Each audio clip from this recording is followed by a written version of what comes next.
Tantor Audio, a division of Recorded Books, presents Banking the Billionaire by Max Monroe. Narrated by Jeremy York and Elizabeth Hart. Intro. Thatch. I'm Thatcher Kelly, Harvard graduate, financial consultant for Brooks Media and its subsidiaries, and several other Fortune 500 companies. What? It sounds familiar? Fuck that. I can't help it if Klein went first and stole all of my shit. Net worth? $1.2 billion. Yeah, perfect Klein is worth more than me. But I have my hands on a lot more things. Important things. Okay, maybe not important, but they're pussies. I have my hands on pussies. Relax, I'm kidding. Well, mostly. A man of many talents, I have more interests and jobs than you would expect. Adrenaline junkie. Jumps and falls, dives or climbs. Orgasms. If it makes the bottom fall out of your stomach and end up in your throat with a wave of pleasure for your whole body to surf afterward, I'm in. I'm built like a tree, but I'd rather do anything than just stand there. Get out, get wild, fucking live life. It's also probably not a surprise I'm known for going through a laundry list of women. Quite frankly, I won't fucking apologize for it. They've all meant something to me, regardless of the amount of time they've been in my life, long or short, and they've all taught me something about life or myself that I won't give back.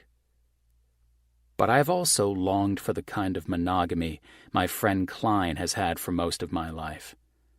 A person who does their best to know you in and out, and looks out for you when you can't look out for yourself. The kind of person who wants to live life to its very fullest, but wants to do it with you. Bottom line, I'm eclectic. A confusing mix of inappropriate jokes and heartfelt sentiment. You can dig, and you'll still be miles from the bottom of me. At least, that had always been the case until Cassie Phillips. She's crazy and needy and borderline inappropriate at all times. But she's got the softest, untamed heart when you're someone she cares about. And fuck if that hasn't become my singularly most important goal. Mean something to the woman who already means all the things to me. Because for the guy who wants wild and commitment in the same fucking breath, you better believe it's going to be one bumpy ride. Fasten that seatbelt tight, ladies and gentlemen. This is us. Chapter 1. Cassie. As the sun started to descend below the optical edge of the ocean and the Key West sky turned pink and orange with the last rays of the day, I snapped a few final photos before pulling my camera away from my face. 12 crazy hot male models frolicked in the sand, their muscles wet from the water and their tight bodies clad in nothing but next summer's swim line for an up-and-coming New York designer by the name of Frederick LaHue. Yeah, it was a really tough life I was living. "All right, boys, I think we can call it a night," I announced as I got to my feet and dusted the sand from my knees. "Great work today, everyone. If you're thirsty, which I know most of you lushes are, meet me at Sloppy Joe's. Drinks are on me." The models and staff cheered, and I grinned. "Consider this motherfucking shoot finished," I exclaimed to a chorus of resounding hoots and hears as I headed toward the tent and hooked my camera up to my laptop. Hundreds of photos loaded onto the screen, and their tiny thumbnails begged to be clicked. Doing as their teeny beckoning bid, I clicked to select all and opened them up in my editor. I could hardly contain my excitement as I caught sight of some of the raw shots I had managed to capture. It had been a long day, toiling from sunup until sundown, but after I worked my editing magic, I knew Frederick would get a big old-fashioned boner over the plethora of sexy photos he'd have to pick from. I grabbed a bottle of water from the makeshift snack table and, upon my return, found my assistant Olivia scrolling through the photos on my laptop. She glanced up from the screen and grinned. "These are fantastic, Cass." "Thanks. I think Frederick is going to be really happy with them. He loves a good bare-skinned man huddle, but who doesn't?" Olivia smirked and continued clicking from one photo to the next. She had been my assistant for a few years now, and I'd grown fond of our working relationship. Not only was she a good friend, but I'd felt compelled to take her under my wing and teach her everything I knew about photography. She had the raw interest, and with my help on the technicalities and work ethic, I hoped that one day I'd eventually help her make the big jump from assistant to photographer. Joshua, one of my favorite makeup artists and a pathological flirt, peeked over Olivia's shoulder and then nudged her out of the way with his hip. It didn't take his nosy ass long to start scrolling through my personal collection. "Wait, what is this? I don't remember this shoot." An entire album of Klein, Thatch, and Wes's rugby team filled the screen and glinted like horny glitter off the apex of Joshua's eye. I smiled at the memory of taking those photos a few weeks before Klein and George's wedding. We had stopped by the boys' practice before grabbing dinner, and needless to say, hot men playing rugby made me thankful I'd had my camera with me that day. Joshua pointed to a picture of Thatcher. The Jolly Green Giant's tall frame was unmistakable. Perfectly defined lines and toned muscles, taking up so much space in the shot they almost jumped right off the screen. And the only thing covering that fuck-hot body was a pair of black knit shorts.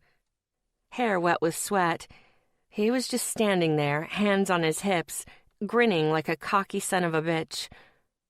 "Seriously," Joshua insisted. "What is that?" "That's a Thatch." "A Thatch? Is that one of those new cool words like fleek or ratchet?" I shook my head and laughed. "Thatch is his name, Thatcher Kelly," I explained before muttering under my breath. "Or an action? God, yeah."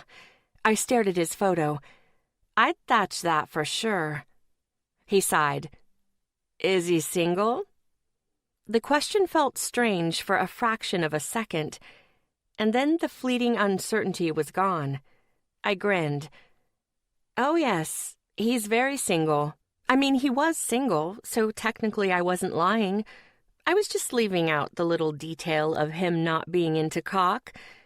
Joshua stared at the photo for a disturbing amount of time before asking, "Can I have his number?" I didn't think twice about it. This was Thatch we were talking about, and I would gladly take any opportunity to fuck with him. "Give me your phone." He handed it over, and I happily added Thatch Squatch's number to his contacts. I chose not to think about why I had it memorized. "Damn, I need this man in my life," Joshua said, staring down at the picture on my computer screen before glancing at the number in his phone. I tilted my head to the side. "I thought you were dating someone." Joshua grimaced. "I was, but apparently I'm too clingy." "Well, fuck that guy. He sounds like an asshole." "Yeah," he muttered. "An asshole I was in love with. Hell, I'm still in love with him. I wish my heart would get the memo and forget he ever existed." I shook my head in sympathy. But empathy? That was undeniably missing. "Man, oh man, love sure is a bossy bitch, isn't she?" Joshua chuckled. "Wise words from the girl who never settles down." I smirked. Maybe I'm a bigger bitch than love. He glanced down at his phone again, and then his eyes lit up. "Fuck it. I'm about to YOLO and call this sexy motherfucker." Before I had the chance to stop him, which probably wouldn't have mattered because, yeah, I wasn't going to miss this, he was tapping Thatch's number on the screen and putting his phone on speaker. 3 rings later, and the deep voice my pussy would gladly flock toward filled the room. "Thatch." "Is this Thatcher Kelly?" Joshua asked with a smirk, his eyes meeting mine. I probably should have felt bad about throwing Josh to the proverbial wolves, but man, it was hard not to get a sick amount of enjoyment out of what was about to go down. "You got him," Thatch responded. Business and bossy and hot as fuck. My pussy made a bid to crawl out of my pants. "Oh, shit. Do not get excited, you flirty little bitch," I told her. "This phone call is about laughing, not boning." "Hi, Thatcher," my makeup artist turned sexual siren purred into the phone. "My name is Joshua, and we have a mutual friend." "And who might that mutual friend be?" Thatch asked, open but wary. I knew he was a fairly private person despite his boisterous personality. "Cassie Phillips." Thatch chuckled, deep and throaty, and my nipples pebbled. "Yeah, I know Cassie." Apparently based on their general non-reaction, I was the only one feeling like he meant no in the biblical sense, and I was the only one who knew he didn't know me like that. "She happened to show me some pictures she had taken of you, and I got Cassie has a picture of me on her camera?" "Oh, yeah, baby, she sure does. You're shirtless, and I can't deny I'm interested." "You're interested?" Thatch's voice was laced with confusion. "Yes, I'm very interested. And Cass happened to mention you were single, and well, I'm single. I think we'd hit it off, so I was wondering if you'd like to grab a drink sometime." "And Cassie told you this was something I'd be interested in?" Joshua's gaze shot to mine, but he kept his composure on the phone. "Not in so many words, but yeah." A soft chuckle filled the receiver. "Well, Joshua, it's a pleasure to talk with you, truly, but I've got a bit of a problem with this scenario." "Oh?" His voice was dejected. "And what would that be?" "I'm kind of in love with the set of talking tits, and the owner of said Mystic Wonders is pretty fucking head over heels for my cock." "I'm not in love with your cock, teabag," I responded, and Josh's and Olivia's eyes aimed right at me. Joshua stared at me for a few seconds and then flipped me off.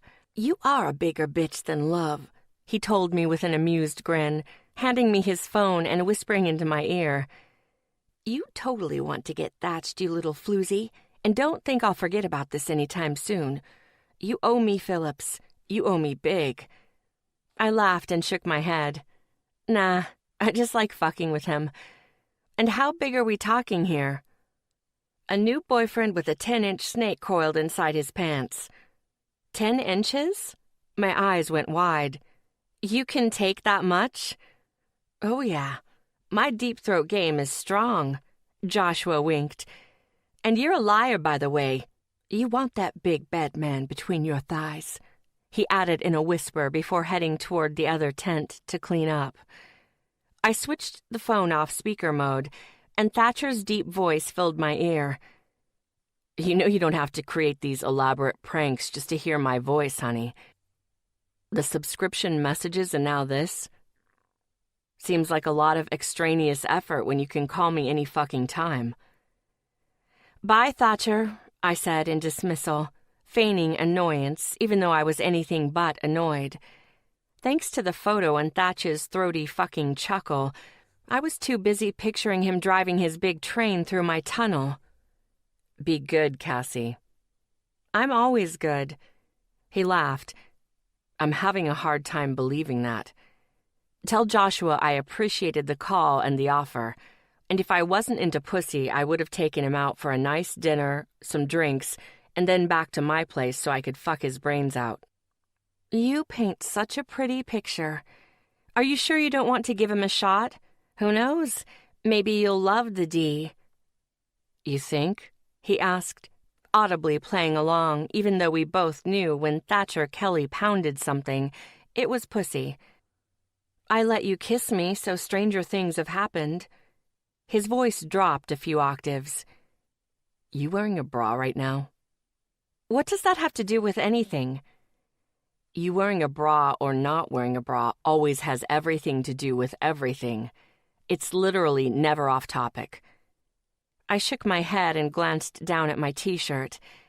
This shouldn't surprise you, but no, I'm not. If there was one thing Thatcher Kelly loved, it was my boobs. For all I knew, he had a fan club dedicated to the mounds on my chest. Yeah, I'm hard at that visual. It's safe to say I'm straight as an arrow. Put your boner away, Thatcher. Come help me, he dared. That's a lovely offer, but I'm not in New York. Where are you? Key West. And when are you coming home? Not for another couple of days, I answered honestly. You should call me when you're back in town. Oh, I should? And why would I do that? Because you can't stop thinking about me. I stared out toward the darkening blue sea. I couldn't deny he was slightly correct on that front. Almost 2 months ago, we had spent an ungodly amount of time together while watching Klein and George's cat, while they banged like bunnies in Bora Bora on their honeymoon. The cat watching had turned to cat searching when Walter had gone missing for a few days, and somehow during that debacle, Thatcher Kelly had started to grow on me. I'd even found myself occasionally calling him or sending him random text messages just to see what he was up to. It was all very unlike me, and I was starting to wonder if I just needed to fuck him out of my system. I don't know about that, I answered with a skeptical tone. I mean, I just saw the new Superman movie, and I've been using up a lot of brain power on Henry Cavill fantasies. I'm down for role-playing, honey. I'll even put a cape on my cock if that's what you're into. Well, that was a hot visual. But how would I blow you? You wouldn't. I'd be too busy with my mouth on your pussy. We'll save the blowjob for our second date. God, he was the king of one-upping. It probably should have annoyed me, but it didn't. I got far too much enjoyment out of bantering back and forth with him. Have you been Googling pickup lines again? I teased. With great penis comes great responsibility, honey. I laughed at that. God, that's awful. Fuck me if I'm wrong, but I know you want me to kiss you again. Yeah, so he had kissed me, once. I was pretty sure it was used to shut me up, but it didn't leave a bad taste in my mouth. Though it had pissed me off when he acted like that kiss was a game. I wasn't normally sensitive to that shit, but I'd been fully invested in the moment until he'd taken me out of it, the bastard. I'm hanging up now. He laughed. Fine. Call me when you're back in town. I'll consider it. You'll consider it? He repeated. Well, fuck. That's a hell of a lot better than the last time I told you to do that. My eyebrows quirked up. What did I say the last time? That you'd slap me in the dick? Don't worry. I'll find a way to accomplish both. His deep chuckles were the last thing I heard before hanging up the phone. Only then did I realize I'd expressed my intent to see him, because no matter how I planned it, dick slapping was an in-person kind of thing. Chapter 2. Thatch. 40 years of my parents' marriage and 35 years of my own life history had brought me here, back to my hometown, Frog's Neck, New York. My parents were the picture of everything I wanted in a marriage when it came to commitment, and celebrating so many years of their love for one another tonight had been a seriously special experience. They were the best kind of people, loving and loyal and fucking honest to a fault. But I hated being back here in my hometown, the looks people gave me and my parents never having faded, even after this many years. Perception is the ultimate example of it is what you make it. Unfortunately, what people made it sometimes lacked basis in the truth. I knew I shouldn't have come here to the local watering hole after the party. I should have remembered the past and toasted to the future in the privacy of my childhood home instead. But I hadn't. And now, as the door opened to reveal one of my most negative high school memories, I had to face the consequences. "Hey, Ryan, you see who's here?" Johnny Townsend asked his friend, Ryan Fondlin. I'd spent so many of my younger years despising Johnny that even the sound of his name made my blood pump faster. That was probably the half-baked reason John from Bad Rugby and I couldn't seem to get along. Bad was the rugby team Klein, Wes, and I played on during the week, and the basis of our ridiculous nickname, the Billionaire Bad Boys. The team was aptly sponsored by and named after Wes's restaurant, Bad. It was a terrible fucking name for a restaurant, but hell if Wes wasn't profiting. It probably helped that he owned an NFL team and drew in the professional athlete crowd. John was on that team, and I couldn't deny we spent far too much time tossing jabs at one another. Shit. I probably needed to try not to be such a prick next practice. "Johnny," Ryan attempted to interrupt, but it was no use. Ryan had always been the well-meaning sidekick to Johnny's insensitive ways, and it pained the fuck out of me to see them both singing the same tune after this many years. It's one thing for boys to be boys, but it's quite another for men to act like them. "I almost couldn't believe my eyes. A big shot like Thatcher Kelly at the Sticky Pickle? Seems odd to me," Johnny prodded, trying to incite a rise out of me. He'd been pushing my buttons since I was an overweight freshman just trying to survive high school. I'd never been insecure, but he'd been all too happy to try to make me that way. The tables had only turned when 2 years, a foot of height, and 50 extra pounds of muscle on my frame made them. "Cool it, John," Ryan suggested, directing, "Have a seat and get a drink," before turning to me. "Hey, Thatch." Ryan greeted me with a grimace, settling onto the stool next to mine and keeping himself between Johnny and me. A smart move. But that didn't stop Johnny from looking over me closely as Ryan spoke. "How are things?" "Pretty good," I told Ryan honestly, but I kept it short in an attempt to make this interaction as painless as possible. I took a pull of my beer. I wasn't normally that big a fan of Coors, but tonight it seemed to be going down smoothly. "Been a while since you've been around," he went on. "Yep." "And you're okay with that?" he asked, and Johnny scoffed. "Of course he fucking is. Too good for places like this." My jaw ticked, but I did my best to ignore Johnny and focus on getting through the conversation with Ryan. "Yeah, I see everyone I want to regularly. My parents come up, and Frankie's in the city." I shrugged. "Frankie," John said derisively under his breath, and I started to get really fucking annoyed for the first time tonight. "Fucking watch it," I warned, as I pushed off my stool. The sound of it scraping across the wood floor pulled the attention of several nearby patrons. Ryan immediately stood up between us. "He's just having a bad night, Thatch. Recently divorced, and his wife won custody today," he whispered. Forcing my pounding heart to slow, I sat back down on my stool and flagged the bartender to close out my tab. Safe to say, going out for a relaxing drink was no longer anything but stressful.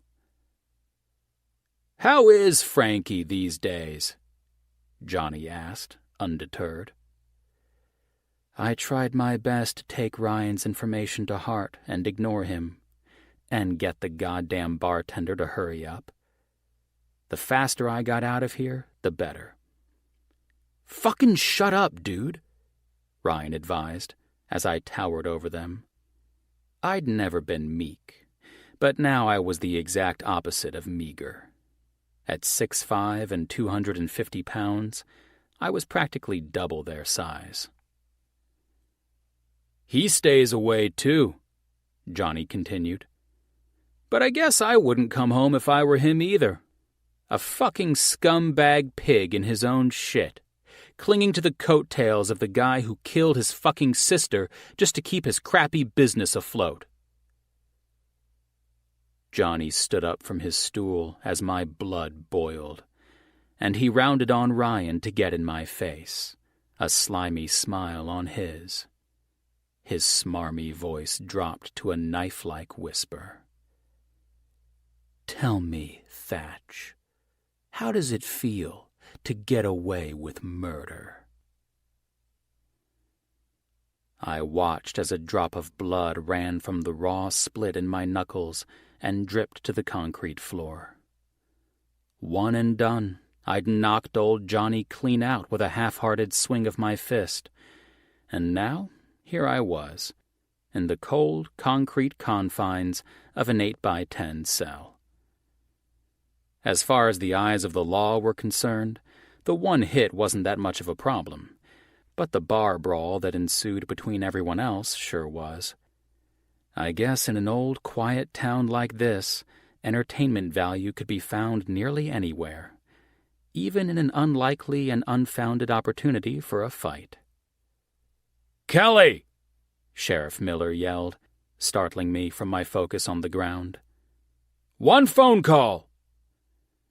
I nodded with a polite, "Yes, sir," and got up from the bench in the holding tank to exit the cell. Sheriff Miller looked on while one of his young deputies opened the sliding door. His eyes held disdain, and I, frankly, couldn't blame him. I'd caused him more than enough problems in the years before leaving Frog's Neck, and now, my first night back after half a decade, I was his problem again. Still, he respected my parents, something I couldn't say for a lot of the small-minded people here, so I did my best to appeal to that. "I'm sorry about this, Sheriff." "Right," he said through a chuckle. "I'm sure you are.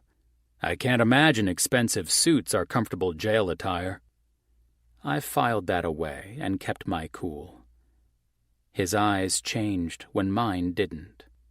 A flicker of begrudging respect, perhaps. "No, sir.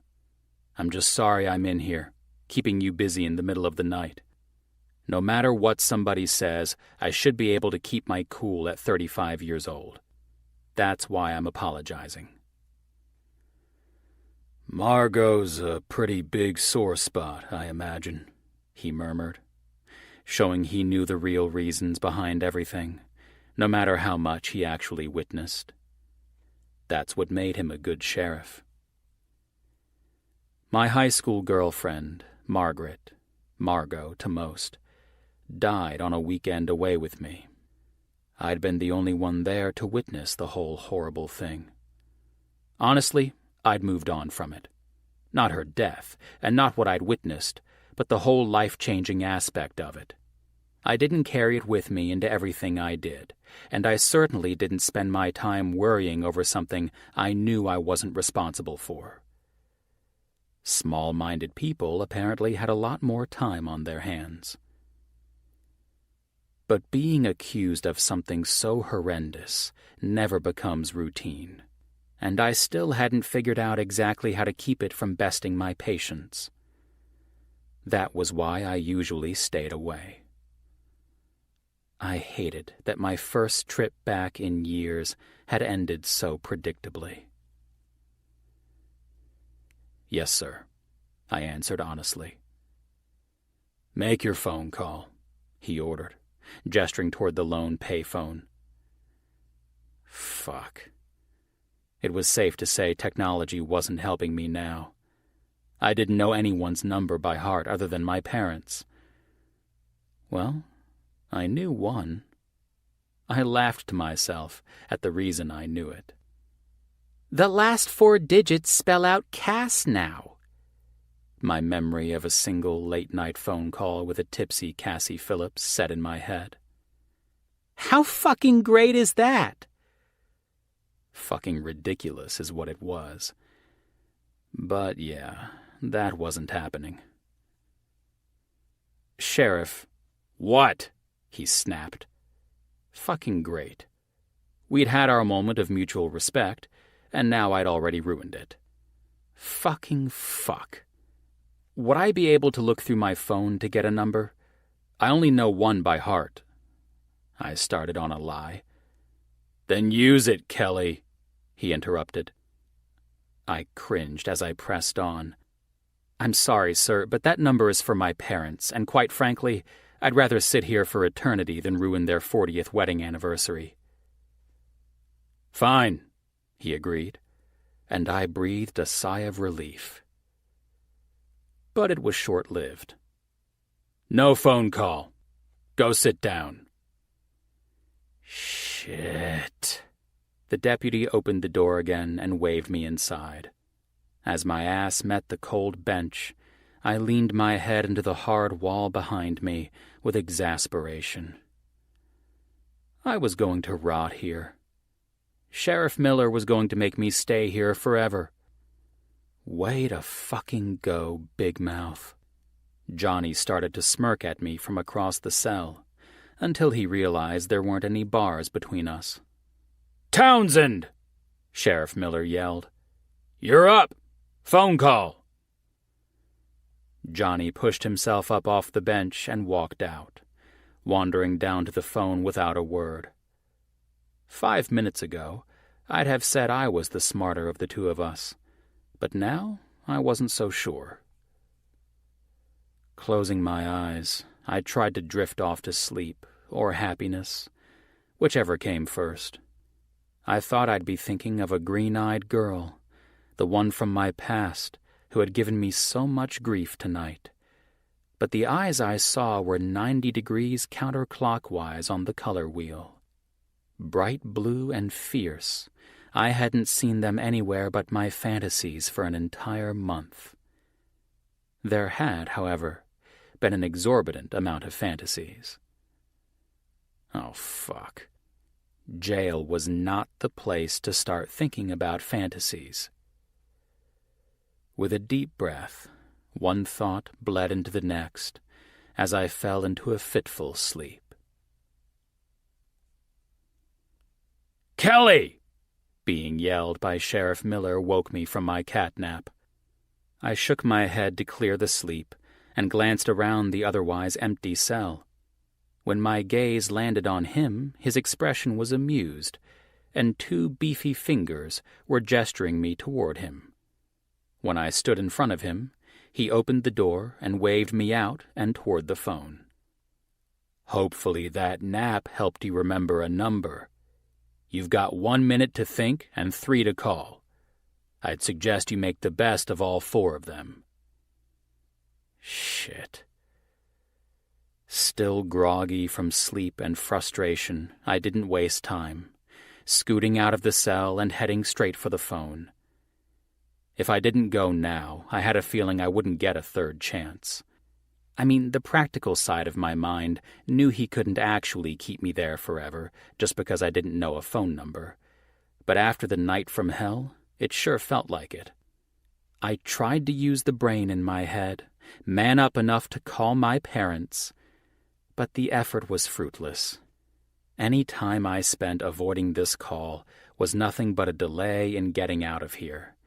And today was the last day I could afford to spend on piss-scented vacation. Chapter 3. Cassie. A shrill ringing in the distance echoed in my ears. I stirred in my sleep, turning over to blearily glance at the clock on my nightstand.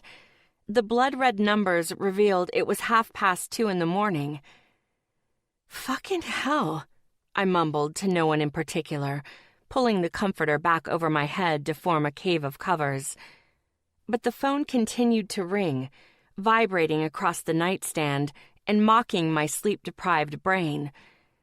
I loved my sleep, loved it. While most women daydreamed about Henry Cavill sexing them into oblivion while his Superman cape slapped them in the face, I split my daydream time between Henry Cavill, Channing Tatum, and my bed, and the men weren't the majority of my fantasies. I could only assume whoever was calling me must have lost a limb or literally been on fire, because anyone who knew me understood not to interrupt my sleep time. 2 seconds away from screaming myself into a full-on tantrum, I wrenched the blankets off my body and with eyes still closed and fumbling hands, knocking shit onto the floor in the process, I grabbed my phone, held it to my ear, and let fly with my best guess. "Georgia, I swear to God, if this is you, I will kick your husband's big dick so hard he won't be able to spend his nights banging you into the headboard." A chuckle filled the receiver, but it wasn't of the female variety. It was deep and throaty and 100% male. When no words replaced his laughter, I sighed, pulling my comforter back over my head. "Seriously, dude, if you don't tell me who the fuck you are and why you're calling me, we are going to have some serious issues." "What kind of issues?" he asked, amusement evident in his voice. "My foot up your ass kind of issues," I snapped back. He chuckled again. "Maybe I'm into that kind of kinky shit." "All right, you deranged psychopath," I said, irritation highlighting my tone. "I don't care what kind of kinky shit you get off to. You could enjoy jerking off with cream cheese smeared on your schlong, and I wouldn't care. What I do care about is the fact that you're calling me at 2 a.m. "Cassie," he responded, still sounding irritatingly amused by fucking up my sleep. "It's Thatch." "Thatch? I don't know a Thatch," I lied. I knew it was him, and more than that, I'd known before he told me. That voice had been rooting around inside my brain for a while now. Fucking Thatcher Kelly. He'd wiggled his way into my thoughts and hung around for fucking ever, seemingly quite the parasite. Hopefully, if I continued to feign confusion, he'd let me go back to sleep. He laughed again at that. "It's the guy you've been finger-fucking that perfect pussy to for the past month. Don't you remember? We were in a wedding together. I helped you find Walter after you lost him. You even called me from Key West because you missed me so much." None of this is ringing a bell. And I didn't lose that goddamn cat. He did. "I even let you feel my dick, which you fucking loved, by the way." "I did not fucking love feeling your dick," I retorted. "It was hardly memorable, if we're getting down to the real details." "How big is it?" I was this close to fucking answering. "Why are you asking me so many goddamn questions?" He chuckled again. "Yeah, the whole Jolly Green Giant nickname was right on the money, wasn't it?" But seriously, if he laughed again, I was adding Kill Thatch to my to-do list for Monday morning. "Why are you calling me? Couldn't it have waited until, I don't know, the sun is up and I'm not sleeping?" "Sorry," he responded, clearing his throat. His breathing was muffled as though he was moving around. "But this couldn't wait. I'm in a bit of a bind and I could really use your help." "My help?" I asked, sitting up on the bed. "Right now?" "Yeah." He started to say more, but he was cut off when someone in the background shouted, "Your 3 minutes are up, Kelly." My eyebrows scrunched together of their own accord. "Where are you?" I questioned, highly suspicious. "And who was that?" "Oh, that was just Sheriff Miller," he answered, his tone nonchalant. I could almost picture him shrugging as he said it. "Sheriff Miller?" I repeated his words, having a pretty good idea where this conversation was headed. I mean, I was still kind of half asleep, but it didn't take a genius to deduce the basic details. "Tell me you're not calling me from where I think you're calling me from." "Yeah, about that." He trailed off, voice uncertain. "Have you ever been upstate before?" "For fuck's sake, Thatch," I muttered, rubbing sleepy irritation from my eyes. "Listen, Cass, I know, I'm a pain in the ass." "I'm gonna put a fucking pain in your ass, all right?" I grumbled, voice thick with sleep and exasperation. Thatch forged on, unfazed. "But I kind of got arrested tonight, and I was hoping you'd be a sweetheart and come bail me out," he said. just as a robot-like voice warned that the allotted time for his call would be ending soon. "Kind of got arrested?" I spouted back. "It sounds like you are arrested, motherfucker." "So you'll do it?" he questioned, sounding far too hopeful. "What about Klein or Wes or a fucking family member? How the fuck did I end up being your one fucking phone call?" "I'm starting to realize fuck is your favorite word." "What? What was he even talking about?" He laughed again, and I wanted to reach inside the phone and strangle him. "Go ahead and mark the time as 2:35 a.m. Kill Thatch is now number 1 on my to-do list for Monday." "You say it a lot. Any variation?" "And?" I snapped when he didn't elaborate further. "I fucking like it, honey." I could sense the smile in his voice. "Are you hitting on me? In the same conversation where you just asked me to bail you out of jail?" "That depends." I sighed and leaned my head against the headboard. "On what?" "If I say yes, are you going to hang up the phone?" I've been about 4 seconds away from hanging up the phone since I answered it. "Thatcher!" A loud booming voice called in the background. I could only assume it was Sheriff Miller. This was about the weirdest phone call I had ever received on a Saturday night, and that said a lot coming from me. "So, you think you can help me out?" "You're gonna owe me big time." "Anything you want, honey." "Where are you?" I put him on speakerphone and pulled up Google Maps, ready to GPS the convict's location. "Upstate, in a little town called Frog's Neck." He answered and proceeded to give me the address. He even told me to drive his Range Rover. All I had to do was go get it from his apartment. "Oh, for the love of God," I muttered after seeing that it was going to be a 90-minute drive. "Get ready, dickhead, because I'm about to get real fucking creative with payment for this favor." I expected to hear laughter, but when I looked at the phone, his call had already dropped. I tossed it on my nightstand and hopped out of bed. "What an idiot," I said to myself as I rummaged through my closet, trying to find something half decent and comfortable to wear for the drive. I decided on flats, yoga pants, and a t-shirt that read, "I just want to drink wine and pet my," with a picture of a cat at the bottom. Yeah, I didn't own a cat, but I had a pussy, and I loved to masturbate, so the shirt wasn't lying. I threw my dark locks up into a messy bun and called it a day. I refused to waste time and energy on makeup, because numbnuts didn't deserve that kind of appearance after waking me up in the middle of the night. As I strode into the kitchen and grabbed my purse, I decided I didn't want to pick him up in his car. No way. That'd be too generous on my part. I almost called Georgia to see if Klein would let me borrow the Ford Focus she'd picked out for him, but I stopped when I thought about the fact that Thatch had called me over his best friend. Odd, for sure, but something in my gut told me there was a reason for it. Whatever the reason might be, I'd keep my mouth shut until Thatch said otherwise. This left me with only one other option: zip cars.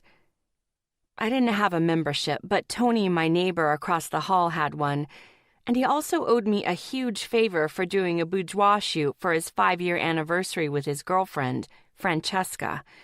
It was no secret I was a pretty successful photographer, and since I tended to have an open-door policy regarding anything sexual and perverted, it wasn't the first time someone had asked me to do a risque-type shoot.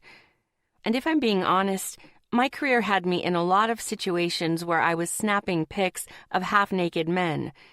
It was definitely a perk, and I had met a lot of fantastic men doing what I did. But the huge favor wasn't related to the actual logistics of the shoot. The favor was because he hadn't given me a heads up on the PDA situation between him and his girlfriend. Picture lots of dry humping and tongue fucking. Needless to say, I could have done without seeing his boner for the entire 60 minutes. And since I hadn't finished the final proofs for their shoot, I knew I had a really good chance of getting my hands on Tony's Zipcar membership. After a quick phone call, I was at his door and having déjà vu from their horny boudoir shoot. Francesca was literally tits out with only a pair of boy shorts covering her curvy frame. Tony stood behind her, sleepily pawing her ass. If I hadn't known I was in my apartment building, I would have thought I had just stumbled onto a soft-core porno shoot. Since I had no desire to be their fluffer, I grabbed the membership from Francesca and offered a heartfelt apology for waking them up in the middle of the night, strongly expressing that I was in a hurry. Because I was. I needed to get the fuck out of their doorway before Tony started stroking his baloney pony. "No worries, girlfriend. I'm just glad we could help," she said before they headed back inside their apartment, probably to bone until someone passed out or went numb. Once I hit the sidewalk, I hailed a cab and instructed the driver to head toward the Zipcar pickup that was about 20 blocks from my apartment. Thanks to the time of night, I was hopping out and tipping the cabbie within 10 minutes. Normally I would have walked there, but I figured this whole bailing Thatch out of jail situation was a sooner rather than later type of situation. And unless you're looking to get mugged, women shouldn't be strolling around the city by themselves after last call. Zipcars were a pretty easy concept. Anyone with a membership could head over to a Zipcar location, and with a simple swipe across the front windshield of a vehicle of their choosing, they were given instant access. I glanced around the parking lot, taking in my options. Jeep Cherokee, no, too much room. Chevy Malibu, meh, I don't like the color green. Bright red paint glinted in the moonlight, and my eyes did the same as I landed on the final option. Oh yeah, that's the one, I muttered victoriously to myself. Within minutes I was heading toward Frog's Neck with a grin the size of Texas smeared across my devious lips. Yeah, he'd think twice about the next time he decided to wake me up in the middle of the night to bail his ass out of jail. Chapter 4. Thatch. Cassie had shown up at the Frog's Neck Municipal Building just over 2 hours after I'd called her. Sheriff Miller had flirted with her shamelessly as she'd filled out the paperwork to bail me out, on nothing more than good faith. "Pretty ladies don't pay," he'd said, and of course she'd eaten it right up. What she hadn't done was say a word in my direction, choosing instead to wait outside while Sheriff Miller released me from the holding cell. He hadn't said much, but his eyes had said a lot, unspoken mirth pointing glaringly to the fact he'd found my whole ordeal more entertaining than anything else.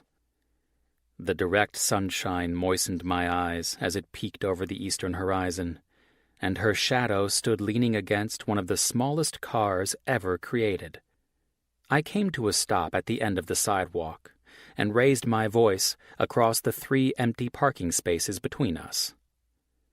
"You have got to be shitting me. I'm going to eat my knees in that fucking thing." "I know," she said gleefully, spinning in a half circle to stare at the tiny red Fiat before turning to look over her shoulder at me.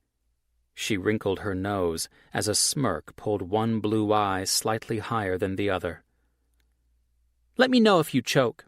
I might pull over and try to clear your airway." Scratching at my beard with both hands, I shook my head and laughed. "So I guess you're not happy about the early morning phone call." She raised a pointed eyebrow as I walked toward her, or at least the accompanying drive and circumstances. "Perceptive of you," she murmured as I got close enough to see, for the first time today, the tiny freckle that lived just under her right ear. It wasn't as big or obvious as a Cindy Crawford-style beauty mark, but I'd noticed it more than once. Maybe because I spent more time staring at her than anyone else. As I analyzed her appearance for the benefit of more than my overeager cock, I realized she looked slightly disheveled, like she'd hopped right out of bed and come straight here. I hadn't thought about it before, but from a quick calculation of the drive time alone, I knew that's what she must have done. Moving my gaze from the top of her wild-haired head down to meet her eyes, I tried to convey how thankful I was with 2 simple words. I'm sorry. Her wildly expressive brows activated again, and their message was doubt. I am, really, I promised defensively. I hated to admit the embarrassing truth, but I owed her at least that much. But a guy I know from high school said some things I should have ignored but didn't, and I didn't know who else to call. It's my parents' 40th wedding anniversary, and even if it wasn't, there was no way I was calling them. Klein? She suggested, as she looked down and noticed my hand for the first time, her eyes widening at the open, raw knuckles. I rolled my eyes and avoided confessing her number was the only one I could remember. Cassie Phillips's crazy ideas didn't need that kind of substantiation or power. The last time I called Klein in the middle of the night, he told me he was going to amputate my most loved appendage. I've got 5 inches and at least 50 pounds on the guy, but he's clever, goddammit. He'd find a way. Wes, she pushed. I shook my head. On the West Coast, some kind of recruiting trip. Her whole body seemed to perk up, and for the first time, I noticed her shirt. A completely ridiculous creation by a company I owned a 40% stake in. I smothered a smile as she asked, Where? What? I asked, confused.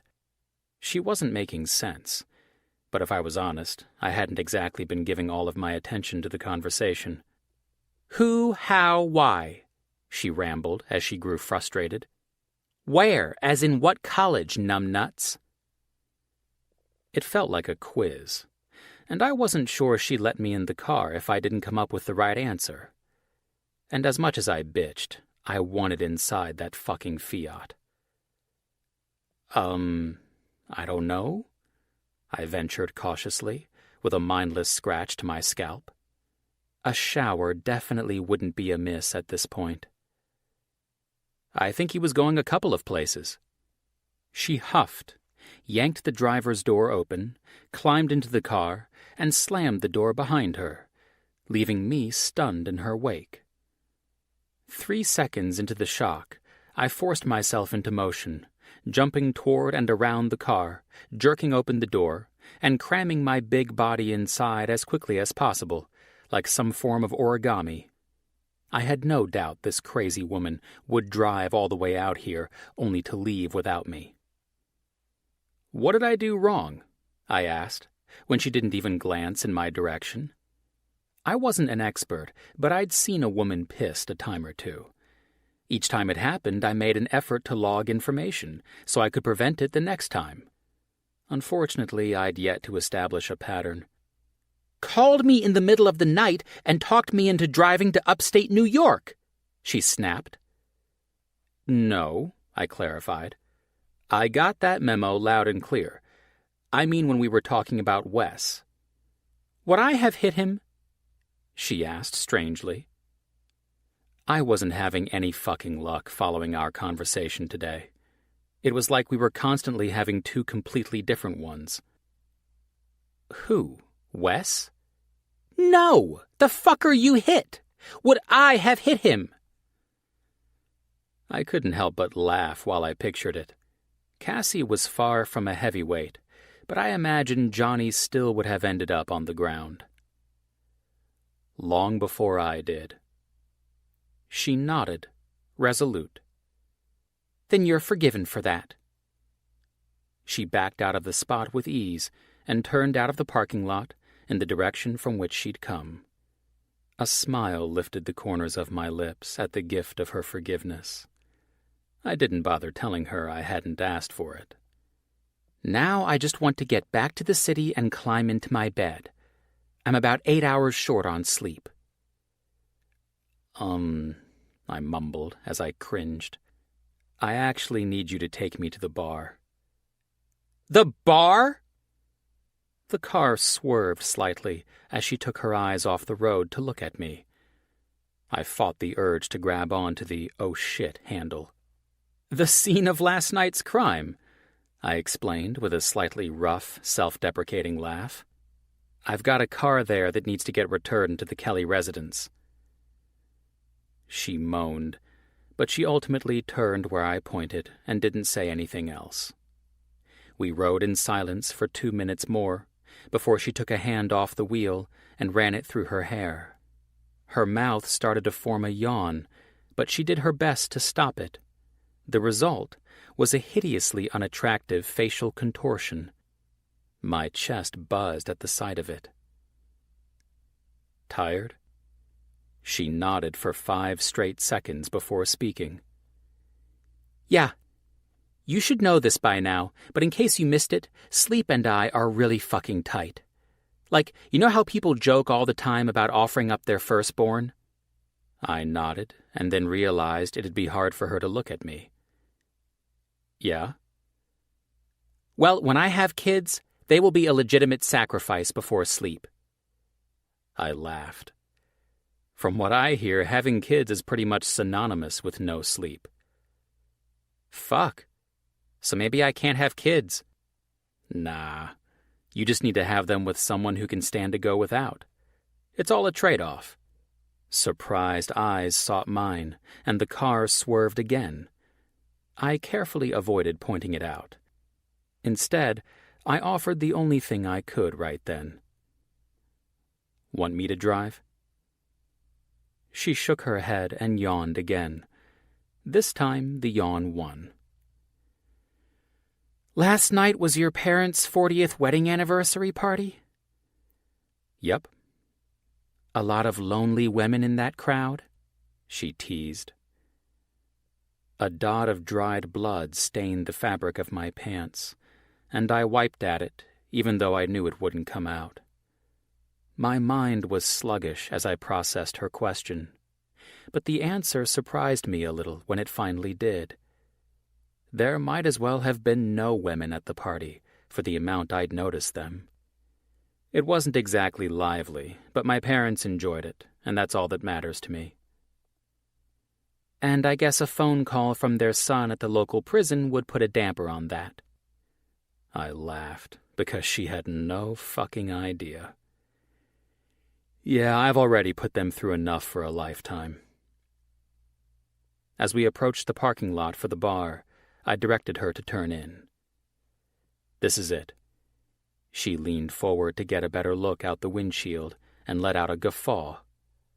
"The Sticky Pickle?" A huge sign shot out of the earth and up about 20 feet, declaring it just that.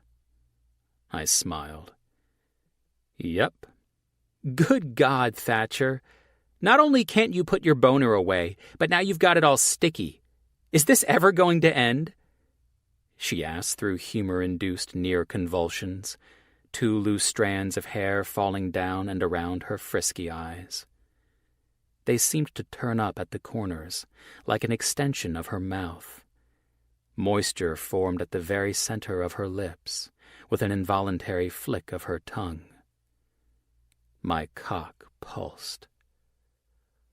Oh, Jesus. As I watched every single page of her flipbook of motion with utter fascination, all I could do was answer her honestly. Put my boner away around her? Not fucking likely. After dropping my big tire 1964 sweet-as-fuck Chevy Nova SS off at my parents' house, we were back on the road. I'd wanted her to come inside, but all it took was one self-scrutinizing glance at her T-shirt and the connotation of an early morning visit to make her refuse. "No way am I meeting your parents in a shirt that talks about petting my kitty before you have the pleasure," she'd said. I'd started to ask if that meant there was a chance of it happening soon, but thought better of it. I'd rather have her fall into my trap without realizing it. And in the end, she'd made the right choice. The sun just barely up after a night of way more excitement than they were used to, my parents were still in bed. A couple of quick kisses and apologetic goodbyes from their bedside, and they were still none the wiser about my drama-filled night. "Thank fuck," Cassie moaned again, as we crossed the Hudson River by way of the Tappan Zee Bridge. Any other time, any other place, and her moan probably would have had my titty-attuned tail wagging wildly. But not right now. I had a serious cramp in my left thigh, and my knees were about to become a permanent fixture in my chest. And still, as I glanced at my watch, I knew I had no other option but to trick my beautiful chauffeur into making another detour in this tiny fucking clown car. After a night in the slammer, I could and would skip out on almost anything but this.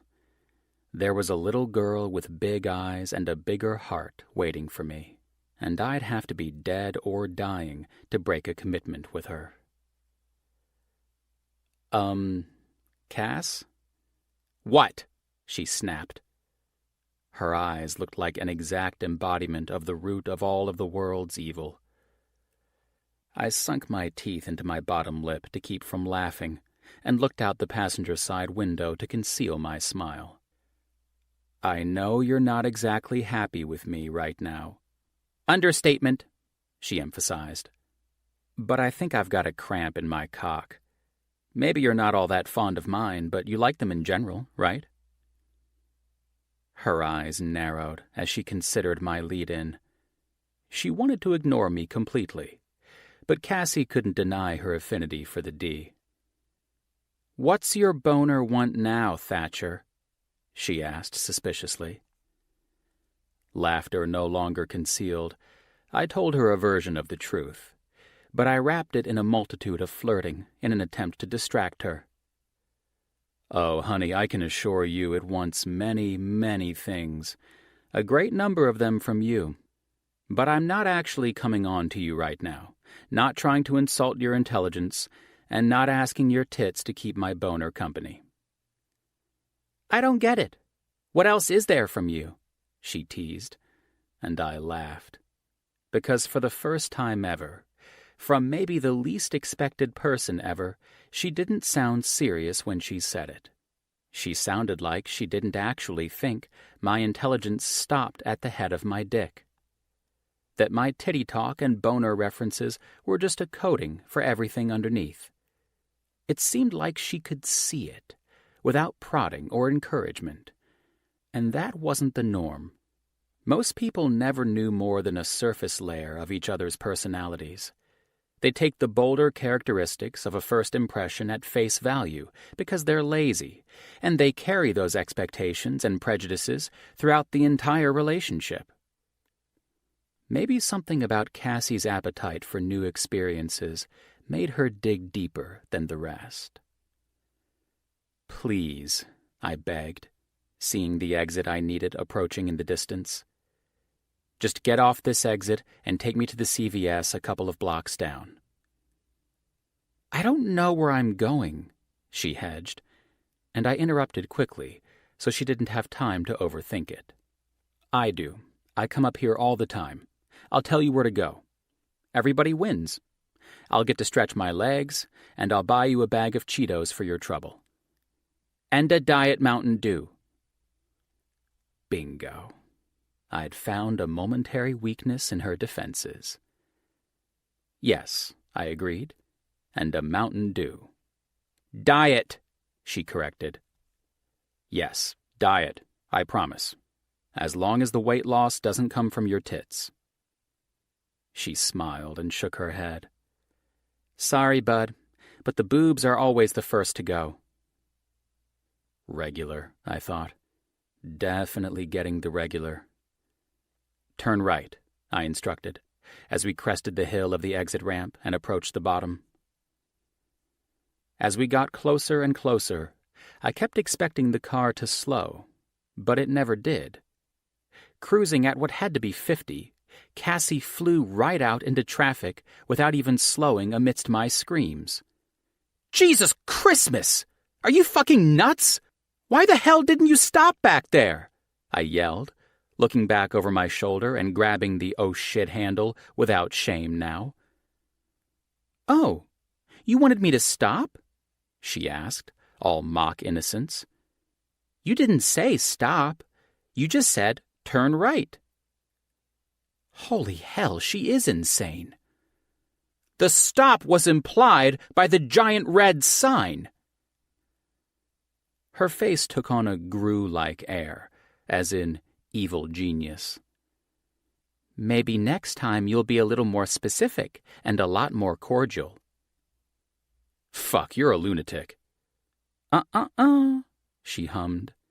The red of her nail almost hypnotized me as it ticked back and forth in front of my face. Since my only choices seemed to be to concede or die, there was really no choice at all. "Fuck, you're a lunatic, fair Queen Cassie," I ventured. "Better." "You scare me," I told her with a point of my index finger. "And that's saying something." She shrugged. There were no fucks for her to give. Absolutely zero. I wouldn't have been surprised if she'd turned her pockets inside out just to prove it to me. As the next turn approached, I carefully considered how to tell her. "Did you ever hear the story about Wei Wang?" "No," she answered, which was no surprise since I was making it up. Well, all the Wangs had a history of hanging right down the middle, if you know what I mean. Maybe you do only talk about cocks. But not Wei. He lived up to his name, hooking way to the left. I rushed on as we approached the fork in the road. "Huh?" "Stay to the left, hook left, this is your next direction, luscious Cassie," I speed replied as we barreled toward the divide. "What the fuck?" she asked, but she did what I said. She did it at high speed and quite possibly on 2 wheels, but she did it. "You wanted specific directions." "Those weren't specific. They were fucking convoluted and ridiculous." It was fair to say she was upset, but she had also been distracted, and in that moment, while trying to get her to do something she wouldn't want to do, that was the more important of the two. "Why the fuck are we in a neighborhood?" she asked, realizing I'd taken her off course. I could see the house I wanted, 3 down on the left, and appropriately timed my response. "Just pull over right here." "Are you lost?" she accused, and came to a screeching stop. "I thought you said you knew where you were going." I climbed out of the car carefully, sighing in relief when my back cracked at the moment it reached full height. If it hadn't looked so dirty, I might have considered kissing the pavement. The glass storm door was the only one closed on the front of the small, light blue Cape-style house, and my favorite little handprints decorated the otherwise pristine pane. "Come on," I said, leaning down into the car. "We're here." "We're here?" Cassie shrieked. "What do you mean we're here? What in the ever-loving fuck is going on?" I rounded the car and opened Cassie's door, taking her by the hips and pulling her out of the car and onto the sidewalk myself. "Sorry, honey, but I couldn't miss my best girl's party." Her face dropped, and I swore she was a hot second away from completely mutilating my nuts. It was stupid, but I never even considered moving my hands off her to protect the goods. There's a reason natural selection is the way it is. When I was around her, I wasn't sure I'd be the fittest in a survival scenario. But I didn't think other men would be either. It had to be a biological deficiency. "A girl?" she yelped. "You made me drive you to another girl's party."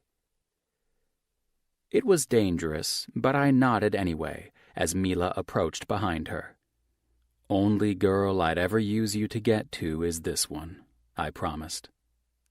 And just because I wanted to, with a quick move forward, I pressed my lips to hers. The warmth of her mouth on mine spread immediately to my chest. When I pulled back to look at her face, and the shadow of a girl cast out in front of her, it was safe to say she was gearing up to tear into me for kissing her again without permission. Until Mila's voice made her pull up short. "Uncle Thatch!" I felt like I could actually see her brain pump the brakes. "There's my girl," I greeted, dragging my eyes away from Cassie's slowly. The transition of my focus took just long enough that I caught the change on her face. Mila's officially 6-year-old little legs wrapped as far around my waist as they could go, and she grabbed me by the cheeks. "It's my birthday, and you're here, la la la," she sang. "You bet," I told her, before swinging her around and back down to the ground. "I wouldn't miss your birthday for anything." Cassie shifted beside me, and I hoped the movement was associated with her thawing. Mila, Frankie's daughter, noticed her for the first time. "Who's this?" she asked. "Is she your girlfriend?" Cassie's eyes bugged out as I avoided the question. "This is Cassie." "Hi, Cassie," Mila greeted with an overeager wave. "I like your shirt." Cass's eyes shot to the pussy cat, and I stifled a laugh, stating, "I like it too," with a waggle of my eyebrows. "Mila, come on!" Frankie yelled from the front door before he spotted me. "Oh, hey! Come on through, guys. Party's out back." Mila took off, and Cassie slapped me on the back of the head. "That's for bringing me to a child's birthday party without any warning." Before I saw it coming, she slapped me right in the dick. "Ow!" "And that's for kissing me without my permission again." I cringed internally, because I'd taken the first warning during the cat-sitting debacle seriously. "Don't ever kiss me again without permission" was a pretty easy command to follow. Or it should have been. From the seriousness of her scolding, I knew it meant something to her. But hell, I just hadn't been able to stop myself. She had some kind of pull I couldn't resist. "All right," I agreed. "No more kissing without your permission." "No, just no kissing," she expanded. "See," I said, "that's the problem." "Thatch," she started seriously, turning to me. But I didn't let her finish. "Come on, you can yell at me later. Right now we have to go to Mila's 6th birthday party."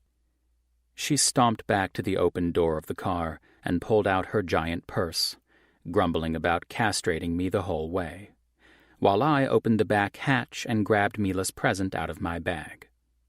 Before I got arrested and changed everything, I'd planned to take a train early this morning. I'd actually thought it would be simpler than having to drive.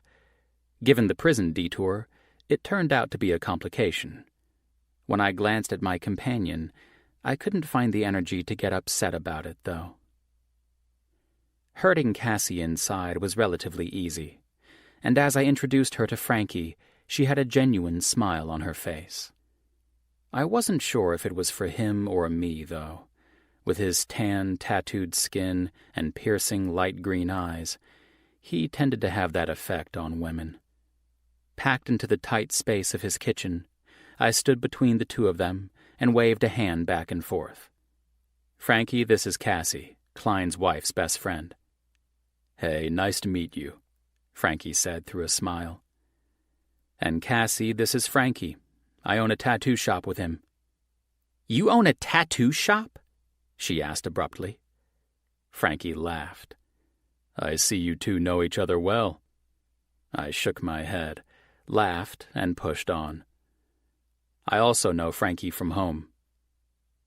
"Home?" Cassie questioned. "You just picked me up from there." "Jail?" she joked. and Frankie drew his eyebrows together. I shook my head slightly to wave him off.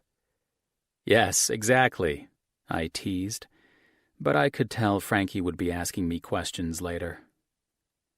"Where's Claire?" I asked him. "Out back with the kids." I glanced out the window and spotted her soft smile almost immediately. "Come on, we've got burgers and stuff." We followed him out, and I set my gift on the designated table. Cassie watched as I set it down, and then rummaged through her bag, walking away from me and straight to Mila when she found what she was after. Frankie and I both looked on as her hand appeared with a Barbie, still in the box, in tow. "What the hell?" I murmured. "Did she just have that thing in there?" Frankie laughed and crossed his heavily tattooed arms across his chest. He jerked his chin in her direction. "What's the deal there?" "No deal." Right, I'm not blind. I read her shirt and noticed the swells underneath. "Uh-oh," I teased. "I'm telling Claire." "Telling me what?" she asked, as she came up beside me and placed a hello kiss on my cheek. The sweet scent of her perfume filled my nostrils and made me smile. I'd been friends with the two of them for as long as I could remember. Our love for Margot linked the three of us together. She had been one of Claire's closest friends, and Frankie's little sister. "He was planning to tell you that I'd noticed his date's assets," Frankie admitted diplomatically. Claire laughed and shrugged until the tips of her blonde hair grazed her sleeveless shoulders. "I noticed, too." Empty burger dish in hand, she moved on quickly, carrying it to the kitchen to put it in the sink. As soon as she disappeared, my eyes found Cassie again, and watched as she rolled the ends of her yoga pants up to the top of her calves, in preparation to play whatever game the kids had talked her into. Mila tried to mimic her by lifting the hem of her dress, but Cassie pushed it back down gently and laughed. "She's the phone call from a couple of weeks ago, huh?" Frankie asked, and I just nodded. He'd seen me out the window of the shop, laughing and smiling and swooning all over the goddamn place, while Cassie flirted and flaunted her ability to converse while drunk. But my eyes refused to leave their perusal to acknowledge him with any more than that. He laughed as Cassie stood in front of Mila, doing some kind of ridiculous dance for her and her friends, and I felt the sentiment of his humor way down deep in my chest. "Man," Frankie muttered, "I can't wait to watch this unfold." Chapter 5. Cassie. "So, how long have you known T?" Claire asked as she handed me a freshly washed serving bowl. We'd been at Mila's 6th birthday party for just over 4 hours, and I was exhausted. I was also having the time of my life. "Hey, I don't have to pour beers from my tits to have a good time." I took the dish and dried it, my eyes fixated on the scene through the kitchen window, watching Thatch hula hoop with Mila in the backyard. "Not too long. He's best friends with my best friend Georgia's husband." Claire smiled warmly at the tongue twister, and her eyes jumped as she followed the breadcrumbs all the way to the end of the trail. "Klein?"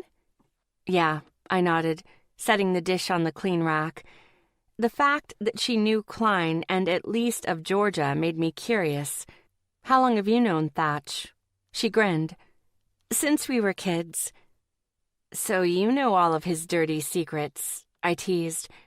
Her grin fell slightly in response, and it was not the reaction I had expected. She grabbed another dish towel and wrung it in her hands. "I've known him just as long as I've known my husband, and still, I don't know everything. He can be quite the mystery, but I'm not even sure he intends for it to be that way. Thatch is the kind of guy who's open and honest, but doesn't exactly take it upon himself to open up, if you know what I mean." "Yeah, I'm noticing that. I mean, I hadn't known about the tattoo parlor until today. But he's a good guy. She unclenched her hands, tossed the towel on the counter, and smiled as she looked out the window. Underneath all that charming swagger and big ego, he's got an even bigger heart.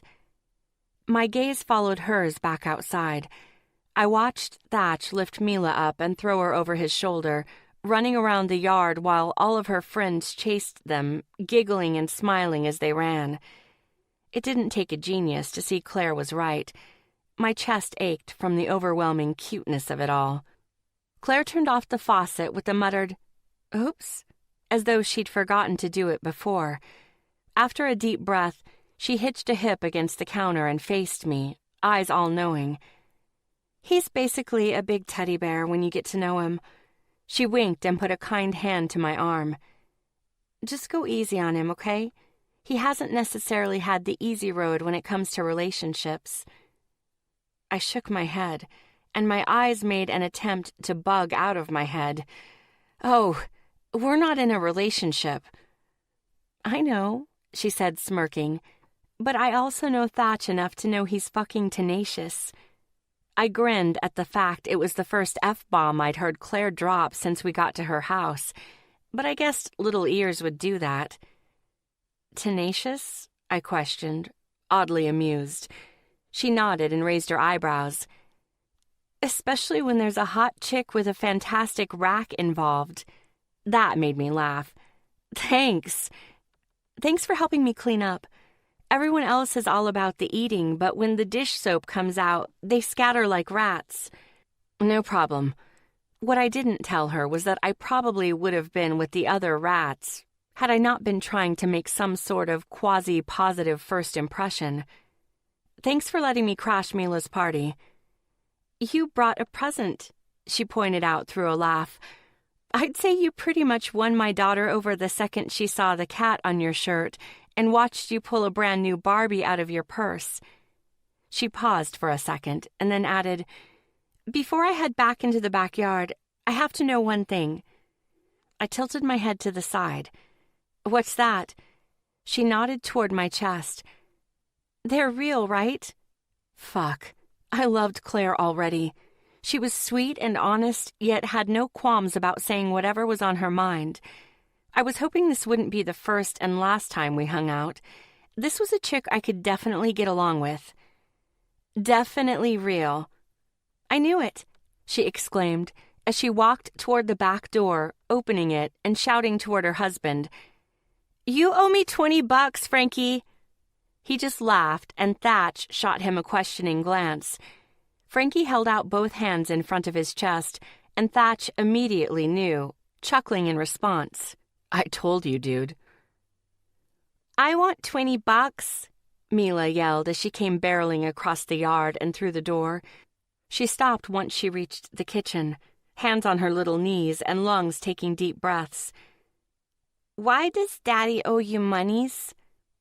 Because he keeps forgetting that Mommy is always right, Claire answered and smiled in my direction. Girls are always right, Mila, I agreed. Never forget that. She put her hand on her hip and eyed me with a serious face. But that's not what Patrick says. Who's Patrick, baby? Claire asked, cupping a loving hand around Mila's sweet cheek. He's just some stupid boy in my class. He says boys are smarter than girls, and I'm the biggest dumb fathead of them all. Oh, poor little asshole Patrick. He'd be in for a rude awakening when he got older. I had the urge to give him a come-to-Jesus moment now, but for some reason, society frowned on that kind of interaction with children. Sometimes boys say mean things when they like a girl, Claire sighed, visibly just as annoyed with a 6-year-old boy as I was, but trying to be diplomatic about it. She shook her head. Patrick doesn't like me. He pulls on my pigtails and chases me on the playground. Claire and I exchanged a knowing look. You want to know a secret about boys, Mila? I asked. She nodded with enthusiasm. Come here. I have to whisper so your mommy doesn't hear. Mila skipped over to me and put her hand on my shoulder, tugging me down to her level. Tell me, I love secrets. Claire just watched on with amusement as I whispered some very valuable advice into Mila's ear. When I was done, she covered her lips and giggled. Don't ever forget that, okay? She held out her pinky finger and wrapped it around mine. I pinky promise, Aunt Cassie. My heart squeezed. Oh, baby, she's not your aunt. She's just Uncle Thatch's friend, Claire interjected, flashing me an apologetic look. Yeah, but her and Uncle Thatch are going to get married and have a baby, and they's going to take me and my new baby cousin to Disney World. We're going to have so much fun. I wasn't sure how in the hell to respond to that, which was a first for me. I generally had a retort to every fucking thing. Mila, Claire laughed in horror. What? She asked, not the least bit concerned. She'd just planned out my future. Uncle Thatch said it was a really good idea. Of course he did, I muttered and met Claire's tickled gaze. Tenacious, she mouthed with a wink. Mila, it's time for presents, baby girl. Frankie called loudly enough that we heard him. Mila ran out the door at a dead sprint, straight for the picnic table covered in pink wrapping paper and sparkly ribbons. As Claire and I followed her outside, she whispered in my direction. What did you tell Mila? I grinned. Everything you probably wanted to say but didn't because you're a good mother. I hope you told her to kick that little asshole in the nuts. I winked. Oh, don't worry. It was definitely something along those lines. She laughed, wrapping her arm around my shoulder. Remind me to tell Thatch he's not allowed to come to our house unless you're with him. No doubt. I'll tell him while I'm buying our future child's and your daughter's plane tickets to Orlando. For now, I'll give him a taste of his own medicine. Chapter 6. Thatch. I watched as Cassie took off down the street, knowing her foot must have been nearly to the floor. She'd excused herself while I was saying my goodbyes, her plan only evident when I heard the little hamster engine of the Fiat roar to life.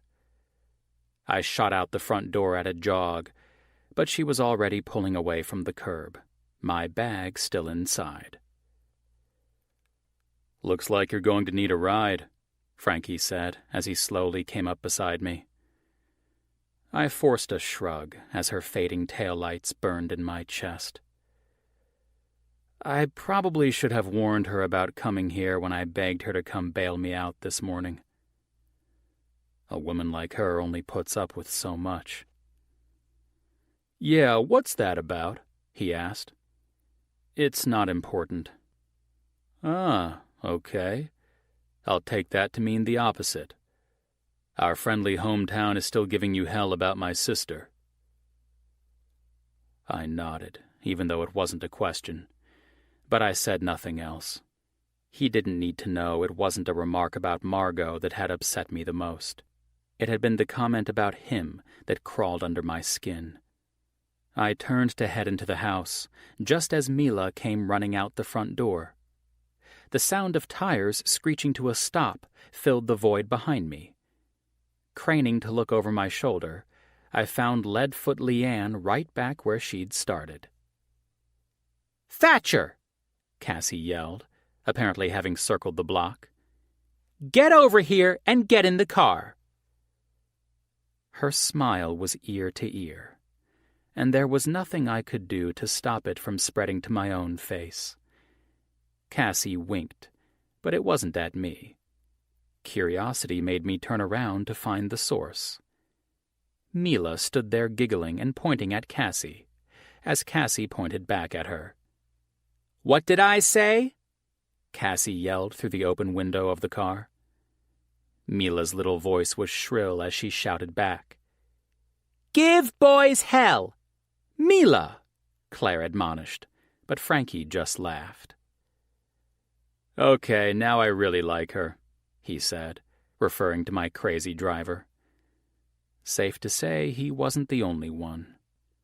I'd thrown her into the lion's den for fuck's sake, but she'd flourished, socializing and mingling without me and owning her yoga pants and t-shirt like a motherfucking gown. I still couldn't figure out the birthday gift she'd managed to pull from her purse. She wasn't actually upset with me over my deceitful directions and unexpected stop. She was just checking into the game. With one final kiss to Mila's and Claire's cheeks and a fist bump for Frankie, I ran for the car and closed my hand around the door handle just as Cassie gassed it 2 feet and slammed on the brakes. Her laughter echoed throughout the neighborhood. "Okay, Mary, let me in the car." "Mary!" she shrieked and floored it again. Frankie, Claire, and Mila looked on, laughing a little more with every exchange. "You better remember my name, Thatcher. Some other women might not care, but I'm liable to murder you." "It's just a nickname," I said with a laugh as I finally got the door open. "A nickname?" she laughed. "Well, I know you don't mean Mary of the Virgin variety, so you better explain." "Poppins," I clarified, but only after my ass hit the seat and both feet were in. She was more likely to wait for me if she was also waiting on an answer. "Where the hell did you get that Barbie in your purse?" She shrugged. "Stuff tends to build up in there." "A Barbie? What else is in there?" "Tell me it's handcuffs and a short skirt." She shrugged again, like it was the most normal thing in the world. "You better tell me where to go. I'm not good with directions." "You just backtrack." "All I remember is that your wang hangs left." "Not my wang," I contested through a laugh. She smiled. "Take it up with the judge." "Only if the judge is you," I teased back. "Put your boner away, Thatcher. The ruling is final," she said with a wink, and pretended to bang a gavel on the dash. My cock must have been a pretty shitty listener, though, because that fucker did the exact opposite. I shifted in my seat and pointed in the direction she should go. "Just follow this back around to the right and turn right at the light." "Right? Are you sure?" "I'm sure," I said with a secret smile. After she was done, I pointed out the next left, and that was when she really got suspicious. "Wasn't the Sawmill River Parkway back there? I thought I saw a sign." "You have to go a different way to get back on," I lied. Her eyes narrowed, but she kept driving for another mile before she questioned it. "I think your wang is fucking busted, Thatcher. I'm not seeing the parkway anywhere." "Oh, you know what?" I said, playing along. "I think you're right. Just go right up here. You can turn around in this parking lot." "Ugh," she moaned, and I had to stifle a laugh. Gravel slid under the tires as she gunned it through the entrance and started to execute her turn. When she was about halfway through her U-turn, I yelled, "Wait! Stop!" "What?" she shrieked back, slamming forcefully enough on the brakes that we skidded to a stop. I pulled the door handle to open it and climbed from the car, watching as she did the same before answering. Her eyes were crazy again, and I felt the phantom lasers on my skin. Luckily, the burn of an imaginary laser was pretty mild. "Okay, don't be mad, but I wanted a milkshake." "Oh, you motherfucker," she seethed. With a jaunty wave and a completely unapologetic smile, I turned to head into the ice cream shop, maniacal laughter rumbling my chest all the way to the door. "Laugh it up now, but that's the only milkshake you're gonna see today. And you better fucking believe mine brings all the boys to the yard." I'd see about that. Chapter 7. Cassie. "Get out of the car, Cass," Thatch demanded, holding the door open with his bare claw of a hand. I stared at it with irrational anger as the size and strength and fucking veins of it did their best to tempt me into mental porn GIF territory. Fuck you, traitorous tactile teases. One activity after the next, the giant fucker had tricked me into chauffeuring him around all day. To the party and ice cream, of course, but also to the bank and several rental properties he apparently owned in Queens before taking over behind the wheel. Even then, I had a feeling he'd been tempted to take me to a bar or two. But I'd slurred several sleepy threats to his life, and evidently one stuck. Thank fuck. We were currently sitting in front of his building, and I was more than ready to head back to my place so I could begin my sleep marathon. But he was trying like hell to cock-block me from my bed. After everything he'd put me through today, now he was convinced I was too tired to drive home. I shook my head. I know I'm a real joy to be around, but you've monopolized enough of my time today. So, move your ass, teabag, I'm going home. He stretched his big arms across the top of the door and the roof of the car and leaned forward, smirking down at me. Honey, I know you have many talents, but I'm seeing a dilemma with trying to drive from there. What are you talking about? I asked, fighting the gravity of my heavy eyelids. As much as I tried, they wouldn't open past a squint. Pretty sure you need the steering wheel and pedals to get this clown car to move. He nodded toward the opposite side of the dashboard, which just happens to be over there. I followed his eyes and realized I was still in the passenger seat. Well, shit. I guess I really am tired. Thanks, Captain Obvious, but I already knew that, I lied, unbuckling my seatbelt and making a move to climb over the console. Thatch stopped me before I could make another inch of progress by locking his big, meaty arms around my waist and pulling me out of the car. God damn it, put me down, you ogre! But Shrek ignored my demands, tossing me over his shoulder and striding toward his building. With impressive precision, he tossed the keys to the doorman and instructed him to park the zip car in an approved space. No! Do not park it! I'm using it! I shouted as I slapped him across the back with an opened palm. Calm down, he said through a chuckle as his legs ate up the tile in long, fluid strides.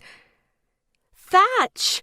I shouted even louder, my voice echoing against the marble walls of the swank lobby. Fucking hell.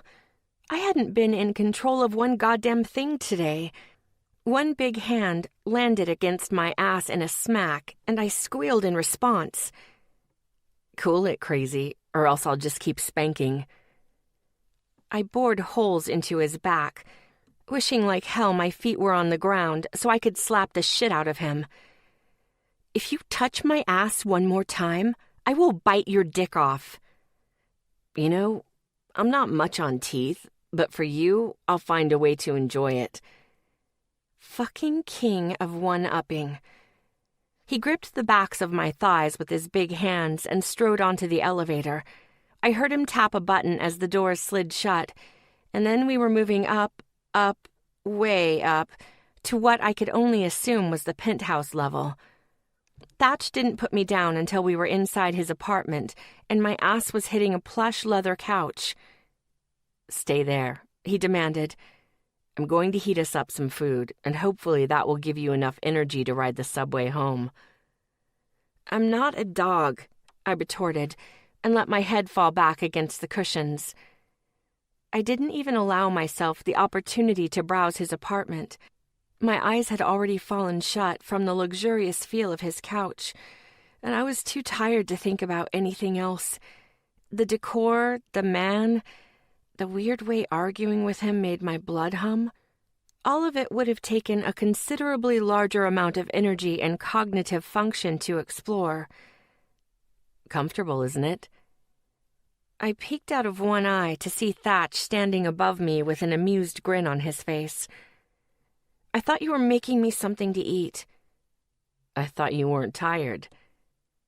The room went dark even as I flipped him the bird. I'm just resting my eyes.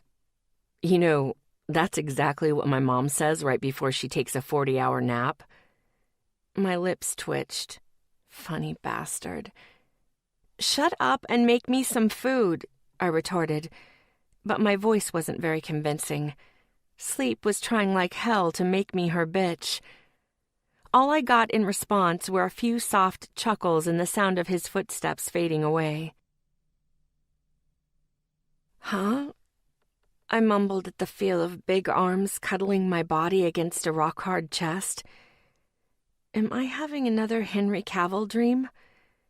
I lifted my hands to cover my eyes from the light and the possibility of getting hit by rogue debris. It always seemed to be dusty in my Superman fantasies, and if it wasn't a dirt thing, it was another. Last Cavill fantasy, I got a mouthful of cape instead of supercock, and I had promised myself I'd never let that unfortunate dream sequence happen ever again. You fell asleep on the couch in about the most awkward position I've ever seen. I figured you'd be more comfortable in my bed, the voice said, soft yet husky, and undoubtedly turning me on. Henry? Who the fuck is Henry? The voice turned angry as we continued to move. Or maybe we were flying to some unknown place. I blinked my eyes open and came face to face with Thatch. His brown eyes were darker than normal, and his mouth was set in a firm line. I reached up and let my fingers run across the dark, scruffy, short beard covering his jaw. You're not Henry Cavill. No, he said with a smirk. I'm better. This dream is different, but hell if I'm not already into it. The truth was, I'd been here before, but it had been more of a daydream, a completely conscious exploration of what it'd be like to be close enough to Thatch that I could feel him, smell him, fuck him until I couldn't walk. It made complete sense that I'd transitioned into thinking about it in my sleep, too. A soft chuckle left his lips. This isn't a dream, honey. My back was pressed into something soft, maybe a comforter, or maybe we were about to bang on a cloud. I didn't know, but one thing I did know was that I was down for it, all of it. Dream Thatch lay down beside me and pulled blankets over top of us, and that's when I realized we were in a bed, a huge motherfucker of a bed. Fantasy or not, it made sense the Jolly Green Giant would need a California king to accommodate his size. He got comfortable beside me, stretching out, and getting into what I assumed was his preferred sleeping position. On his back with one beefy arm stretched over his head, I turned on my side and perused his body, even lifting up the covers to find that he was only wearing boxer briefs. Lord, the muscles on this man. He was a buffet, and I was ready to get my money's worth. Cass, what are you doing? He watched me rub my hands across his firm chest. I'm horny, I told him. Because yeah, I was. And why did Dream Thatch have to be so damn irresistible? I had to squeeze my thighs together just to curb the pulsing sensation between them.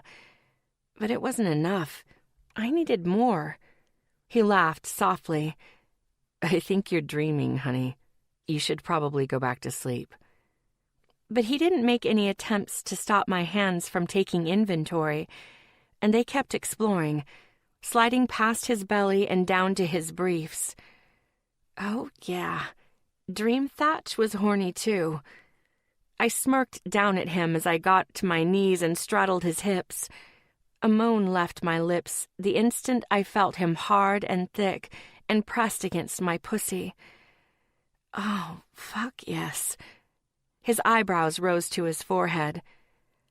Honey, shh. I pressed my fingers to his lips. Just lie back and enjoy the ride, Thatch. I'm gonna make this real fucking good for both of us. Shit, he groaned as I rotated my hips. Fuck, what is happening? I don't know, but I'm really liking it. Are you even awake now? He gripped my hips, stopping my movements. His eyes stared into mine, a heady mix of concern and raging lust. I shook my head and laughed at Dream Thatch's attempts to trick me, and I bit into my bottom lip. You're awake? I rotated my hips again, despite his efforts to stop me, to punctuate my meaning. Thatch's dick was wide awake and raring to go. Oh, yeah. And I'm fucking loving the feel of you between my legs. Christ, he groaned again. I leaned down and pressed my lips against his. I slipped my tongue inside his mouth and kissed him deep. He stopped questioning me then, and he tangled his hands into my hair as he took control of the kiss. Groping intensified, and the race to get us as close as possible turned into an all-out wrestling match. We were both moaning into each other's mouths, our bodies instinctively moving and grinding in a perfect, pleasure-inducing rhythm. When it felt like a spark lit a fire between my legs, everything started to become a lot less fuzzy dream and more lust-fueled reality. Surprised, I sat up, breaking the kiss and staring down at him. This feeling and the rapid rise and fall of my chest were not the result of a dream. Nope. I was definitely awake and about 2 seconds away from fucking Thatch. Well, this is unexpected. I rubbed a hand over my eyes, blinking past the fog, and looked at the man beneath me. Thatch appeared utterly confused, but I could still see that layer of need beneath his pupils. Cass, he asked, gauging my face.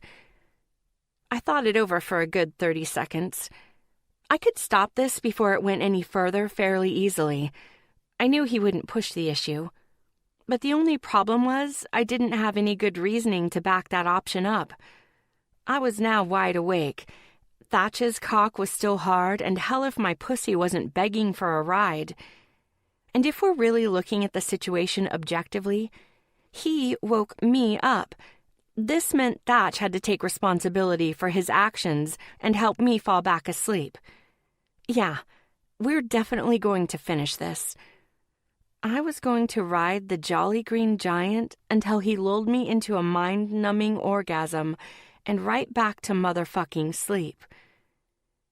Guess what, Thatch? I asked, smirking down at him. I'd paused for who knew how long, but he seemed perfectly content to rub his hands everywhere within reach to keep occupied. What? He tilted his head to the side as said greedy hands rubbed across the top of my thighs. I leaned forward and pressed my mouth to his again, slipping my tongue between his lips and getting a taste of him before sucking on his tongue and spurring an intoxicating groan from his throat. I'm going to fuck you, I told him as I moved my mouth down his jaw to his neck and then his tattoo-covered chest. You are? He asked, shock and surprise, and a whole lot of what the fuck is happening right now evident in his voice. Oh yeah, I'm about to get your boner out and have a fan-fucking-tastic time.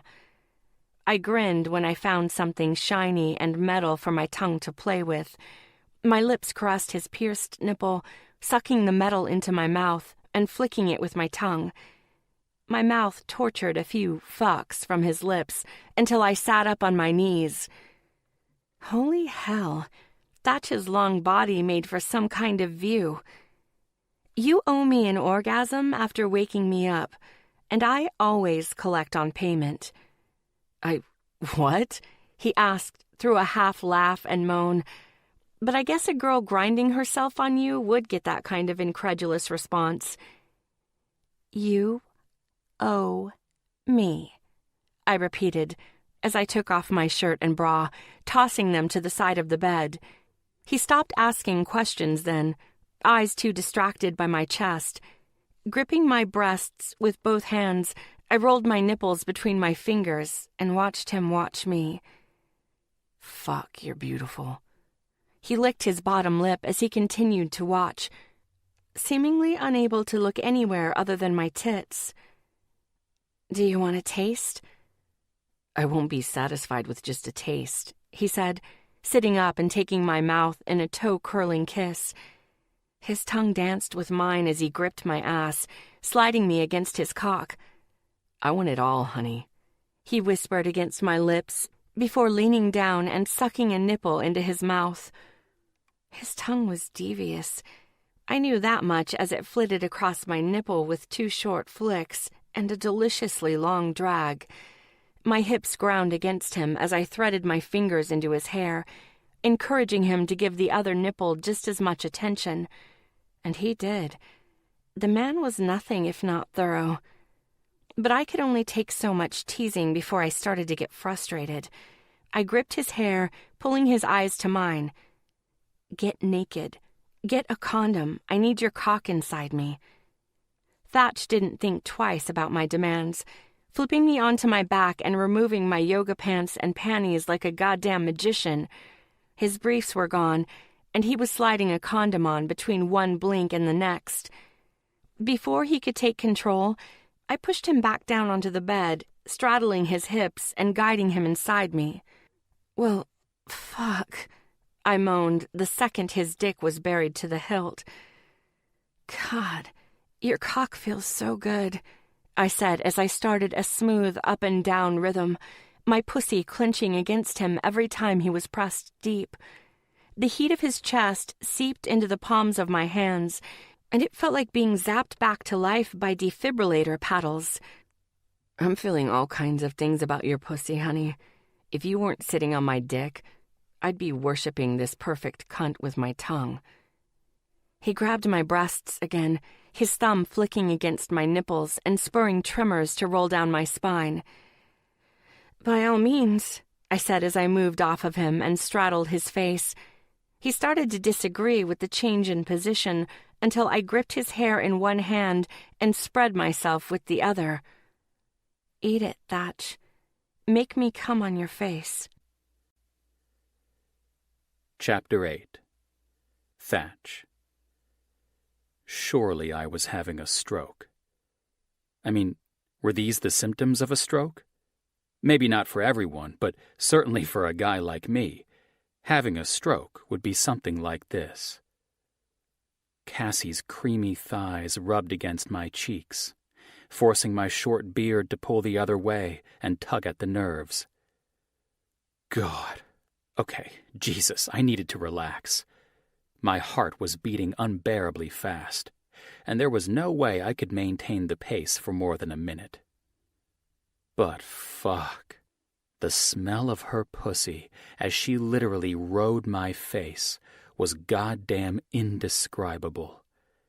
It didn't smell like anything else I'd ever smelled before, even other pussies.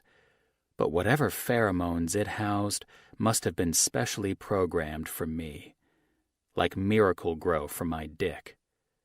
I couldn't see it at the moment, because I couldn't see anything other than this wild woman's fucking perfect pussy. But it was bigger than it had ever been. A wager of 15 grand on that very fact wouldn't have even made me blink. Not to mention, how the fuck had we gotten here? How in the hell was I having sex with Cassie Phillips right now? My head was obviously too round and thick to wrap around the unexpected concept. When she ground down harder on my mouth and whimpered, I recognized the need to forget all the details and just concentrate on what I knew. And I knew how to eat a fucking pussy. The secret was simple. It was never, ever the same. It could be the same woman, the same day, the same fucking session, but a woman's pussy is a special kind of woman. She's picky, but fucking generous, and she gets off on all kinds of wicked shit. But her biggest turn-on is variety and a good sense of mood. I did my best to listen for Cassie's cues, her moans and whimpers, and the speed of her breath. Did she need it faster or slower? And was the pressure just right? The answer was never consistent, and I fucking loved it. Every time I earned a reward through the curl of her toes or a squeeze of her knees, it made me work harder.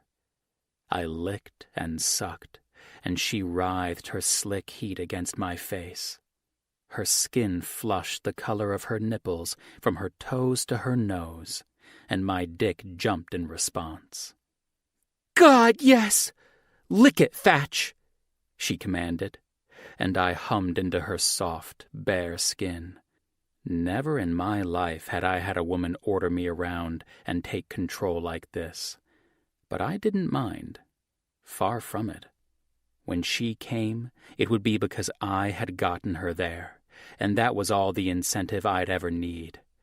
This wild woman was a fucking goddess, and any time she wanted her pussy licked, I'd do it. No questions asked. "Come on, honey. Come on my face." Just when I was ready, she robbed me of it, jumping from my face with a moan and scooting quickly back down my body and onto my dick. "Fuck me," I breathed. "No, baby," she corrected with a shake of her head. "Not this time. This time, I'm fucking me." And by God, she did. Up and down, she fucked herself on my dick, never even giving me an opportunity to show any of my moves. I was an instrument, and she didn't mind doing all the goddamn work. It wasn't an impossibility, but I had to admit it was rare I encountered a woman with this much sexual work ethic. I reached for her tits as they swung in front of me, and I smiled internally when no hands slapped mine away. They were heavy and heaving, and when I rubbed the tips with my thumbs, she licked her lips and fell over the edge. Her head shot back, her eyes closed, and the taut muscles in her thighs squeezed harder at my hips. When she fell forward onto my chest with long, even breaths, I let my hands settle on her hips and rubbed gently to give her a minute to get her strength and energy back. She'd been tired when we came in here, and now she'd done enough work for both of us. "You okay, honey?" I asked, touching my lips to the side of her face and breathing in the scent of her skin. God, she smelled delicious, like oranges and us. I licked at the curve of her shoulder. She didn't move or speak. "Cassie?" I questioned. Soft snores tickled my inner ear, and I knew in an instant. She'd just fucked herself to sleep. She'd fucked herself to sleep. Jesus. My overexcited dick wasn't getting his happy ending tonight. No, this fucker was doomed by the cliffhanger, and I was the messenger who had to break the news. Sorry, buddy. No full 8-second ride this time. Up and off my dick, I moved Sleeping Beauty as gently as possible. But when I shook her arm to get her attention without any kind of response, I knew I shouldn't have bothered. God damn it, I grumbled, picking myself up off the bed and walking bow-legged into the bathroom. I may not have been happy, but my cock was spitting mad. Yanking off the condom, I found just a tiny bit of pre-cum at the tip, but absolutely no relief. Don't be mad at me, asshole, I told my dick. This is not my fault. I don't think. The whole thing was confusing. I didn't understand how it had happened, or why it had stopped before it was over. None of it made one fucking lick of sense. The taps to the shower squealed slightly as I turned them and stepped into the not-yet-warm spray. My fist was a horrendously poor substitute for the grip of Cassie's pussy, but it would have to do. I worked myself while picturing the motion of her tits and the weight of each one in my palms. She'd looked me in the eye on more than one occasion, even studied my face with a closeness that made it damn near impossible to forget who she fucked. And she wasn't the only one. After tonight, I'd be able to picture every part of her body for the rest of my life. A mediocre climax brought practically the opposite of relief, but I took it for what it was, did a half-assed job of drying off, and climbed into the bed next to my new favorite woman. She was deep in sleep, but that didn't stop me from watching the way her chest rose and fell with each breath, or notice the absence of intensity her face normally carried. She was beautiful in the way all women were, but she was also different. All this individuality that she never apologized for. It consumed her.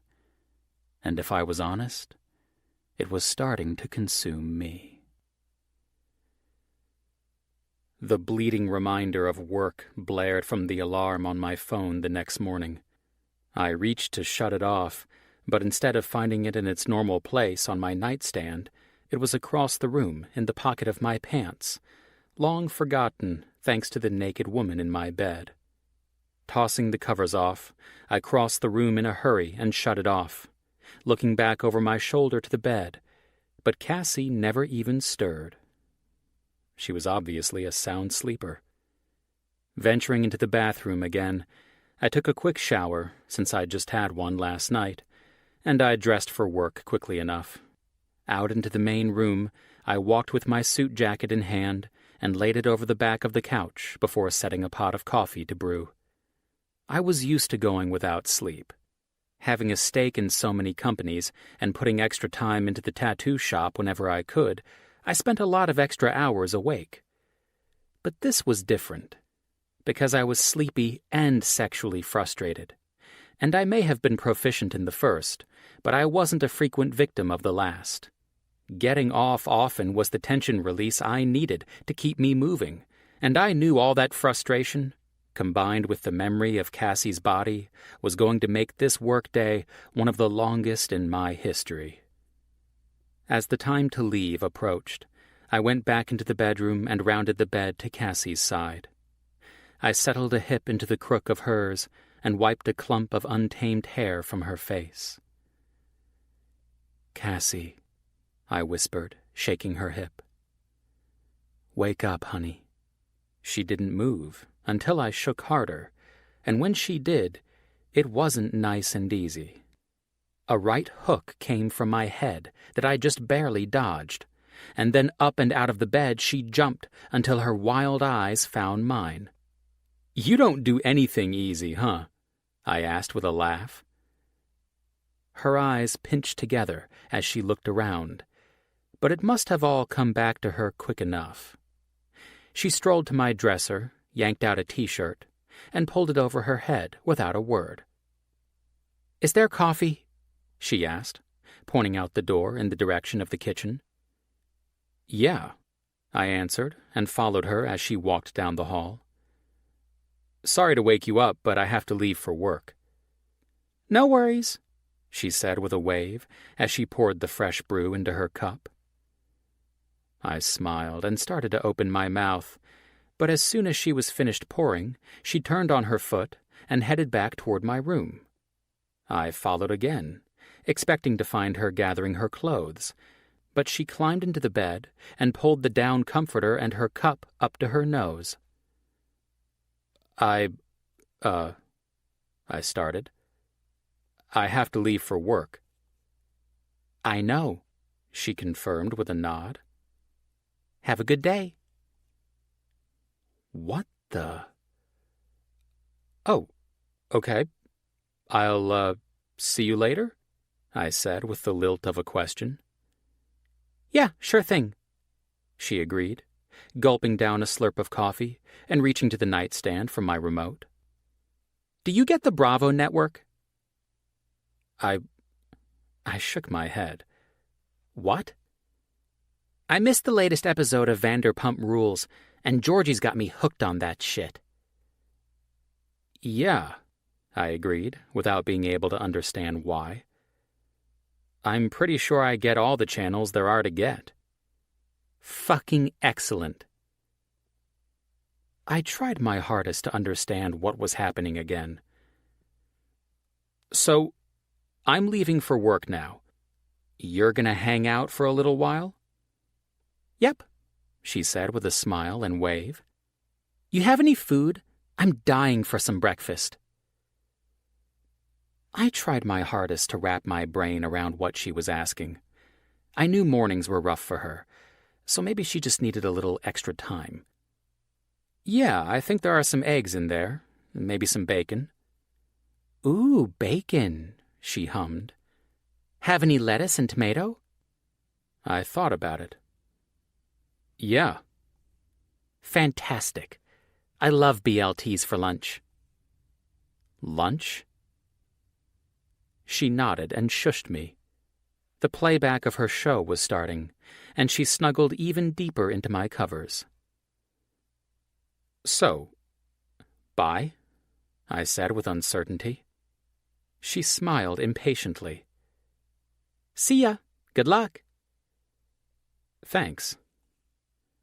I turned and left my room, walked down the hall, grabbed my jacket, wallet, and keys, and stepped out the door.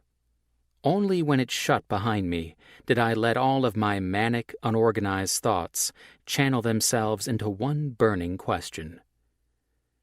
What the ever-loving fuck is going on?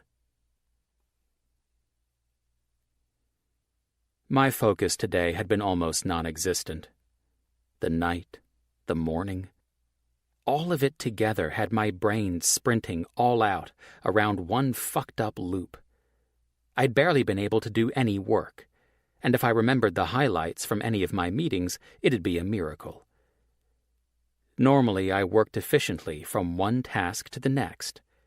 Today, I couldn't even find the surface of my desk. Paralyzed by the unknown, I'd fired off an experimental text to Cassie in an attempt to push her until she broke. All it had done was perplex me more. She'd been overzealously responsive, to the tune of nearly a dozen texts, and so comfortable with her banter that I would have sworn we chatted all the time. I grabbed my phone and stared down at the text conversation in question. Me. Can you run the dishwasher? Cassie. I can't right now. I'm trying to figure out your DVR. I don't want to miss this Lifetime movie that's on at 2. Me. What are you doing at 2? And you realize it takes all of 2 seconds and a press of a button to run the dishwasher, right? I know you can multitask, honey. I've seen you play with your tits while riding my cock. Cassie. But that was for an orgasm. Your dishes aren't that much fun. Anyway, I'm very busy rummaging through your shit right now. I only took a break to make sure I recorded this movie. This apartment is so fucking big. I'm not sure if I'll be done by 2. Cassie. Is that floral-scented bubble bath next to the giant jacuzzi tub yours? Or is it for your pussy parade? Cassie. Oh, that's how it works, isn't it? You wine, dine, fuck, and 69 them, then clean them up in a nice bubble bath and send them on their merry way. Cassie. That's sweet, T. Very gentlemanly of you. Cassie. And I should probably try to fit in a bubble bath today, too. Yeah, I'll add that to the list. Me. Number 1, I don't have a pussy parade. Number 2, I'm a grown-ass man. If I want to splash around in a bubble bath, I'll damn well do it. Number 3, put everything back where you found it. Cassie. Aw, that's a cute visual. You and your boner just splashing around in the tub. Cassie. And don't worry, I figured out the DVR. All's good here. You can go back to work now. Klein Brooks is on the phone for you. My assistant, Madeline, buzzed in. I shook off the confused stupor, moved the rogue folder that had slightly muffled her voice, and answered the phone. Klein. Hey, T, he greeted casually. I bounced my knee, and the sole of my dress shoe tapped erratically on the tile underneath my desk. I need to talk to you about— You don't need to talk to me about shit, I broke in, knowing I wouldn't be able to sit through a hot minute of him going on about mergers and acquisitions and technical internet mumbo-jumbo. But I sure as fuck need to talk to you. Huh? What are you talking about? Too amped up, I did the opposite of burying the lead. I shot that shit straight into the stratosphere before a launch countdown even commenced. I fucked Cassie last night. What? He asked on a shout. Well, I guess, I corrected. She actually fucked me. I don't even know how it happened or what happened or shit, any of it, really. I'm confused as fuck. Shock would never keep Klein stumbling for long. As expected, he composed himself quickly and started asking questions. How are you confused? Weren't you there? Aren't you the reason it happened? No, I snapped, just as flabbergasted as he was.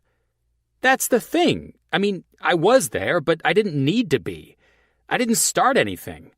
It just sort of happened, and then it was happening. And fuck me, it was really fucking good. But I still wasn't in control of anything. Maybe that's why it was good, he joked. I scrunched up my face in mock laughter. Not the fucking time, dude. No. Oh no, he denied. It's exactly the right time. This is what you would do to me, and I can't tell you how good it feels to be the one doing it to you. Fuck you. Both middle fingers saluted him rapid fire, like rounds from a gun. It didn't matter that he couldn't see it. It made me feel better. Klein just laughed. Ah, shit, I grumbled, when I realized my only other option was to hang up the phone. A sounding board had never been more necessary in my day-to-day life, and I didn't have anyone else to talk to right now, so I was just going to have to take his shit and like it. Fine, make your jokes. Thanks, he said. I will. My eyes narrowed at his glee, but I dove right into the basics anyway. She fell asleep on my dick. Okay, he ventured. Maybe I shouldn't be hearing these details. I ignored his delicate sensibilities. Right after she orgasmed, like creamed all over my dick. Jesus! And then, boom, out like a light. There I was with my dick in the sweetest pussy it's ever entered, and I literally couldn't fuck it. I mean, I could have, but even I draw the line somewhere, and that would have been creepy as fuck. I don't know what to do with this, Klein admitted. If my savant of a friend didn't have the answers, I didn't know if anyone would. I don't either. She used me as a goddamn sleep aid. The roll of what I now considered his constant chuckle clucked in my ear. One thought bled into the next with no transition, and as all of the worsening details came back to me in waves, I just kept on blurting.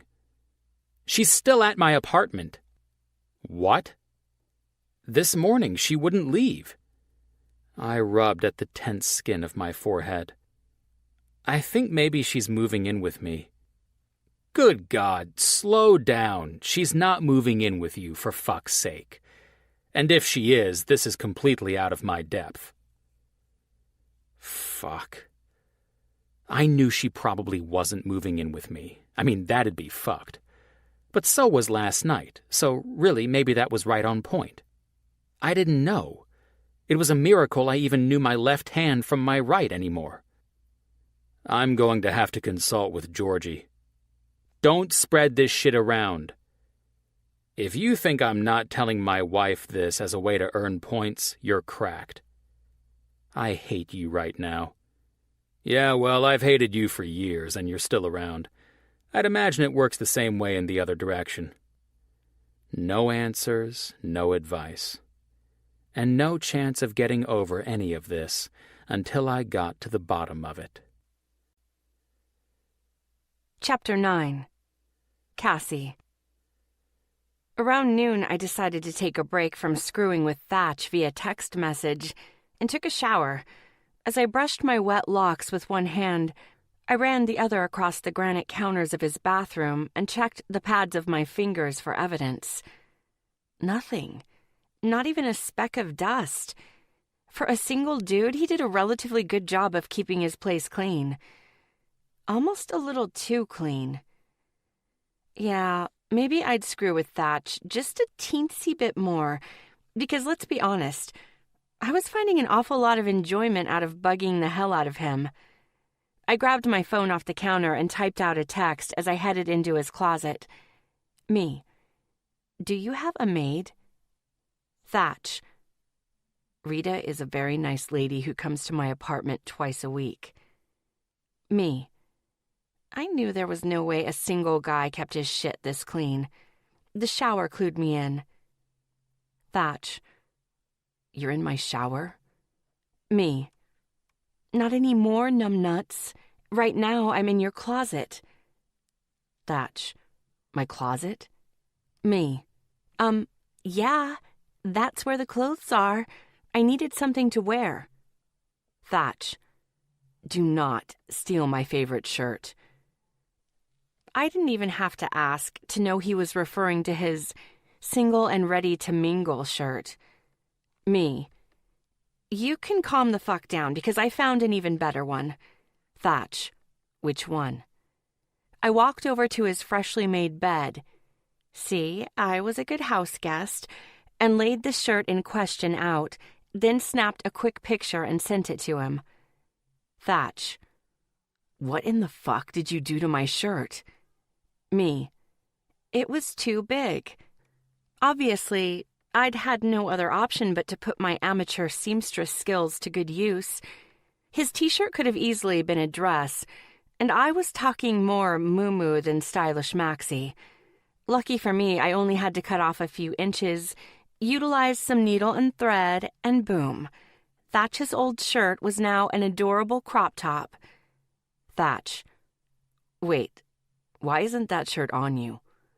Are you naked in my bedroom right now? Me. No. As a matter of fact, I have on a pair of tighty-whities, which, I gotta say, that's real cute, Thatch. I love that you actually wear these. Thatch. I have to when I play rugby, smartass. Me. Better support for your supercock? Thatch.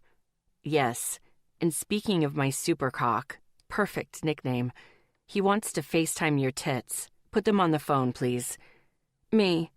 Meh. You should have texted me sooner. I already rubbed one out. Thatch. In my shower?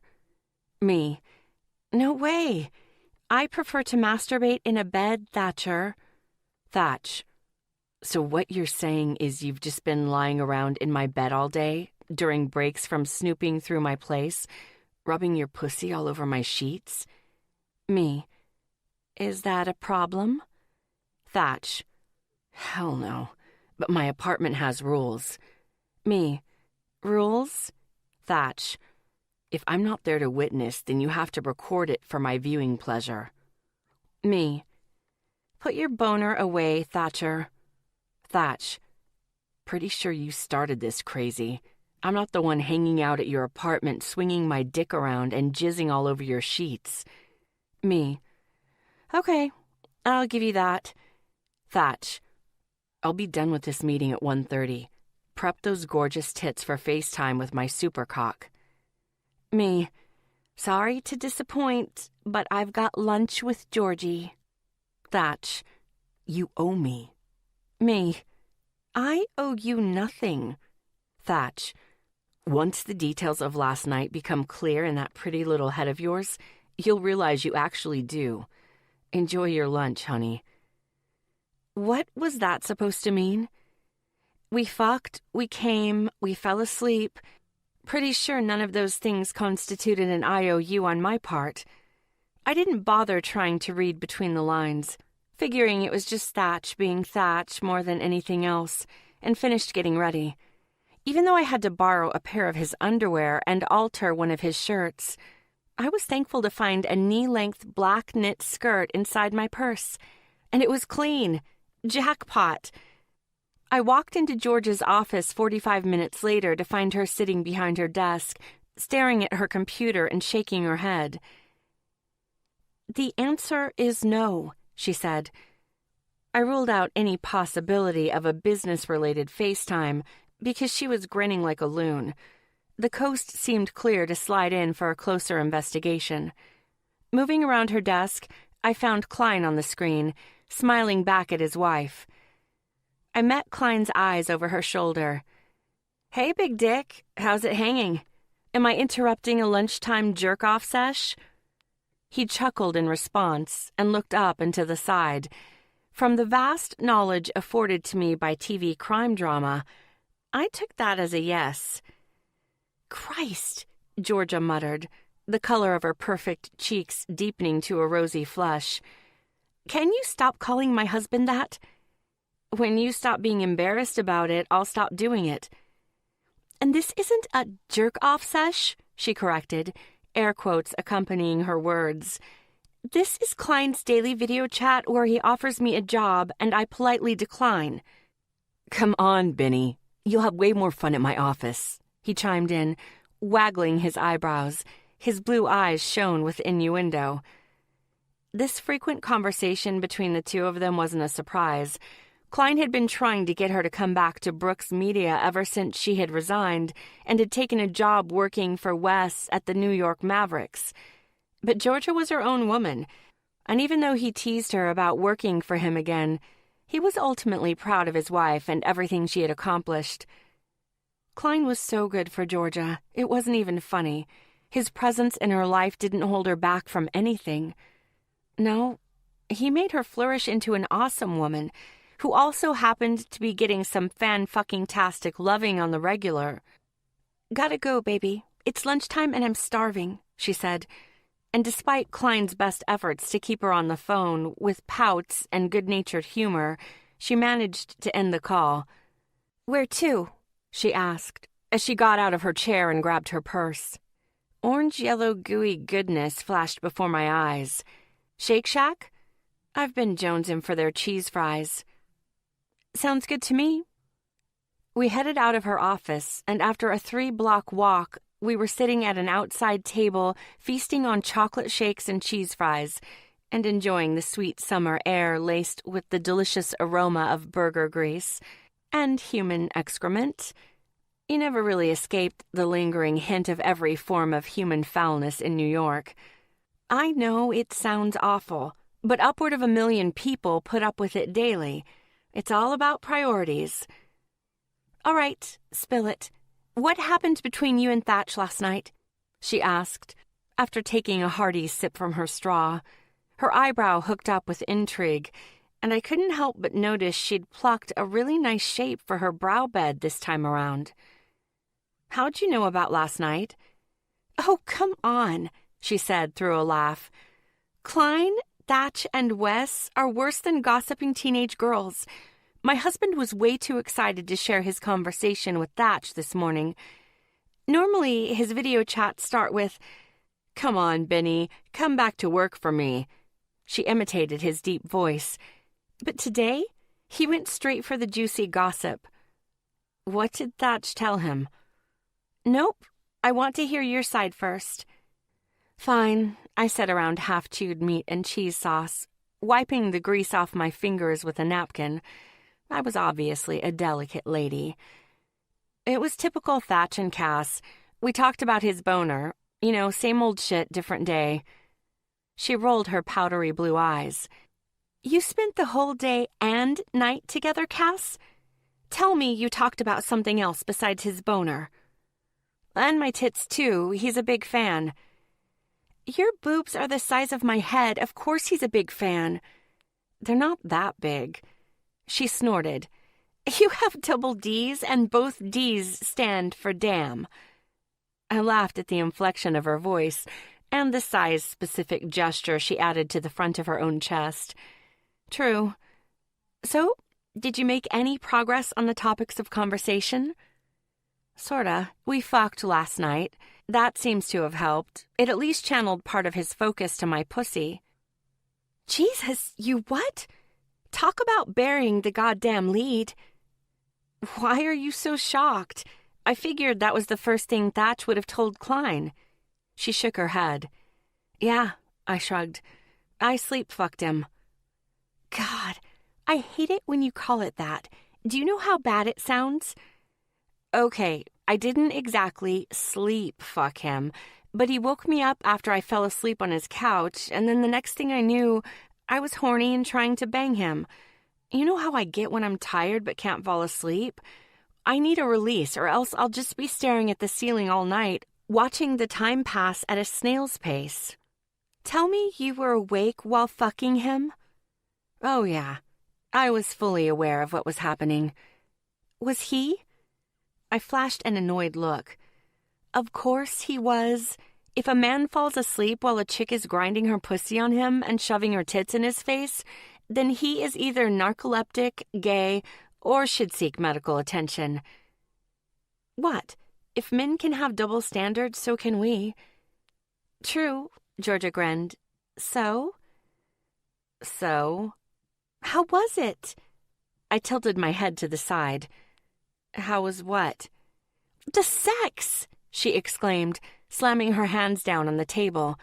Our cups shook from the vibrations, and a few people turned in our direction. Slow your roll, Susie. You're about 10 seconds away from reenacting when Harry met Sally, and I'm not so sure that couple feeding their dog ice cream is going to appreciate it. She giggled, grabbing a fry from the basket. Great movie.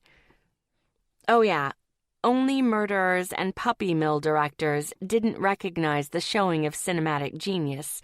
Fan-fucking-tastic movie. All right, she said, leaning across the table.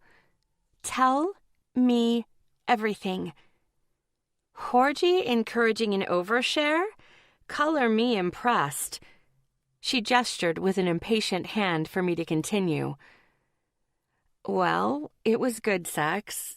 Great sex, actually. His dick and mouth are talented, that's for damn sure. I would have come twice had my pussy not demanded to be penetrated. Damn, that's a good session of sleep fucking then. I laughed, and I couldn't stop myself from replaying the night's events in my head. I really had enjoyed last night. Thatch had a body made for fucking. That was pretty much all there was to it. So, I'm assuming Thatch enjoyed himself too? I rolled my eyes.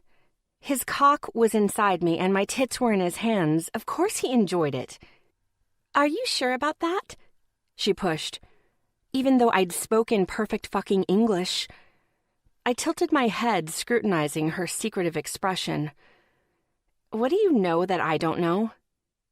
Nothing, she said, but her shifty eyes said otherwise. Spill it. I don't know anything, she tried to convince me, but the grin she was fighting made it quite obvious she was full of shit. God, she was about the worst liar in the history of liars. Georgia, I stared at her, unleashing the crazy eyes. It was my biggest weapon when trying to get her to fess up to something. She called it the creepy stare, and it generally only took about 10 seconds of half-assed effort to get her to spill her secrets. 5, 4, 3, 2, 1. Fine, she gave in, raising both hands in the air. Cool it on the creepy staring. You know it freaks me out. Works like a charm, every time. Okay, so maybe I already knew you guys had sex, she confessed. Horgy, I admonished. Equal parts shocked and impressed, she was able to convince me otherwise for even the short window she had.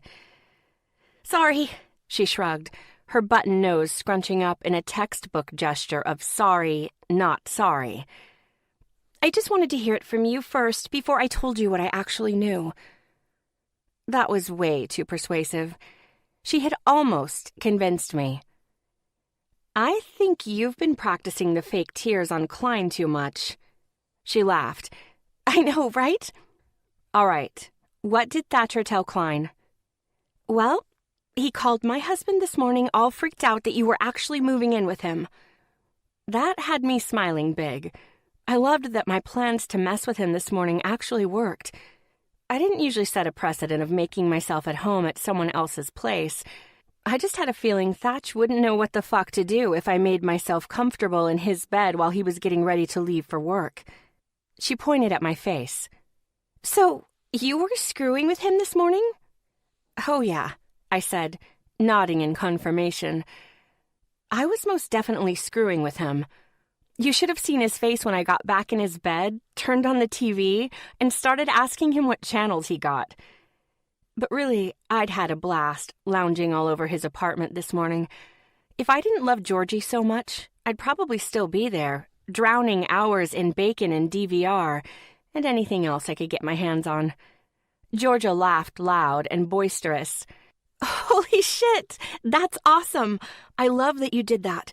He's the ultimate prankster. It's about time he got a taste of his own medicine. I smirked. I know. I wish I would have recorded it. The only other thing he told Klein was that... Well, she paused, eyeing me with an amused look. The sleep fucking worked. Like it really worked. I thought over her words for a good 30 seconds until I finally caught what she was putting down. Oh, fuck, I said through a laugh. Definitely not sleepless in Seattle. Nope, more like comatose in New York, she agreed. I replayed the sex in my head and realized I had actually passed out on his cock, and I did this before he finished. Man, talk about a bitch move. Yep, it was something out of How to Lose a Guy in 10 Days, she agreed again. I cringed before asking, Are we speaking only in movieisms now? She shrugged, but she didn't look like she thought it was the worst idea in the world. My usual devil-may-care attitude had gone up and gone hiking. In my defense, I was running on 2 hours of sleep from the night before, but still, I kind of feel like an asshole. Doing the old dine and dash on someone's dick was almost never called for. Georgia let out a quiet laugh. Yeah, you probably should. The ogre was right. I did owe him. Because let's face it, if Thatch had done that to me, I would have been fucking pissed. I honestly had to give the guy props for handling it so well, seeing as I was still alive and everything. I had always lived my life by one motto. I couldn't please everyone. I didn't care to please everyone, but I could motherfucking please myself, which I did, often. But for some odd reason, I found myself actually caring about what Thatch thought and trying to find a way to make it right. And the more I thought about it, the worse I felt. It was a foreign concept to me, but even I couldn't deny I had pulled a big-time bitch move last night. Maybe there's some way I can make it right. Georgia pointed at my face. I know that look. What are you planning? Man, those cheese fries are really wreaking havoc on my stomach. It was in turmoil. When I shrugged my uncertainty, she made a suggestion of her own. Maybe he's finally getting a little glimpse into what he puts everyone else through. Little Horgie is encouraging my scheming ways? Georgia nodded, and a devilish smile consumed her lips. Is it safe to assume this has everything to do with Thatch including the gargoyle dick in his best man speech? You bet that prankster's ass it does. Thatcher had finally met his match in me. His match. At pranking, I told myself. But the seed was already planted, and there was no way I'd be able to keep it from growing. I strode through Thatch's building and straight for his assistant's desk. Hi, I've got a last-minute meeting with Thatcher Kelly. She looked up from her computer and hesitance etched her face. He's in the middle of a conference call right now? Oh, I know. I played it off. That's why he asked me to come. She squinted in confusion and took in my not exactly business attire. I was pretty sure the waistband of Thatch's underwear was sticking out of the top of my skirt like a wrapper, for fuck's sake. But people were always hesitant to deny you if you acted self-assured enough. And you're supposed to be on that conference call? Yep, I said, tapping her desk and walking toward his office door. He'll be happy I was able to make it in time. But wait, let me... She stuttered over her words as she stood up from her desk. I should probably let him know you're here. No worries, I got it from here. I waved her off and proceeded to open his office door. Thatch sat behind his big mahogany desk. His brown eyes rested behind a pair of sexy glasses and were lacking their playful edge. He was obviously concerned and very distracted with whatever was being said on the other end of the call. He didn't look up from his desk until he heard the door close and the lock being flipped with a quiet click. His hair was rough and unkempt, as though he'd been running his hands through it constantly. And it made me want his hands in my hair, tugging, pulling, you name it. Oh, yeah. My arousal was plain to see, and those brown eyes switched from serious to intrigued in a matter of seconds. Hi, I mouthed, holding up a bag of, I'm sorry for falling asleep on your dick fries. I moved around his desk until I was standing beside his chair. He turned to face me and held up one finger, responding into the phone. Unless you want your balls handed to you on a silver platter, I strongly suggest rethinking those investments. I smirked at the way Thatcher Kelly did business. I doubted many other people threatened their clients' balls and got away with it. I set the bag on his desk and went about my ogling. A sleek gray suit covered his huge masculine body, and I wanted it uncovered. My pussy was pounding thanks to his all-motherfucking business expression and its enhancement of his strong features. He oozed power and authority, and I was getting all kinds of sexy-as-hell alpha vibes. Oh yeah, Thatcher Kelly was a stud, and I was about to show him how sorry I was for falling asleep on his dick. The fries wouldn't be the only meal consumed in the name of forgiveness. I grabbed a pen and notepad off his desk as I heard him rattle off a few investment figures into the phone. I scribbled a quick note and held it up for him to see. Will there be anyone coming by your office in the next 10 minutes? He read the note and then met my eyes, shaking his head. I flashed a smirk and a wink as I got down on my knees and placed my hands on his thick thighs, pushing them apart to make room. His eyebrows rose to his forehead as I undid his belt and slid down his zipper. The second I slipped his cock out of his pants, he placed his hand over the receiver, whispering, Cass, honey, what are you doing? Telling you I'm sorry, I responded as I stroked him in my hand. Is that okay? I asked, but I didn't wait for a response. Grazing my lips around his crown, slowly, inch by inch, I slid him into my mouth as his eyes stayed fixated on what I was doing. Fuck, he muttered, and then cleared his throat. No, I'm still here, Mike. He tasted delicious, and I loved the feel of him against my tongue. Velvety smooth and hard, really fucking hard. It was all I could do to pull it out of my mouth for a little more teasing. I used my hand to outline my lips with the tip of his thick cock, alternating that move with sucking the head into my mouth.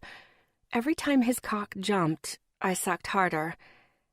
I already told you what I thought about that, he stammered as I tortured the underside with the flat of my tongue. My gaze locked with his as I pumped my mouth quickly up and down his shaft. He couldn't take his eyes off of me, and I watched his Adam's apple bob with a swallowed groan when I tapped the end of him to the very back of my throat. Then he swallowed another, and another.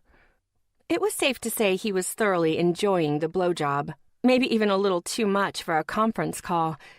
But turned-on Cassie had absolutely no consideration, even less than the normal me. Seconds later, he mumbled a near-incoherent, "I'll call you back," to Mike and tossed his phone onto his desk with reckless abandon as he started to move his hips in rhythm with my mouth and hand. I have no idea why you're doing this, but please don't fucking stop. His hands were in my hair just like I wanted, encouraging me to continue with gentle yet firm movements. The soft hum of the fluorescent lights was the only noise that wasn't a distinct result of him and me and sex. I released him with a loud pop and continued to stroke his length as I gazed up at him. My chest heaved, and my voice was nothing more than a sexy rasp. "Don't worry, Thatcher. I won't stop until you come in my mouth." A deep, throaty groan left his lips. "Keep talking like that and I won't last another 30 seconds. I lapped up a few drops of pre-cum and moaned. "You taste good, Thatch," I said with a smirk before wrapping my lips around him again and sucking down his shaft. "God, your mouth is heaven, honey." As I continued to work him over, the ache of arousal became too much. I needed just a little relief. I slid my shirt and bra up over my breasts, baring them to his greedy gaze. "Baby, play with my tits while I suck you off." I didn't have to ask him twice. He grabbed my breasts with his large hands and rubbed his thumbs across both nipples. I throbbed between my legs from his expert touch and had to fight the urge to turn the situation into an outcome where we both found release. But this wasn't about me. This was about him. I lightly glided the surface of my teeth down his length, trailing it with my tongue. "God, you're good. Too goddamn good." "Oh? Just wait, baby. I'm gonna make you come hard." As I watched him slowly unravel, I felt empowered by having this much control over his pleasure. And every thrust of his hips, every deep, heady groan, only spurred me on more. Hell, I was getting all kinds of good blowjob vibes from Thatch, damn near getting off on it as much as he was. I sucked him deeper and stroked him harder as I flicked my tongue against him in rhythmic movements. "Fuck, yes," he hissed, and then groaned in a staccato rhythm. "Keep doing that." "That's it, baby. Come in my mouth." When I knew he was close, I gently tugged on his balls and watched that little move push him right over the edge. "Oh, fuck," he shouted, his voice bouncing off the walls of his office. He gripped my hair as his head fell back, and then Thatch growled the sexiest fucking sound my ears had ever heard as he finished in my mouth. I gave him a minute to catch his breath and to talk myself out of spreading out on his desk and finger-fucking myself while he watched, and then gently tucked him back into his pants. Carefully, I got to my feet and placed a soft kiss to his shocked lips. "Have a good rest of the day at work, honey," I said, grabbing my purse off the floor and tossing it over my shoulder and walking toward the door. "Cass?" he asked, voice filled with surprise and awe and utter confusion. My mind was a mess of unsatisfied arousal and surprising affection, and I knew I had to do something to get my head back in the game. Before leaving his office, I glanced over my shoulder and left him with the only defense I had against the way my emotions were fucking with me. Fucking with him. "Oh, and enjoy the fries. They're from Shake Shack." I waved with a little wiggle of my fingers. "See you at home, Thatch." Boom. Suck on that, prankster, I thought to myself as I strode down the hall. But the elation over screwing with him only lasted a few seconds, and as I got on the elevator, I found myself touching my lips and grinning over what I had just done. And I wasn't completely sure it had anything to do with a declaration of a prank war. Chapter 10. Thatch. Cassie winked and closed the door to my office with a soft click, but I still hadn't moved a muscle. Behind the solid wood of my desk, my wood was fading in the still-open fly of my pants. Shock didn't really fucking cover what I was feeling at that moment. The surprise visit, the bag of takeout, the blowjob, and the way she left things as soon as my dick left her mouth. I'd done a lot of shit in my life, but I'd never been sucked off behind my desk. The whole showing up at work without warning thing was a boundary only crossed in serious long-term relationships, or between involved co-workers, and I'd never really had either. I'd been in love with Margot, but the love had been young. Still a teenager, I'd been naive and self-centered and completely focused on what she could do for me, rather than the other way around. It'd probably have been a fleeting memory of adolescent hormones and mistakes, had it not ended the way it had. But that was the kind of thing that never left you, was never forgotten. After all these years, all that was left of her in my day-to-day life were Frankie, Claire, and Mila, and I wouldn't trade them for anything. "Mr. Kelly," Madeline's voice called, freaking me the fuck out and jump-starting the rush to zip up my pants. I pushed the tails of my shirt in, zipped the fly, buttoned my pants, and then fastened my belt, all before taking a deep breath, running a hand through my hair, and pushing the button to respond to her call. "Yeah, Mad?" "Wes Lancaster is on the phone for you." Jesus. I wasn't sure now was the best time to talk to him, but he was on a recruiting trip, so I'd expected him to call at some point wanting to run numbers. He didn't have me on staff, but as much as we teased each other, he trusted me more than anyone else when it came to money. Thus he brought me in to consult from time to time. A puff of air left me as I fought for quick composure. "Hey, Wes, what's up?" I said as I answered, trying my best to sound casual. That was my first mistake. "No jokes?" he asked cautiously, without even saying hello. "Something's wrong. What's wrong?" I rolled my eyes. "I can be serious on occasion, you know." "Not with me. Not ever. Not in the history of our friendship." Pushing my back firmly into my chair, I rubbed at my facial hair. "God, you're fucking dramatic, Whitney." "That's better. But yeah, you're not getting off the hook. What's going on?" "I just got my dick sucked. How's that?" I asked when no other explanation came to mind, trying to put him off by oversharing. "Nope. I'd say that's pretty normal too. What's abnormal, T-Rex?" "You're a pain in my goddamn ass." "I've heard. I'm waiting." Jesus Christ. "Mr. Kelly," Mad buzzed in on the intercom. "Klein Brooks is on line 2. "Hold on, Wes," I said into the phone and pushed the button to answer her. "You might as well conference him in, Mad." She didn't answer, but in a matter of moments, Klein was in on our call. "Thatch." "Wes is on the line too, Klein." "What's wrong with you?" Klein asked suspiciously. Fucking hell. I didn't crack jokes all the time. I could answer a call normally, for fuck's sake. "I've been wondering the same thing," Wes exclaimed, fucking victorious. "I hate you both."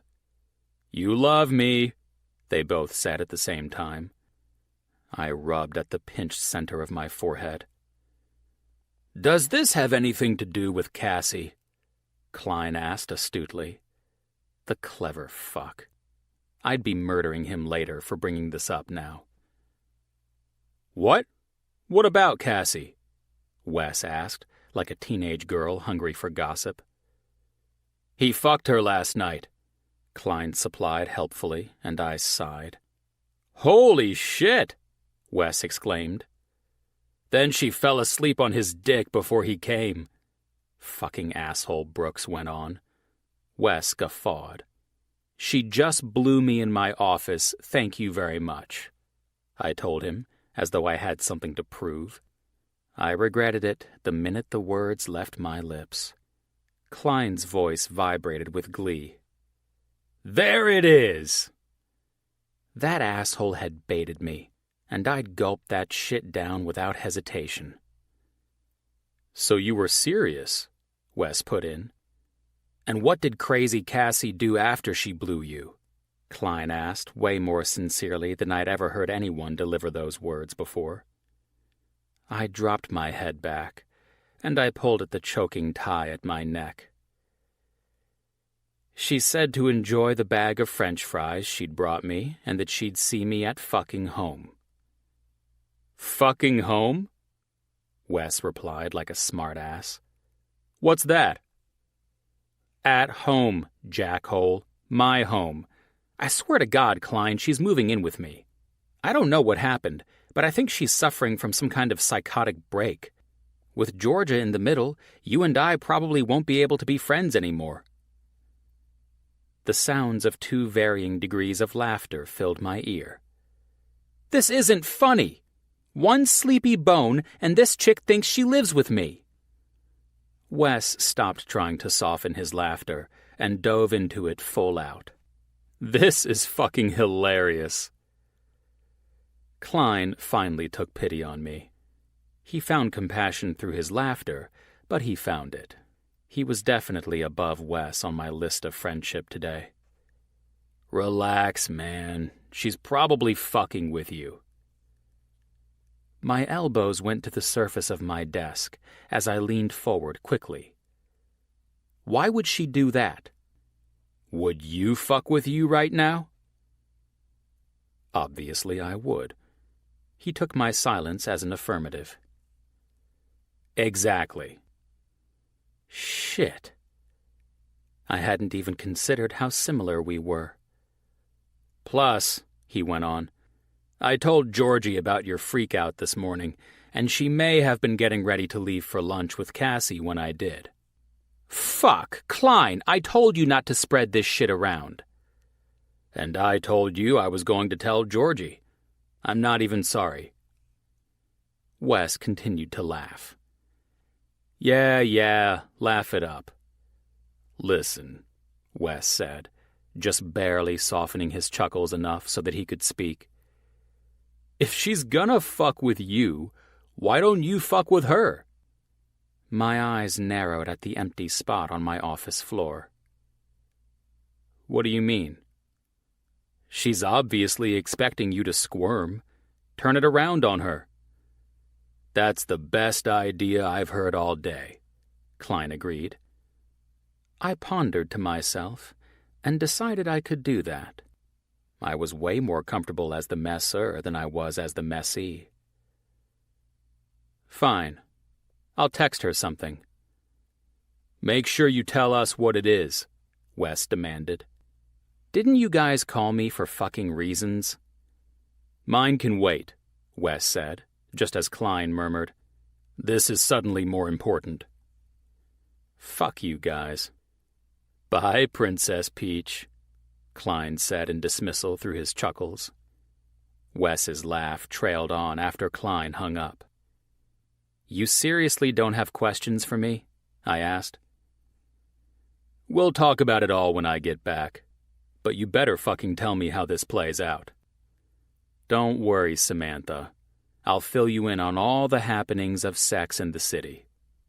Slamming the phone into the cradle before he could say more, I picked up my cell phone off the corner of the desk and pulled up her number to text.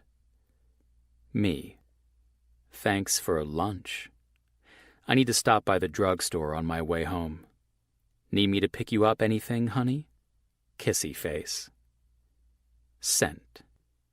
Think you can mess with me? Think again, honey. Student, meet teacher. Chapter 11. Cassie. I reread the text and triple-checked that the message was in fact from Thatch. Did you just send me a goddamn kissy face emoji? I opened and closed my eyes a few times just to be sure what I was seeing was real. For the love of freaks, he really sent that. I knew I was a talented cocksucker, but I had told him I would see him at home after putting him back into his pants. Home meaning his home, meaning he should have thought I was off my rocker and actually trying to move in with him. Meaning that text message should have been him freaking the hell out. Not all kissy-faced and asking me if I needed anything from the store. Why wasn't he losing his shit over this? I grabbed my phone off the coffee table and called Georgia. She started to answer, but I immediately interrupted. I think he's fucking crazy. Oh? She finished, with too much amusement in her voice. I'm being serious, Horgy. I think that Thatch might be crazier than me, and believe me, I know that's a fuckload of crazy. She laughed. Why do you think he's crazy? He just texted me after I gave him an "I'm sorry for falling asleep on your dick before you blew your load" blowjob in his office, and asked me if I needed anything from the store on his way home. Not to mention he sent me a goddamn kissy face emoji. He's nuts. That's all there is to it. A total whack job with a supercock. Yeah, no doubt about it. That kissy face emoji-sending motherfucker needed to spend some time in a padded room and reevaluate his life choices. At least, that's what I needed Georgia to think I was thinking. Hold up. Please repeat this because I'm not sure my brain was able to process what you just said. I know, I said as I stood up from the couch and started pacing my living room. I had to check that text message 15 times to believe he sent that. What grown-ass man even uses emojis? That's not the part I'm having a hard time processing. I sighed, shaking my head. I hear you, Dee. The store part threw me for a loop, too. No, she voiced. I'm talking about the blowjob, Casshead. I rolled my eyes. Don't worry, I didn't go narcoleptic on his dick this time. He got the full-service treatment, if you know what I'm saying. Came right in my... That's not the part either. Jesus, she said through a laugh. You went to his office after we had lunch and sucked him off? Are you fucking with me right now? I scrunched up my face in annoyance. Please explain what you're trying to get at here. I'm not seeing where the confusion is coming from on your end. Cassie, she exclaimed, bursting into full-belly laughs. You told me you were going to tell him you were sorry. I thought that meant bringing him lunch, not using his dick as your second lunch. I'd thought that too. But goddamn, he looked like a culinary delight when I got there. A woman can only be so strong. Actions speak louder than words, G. It'd been a deviation from the flight plan, but there was no doubt in my mind Thatch appreciated a blowjob way more than lunch and a Hallmark card. Hell, I'd much rather a guy show me he was sorry by tonguing my pussy than sending me flowers. Flowers died, but fantastic orgasms? Yeah, those fuckers lived on forever by fueling fantasies and becoming priceless spank bank material. Please tell me this without giving too much detail. How does one start off the whole, "I'm going to apologize by putting your penis in my mouth" conversation? What conversation? There wasn't one. I went in, locked the door, got on my knees, and unzipped his pants. Like a drive-by blowjob? Exactly like that. Wow. I still don't understand how you can manage to shock me after all these years. You've never blown Klein in his office? No, I have not. You need to do that, I recommended. Brilliant idea, Cass. Klein's voice filled my ears. I'm on board with this plan, Benny. Well, hey there, big dick. I see I'm on speakerphone. Sorry, Cass, Georgia chimed in. We're heading home from taking the boys to the park, and you didn't exactly give me a chance to give you a heads up. And by boys, she meant their asshole cat, Walter, and his boyfriend, Stan, who also happened to be a 100-pound Great Dane that was still growing by the day. They were star-crossed lovers who had happened to meet in a vet's office when Thatch had lost Walter. It only took one sniff of Stan's asshole and Walter had found his soulmate. Well, life mate. I was pretty sure that cat didn't have a soul. He was Satan in feline form. No worries, I responded. So, Klein, how should we handle this? Handle this? He asked, voice equal parts amused and uncertain. What are we handling? Thatch. I mean, isn't it obvious? He's fucking lost it. He thinks I'm moving in with him, and he's actually okay with that, not freaking out in the least. Klein chuckled a few times and paused before offering, Don't you think it's odd that loud, obnoxious most of the time Thatch seems very reserved about all of this? Yeah, that's why... I started to respond, but I stopped when my brain started to process his words. Wait. No way. No way! You think he's calling my bluff? I'm not saying I think that, but I'm not saying I don't think that either. Oh, that devious bastard. He's good, but he's not that good. I headed straight into my bedroom and started pulling shit out of my closet. What are you doing? Georgia asked. Obviously, moving on to Plan B. And what's Plan B exactly? Isn't that the name of the morning after pill? Tell me you're not pregnant. No, I'm not pregnant. There's been no completion in this tank, remember? Big-brained Brooks felt it was important to take me back to sex ed. A guy doesn't have to finish to get you pregnant. So true, Georgia agreed. I'm not pregnant, fuckers. There was a condom. Plan B is me taking this prank to a new level. Is anyone going to get hurt in this scenario? Nope, but I'm about to take that trickster's ego down several notches. Klein chuckled. Man, I really wish I was privy to seeing this shit go down. Let's just hope I don't have to resort to Plan C. Wait, what happens in Plan C? Georgia questioned. You and Klein will have to help me hide the body, obviously. That's generally what Plan C involves. What? She shrieked. I laughed. Calm your tits, G. I'm kidding. Sort of. Cassie! He'll be fine, as long as he cooperates, I lied. Enjoy your night. Bye. I ended the call with sounds of Klein chuckling and Georgia shouting for me not to hang up the phone. Sometimes I was almost disappointed in how easy she was to tease. Georgia. You're an asshole. I know you're joking, but on the off chance your crazy ass isn't joking, I'm not helping with Plan C. He's too fucking big. I couldn't even lift a leg. Me. I'm glad we never had to resort to robbing banks for money. You'd be a terrible accomplice. Georgia. Yes, remember that. Me equals terrible accomplice. Me. Tell me something I don't already know. If you were a hooker, you'd probably track your payments on an Excel spreadsheet and claim them on your taxes. Add terrible hooker to the list. Georgia. Whatever. I'd be the most organized hooker. I'd get one of those credit card swipey things. Me. When is the right time to complete the transaction in that scenario? Georgia. I think they'd swipe before and sign their PayPal receipt after. Me. Prostitute Georgia is classy AF. Georgia. I know, right? Me. Strippers should use those swipey things. If I had $1 for every time I've run out of money at a strip club, I'd never run out of money at a strip club. Georgia. Those are some deep thoughts, Cass. I'm a little disturbed you frequent strip clubs that often. Me.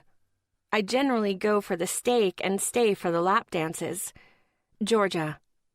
Strip clubs serve steak? Me. Only the good ones. Georgia. Please don't kill Thatch until after Klein's birthday. He's helping me plan the secret shindig. Me. When is Big Dick's B-Day? Georgia. June 28th. Me. Okay, you have my word. Thatcher will live to see June 28th. Georgia. You're the best. Kissy-faced emoji. Me. I'm ending this convo now, asshole. I've got some serious packing to do. Georgia. Kissy-faced emoji. I laughed and tossed my phone onto my bed. It landed with a soft bounce beside a few stacks of clothes I had already managed to get out of my closet while chatting with Georgia. I had a plan to execute, and it needed to be in place by the time Thatch got home from work. My original plan was to use the key Georgia had kindly given me and be sitting on his couch when he got home from work. But now the stakes had been raised. And since I was pretty much in love with screwing him, the Jolly Green Giant was about to be on the receiving end of the best prank I had ever come up with. Oh yeah, let the games begin. Chapter 12. Thatch. Worn out from one of the weirdest days of my life, I shoved the key in the lock of my door and turned it. and then pushed the door open cautiously so I could poke my head in without having to fully commit to entering. Everyone kept assuring me Cass was only crazy in the sense of wild, not in the put her in a muzzle and straitjacket kind of way. And for the most part, I believed them. But I'd experienced a few things in the last 24 hours at her hands that I didn't think anyone else in my circle of trust ever had. So a little skepticism was understandable. All was quiet, and I could finally hear myself think as I stepped inside. I wasn't exactly hating everything she'd thrown my way. In fact, I mostly felt the opposite, giddy and elated and anxious inside every time she said something that should have made me cringe. But that kind of reaction made me question my own sanity. And, well, that's a dangerous little loop of psychosis. Moving into the space, I tossed my suit jacket on the back of my couch and my keys on the entry table and made my way into the kitchen. I yanked open the fridge and surveyed the contents. Not because I was actually hungry, but because I was antsy, anxious for something to fill the time and mute the downright excessive amount of thinking going on in my head. In general, I was a pretty simple guy. Eat, sleep, laugh, fuck, repeat. If I was having a good time, I was at ease. I didn't analyze or question. I just did. Shaking my head, I closed the refrigerator with a slam and tugged at my too-tight tie. I needed to change into comfier clothes and just relax. I moved toward my bedroom at a prowl, frustrated at myself for being disappointed that Cassie wasn't here, saddened that my evening would be like normal, relaxing and completely of my own making, upset that I didn't have to be on my toes every second of the night, watch what I said, or constantly dodge flying objects and tiny but aggressive fists. I must have been losing my mind. The end of my tie came loose with a final tug, and it landed somewhere in the middle of my bed as I discarded it with a mindless throw. 2 buttons undone at the top of my dress shirt, I reached behind and over my head with one hand, tugging at the fabric between my shoulder blades until it gave way and slid over my head. Still blinded by fabric, I turned the corner into my closet and ran so hard into an unexpected wall it nearly knocked me over. "Ow! What the fuck?" I snapped, pulling the shirt free from my head. My gaze met cardboard. Several moving boxes cluttered the walk-in space. The set I'd just run into stacked 4 high. I pinched my eyebrows together as I peeked around it. More boxes, but nothing else. I moved deeper into the space and then turned around slowly, suspiciously, as objects clinked softly together in my bathroom. I reached into the open box in front of me, grabbing hold of the first object my hand came in contact with, and holding it loosely at my side in case I needed a weapon. Yes, the chances of my needing a weapon are slim, but I'm pretty sure most robbers don't ring the doorbell either, ladies. Yeah, I'm looking at you, crawling out of your living room so the person at the front door won't see you. I know your game. Vigilantly, I rounded the door jamb into the bathroom and... "Boo!" the intruder shouted right in my face. I swung the object before I realized it was Cassie, but I pulled up short just before it would have smacked her in the face. "Fucking hell!" I snapped, as my eyes focused on the vibrator in my hand, and Cassie dissolved into an all-out fit of laughter. "Oh my God!" she wheezed. She dropped to the floor and went fetal, the power of her laughter too much to maintain while standing. "Holy shit! This is the best thing that's ever happened to me," she said around big gulps of air. "I'd say you don't know how to use that thing on me, but this is seriously the most pleasure I've ever gotten out of it," she went on as I towered over her. I shook my head to clear the tingle of excitement in my spine and focused on my irritation. "What are you doing here?" "Pretty sure I told you I'd see you at home, boss man." My thoughts collided and fought for supremacy, but in the end I couldn't focus on any of them. "Right," I mumbled, turning from her to the boxes and back again. "What do you think, Thatcher?" she asked with a smirk and held out her hand. "Can I put my boner away?" I glanced down at my hand to find her toy still clutched tightly in my grasp. I smiled then. "And by put it away, you mean—" The smart smirk dropped from her features, and her eyes narrowed. "Ah, and the tables turn." "I mean put it away in my box." "Your box?" I questioned further, with the raise of an eyebrow. "Shut up," she snapped at me. "Later," I teased. "I won't say anything else." I looked around at the general female apparel and accessories hanging next to mine in the closet, and all the product filling the counter of my bathroom vanity, and tried to keep my brain on task. She didn't like that I was calm, so I very much intended to stay that way. "This sure is a lot of girl shit." She waggled her eyebrows and prompted me excitedly. "Yeah?" I brushed a piece of hair from her face and murmured, "You must be worn out." She scrunched her eyebrows again. "Huh?" "From all the packing and unpacking. How about I go get us some dinner?" "Dinner?" "Yeah. You know, the last meal of the day where we shouldn't overeat but obviously do." "Dinner." "Yep," I said with a pop of my pea. She started, but I cut her off. For seemingly the first time during this interaction, she focused on my naked chest and torso. I unbuckled my belt and unbuttoned my dress pants as she watched. "I'll just shower quick and then run out," I told her, stepping out of my shoes and socks and pushing my pants and boxer briefs to the floor. Her gaze followed every movement, but her mouth did absolutely zero talking. "Do you want to join me, honey?" I asked. "No," she answered, yet nodded her head at the same time. I bit my lip to contain my laugh. "Throw those clothes in the hamper, okay?" I prompted with a wink, and then climbed under the spray. I hadn't even needed a shower. But fuck if the warm water didn't feel good on my buzzing nerves as I watched the most obstinate woman on the planet stoop down to scoop up my dirty clothes.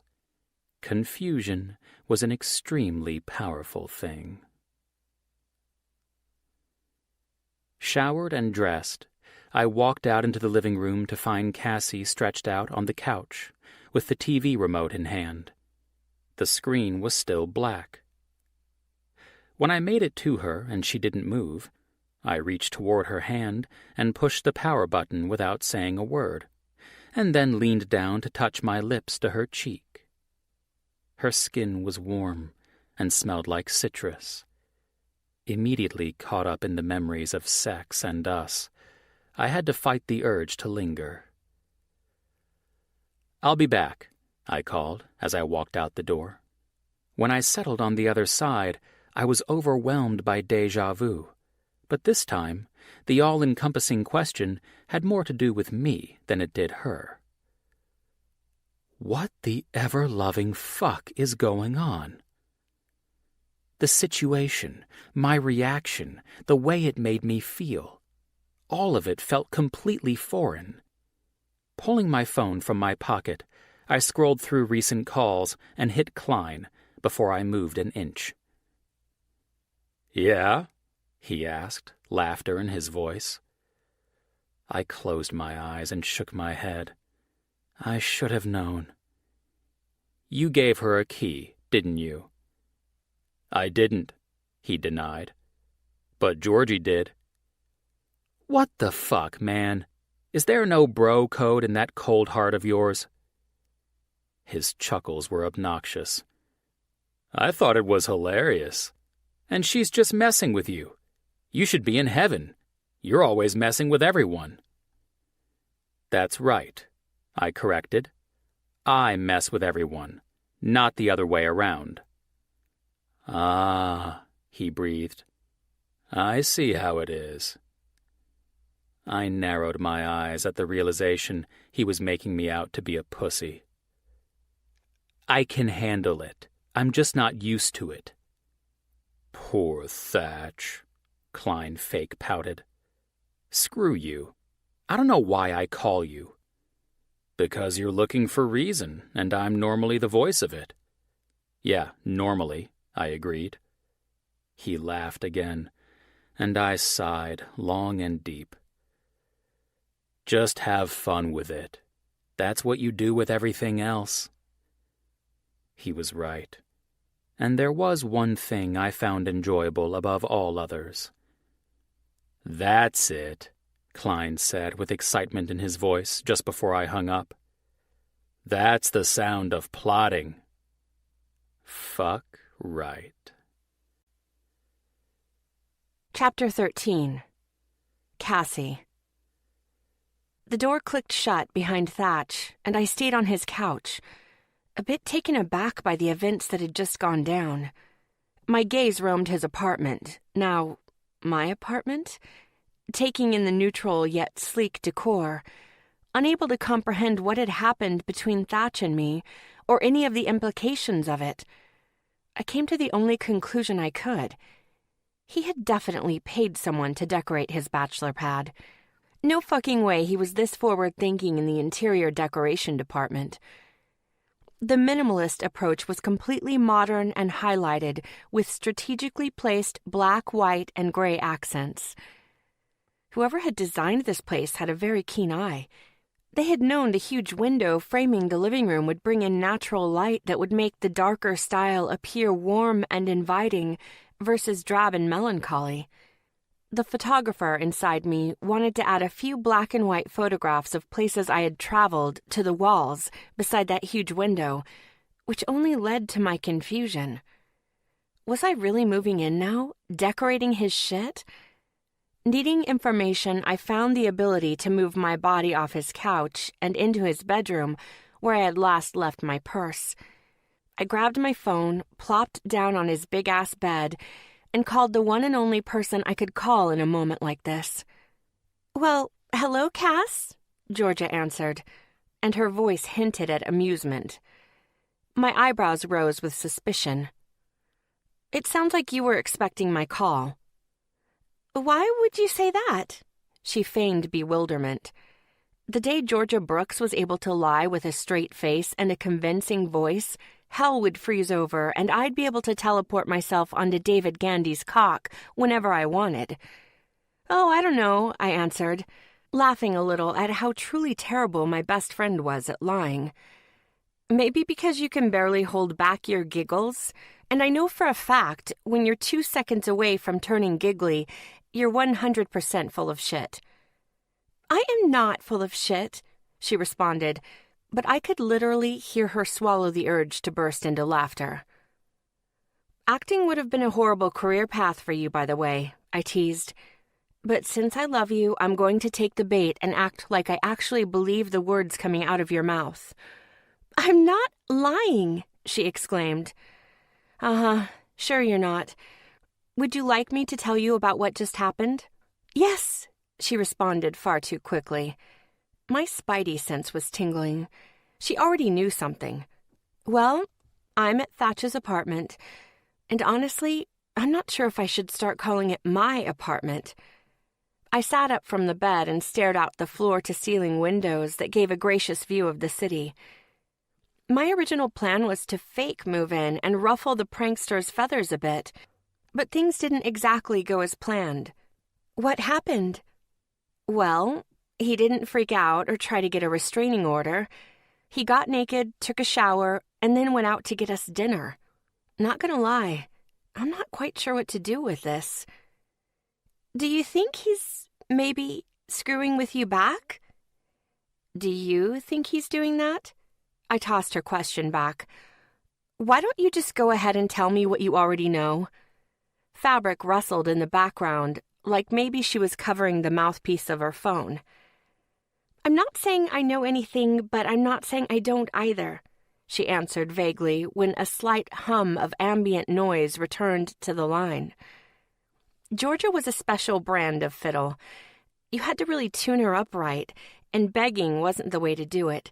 But as her longtime best friend, I knew the one thing that would make her little informational bow fly: act like I was freaking the fuck out. Her immune system had absolute shit defense against hysteria. So, I shouldn't be concerned? I mean, what if when he says he's got his hands in all kinds of things, he's actually living a secret life? What if I had just accidentally moved in with the next Ted Bundy? I forced my voice to rise a few octaves toward panic. Cassie, she started to chime in, but I cut her off, going all out with the dramatics. What am I supposed to do now? I think I just moved myself in with a psychopath. What if he's a serial killer or orgy? I started rummaging through his nightstand for added effect, knowing full well she'd be able to hear the commotion. Condoms, ticket stubs, an old cell phone. No Beretta 9mm or bowl of teeth. Cass, calm down. She tried to talk over me, but I kept up the charade. There's nothing in his nightstand, but serial killers are notorious for covering all of their tracks. They don't hide shit in their nightstands, do they? Oh, God. They hide things under floorboards and behind secret doors where they have their stash of crazy and walls filled with pictures of their victims. Oh, my God. I'm going to end up on one of those FBI Files shows, and it will be all your fault. I hopped off the bed and put the phone on speaker as I started stomping my feet along the hardwood floor. The secret floorboards would sound hollow, right? And what are secret doors supposed to sound like when you find them? Cassie! Georgia's voice echoed inside the bedroom. What? I asked as I continued stomping my feet along the floor. Stop going through his shit. Thatch is not a serial killer. Once my feet got tired, I grabbed a nail file from my purse and sat down on the beige chase in front of the window. Then why is he going to get us dinner? I yelled as I filed my nails. Why isn't he freaking out that some stranger, albeit a very attractive woman, took it upon herself to just move in with him? Come on, Georgia. Spill the juicy gossip. You know you want to. I'm like 99% sure he's messing with you back. He might be onto your prank, she finally admitted on a whisper. 99% sure is not reassuring, Horgy. That 1% could be the 1% that has me ending up on a missing persons website, I shouted as I held my right hand out in front of me. Man, oh man, I really need a manicure. I think he might be mentally disturbed, G. I wonder if I should try to get out of here before he comes back with dinner. Holy fuck, what if dinner is code for something else? I asked on a dramatic gasp. Oh my God, seriously, calm down and stop yelling in my ear, she responded in irritation. Thatch isn't a serial killer. He's not a psychopath or mentally disturbed. He called Klein the second he left his apartment to grab dinner. He knows you're pranking him. Bingo. Oh, okay. Thanks for the info, I answered in a normal tone. The phone went silent for a few seconds. You are such an asshole, she eventually responded with an incredulous laugh. Why do I always fall for your bullshit? I shrugged. I have no idea, sweetheart, but I can't believe that big motherfucker is trying to one-up me. He's in for a rude awakening if he thinks I'm going to be the one to raise the white flag, I announced, determined. Uh-oh. This sounds like it could end badly, Georgia said in concern. Although her concern didn't really sound all that concerned, it sounded more excited than anything else. Yeah, you're right. This could end badly. But I will not be the one to say uncle, even if I have to continue this little prank war until I'm on my deathbed. You can bet your sweet ass I will come out victorious." "Oh, Jesus," she responded with a laugh. "What exactly are you plotting? You promised you wouldn't kill Thatch until after Klein's birthday." "The only thing that will die at the end of this is a big part of the Jolly Green Giant's ego." She laughed. "There's a small part of me that feels bad for wanting to encourage this. If anything, Thatch deserves this. He has to pay for making my steel-barricaded heart feel like maybe it isn't impenetrable after all." "I think that's pretty debatable, Casshead, and mostly depends on what you have planned. Thatch is actually a really good guy. Klein says he's—" I didn't want to hear it. I already liked the guy enough all on my own. "Yeah, speaking of plans, I gotta scoot. My roommate will be coming home with dinner soon, and I need to make myself nice and comfortable in my humble new abode." "Okay," she said, and then paused. "You should probably avoid a few things, though. You know, just a few things that might make him mad." Well, I'll be damned. Georgia could be a little devious when she wanted to. "And what exactly would those things be?" "Well, for starters, he only keeps one item of junk food in his pantry, and he gets pretty pissed when someone eats it, so don't eat his trick cereal. Whatever you do, I wouldn't do that." Jesus, he's like a giant toddler. I'll be sure to stay away from his favorite sugar fix. Or I'll eat the whole fucking box in one sitting. "And don't mess with his DVR. He records all of his favorite teams and a few shows, one of which is America's Next Top Model, which I gotta say, I find kind of endearing." "Got it. Don't mess with the sports. Or I'd delete the games and obviously keep Top Model. Any other no-goes?" "And he's a bit of a stickler for keeping your shoes off in his apartment. So I would always make sure you take your shoes off at the door. Do not wear them around his place. Shoes off, always. Got it. Or I'd never take my shoes off, ever. Hell, I'd probably start showering in them. All right, G, I better go and make sure I'm not doing any of those things." "Good plan." After I hung up the phone, I slid on my oldest pair of Chucks and headed into the kitchen. I found a serving bowl, filled it to the brim with Trix and milk, and made my way into the living room where I proceeded to sprawl out on his couch and scroll through his DVR recordings. ESPN Sports Center. God damn it, I can't delete that. America's Next Top Model, of course, keep. The Late Late Show with James Corden, keep. Family Guy, keep. It's Always Sunny, keep. The Voice, fuck, keep. Well, this wasn't going as planned. At all. He had the same taste in television as I did. "Honey, I'm home," Thatch called as he came through the door. I heard his footfalls stop in the entryway while he was predictably taking his shoes off. "Where are you, Cass?" "I'm on the couch. Bring the food in here, baby," I yelled over my shoulder, adding my own endearment as a counterpart to his. If he wanted to crawl up my ass, I could do the same to him. I was Cassie fucking Phillips. I could handle whatever he threw my way. Well, maybe not literal and fisting. I don't think I could handle that.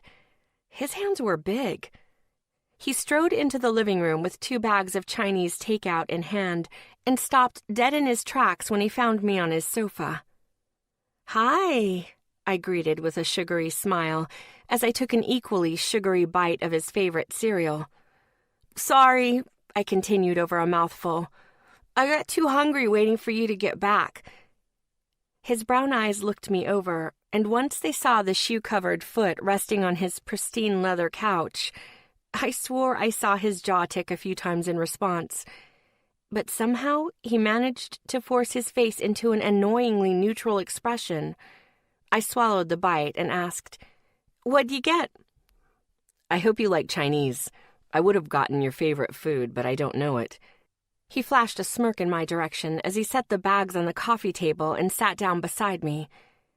But I guess that's how all serious live-in relationships start out, right? Not knowing anything about each other. Seems normal to me, he said with a shrug as he pulled cartons from the bag.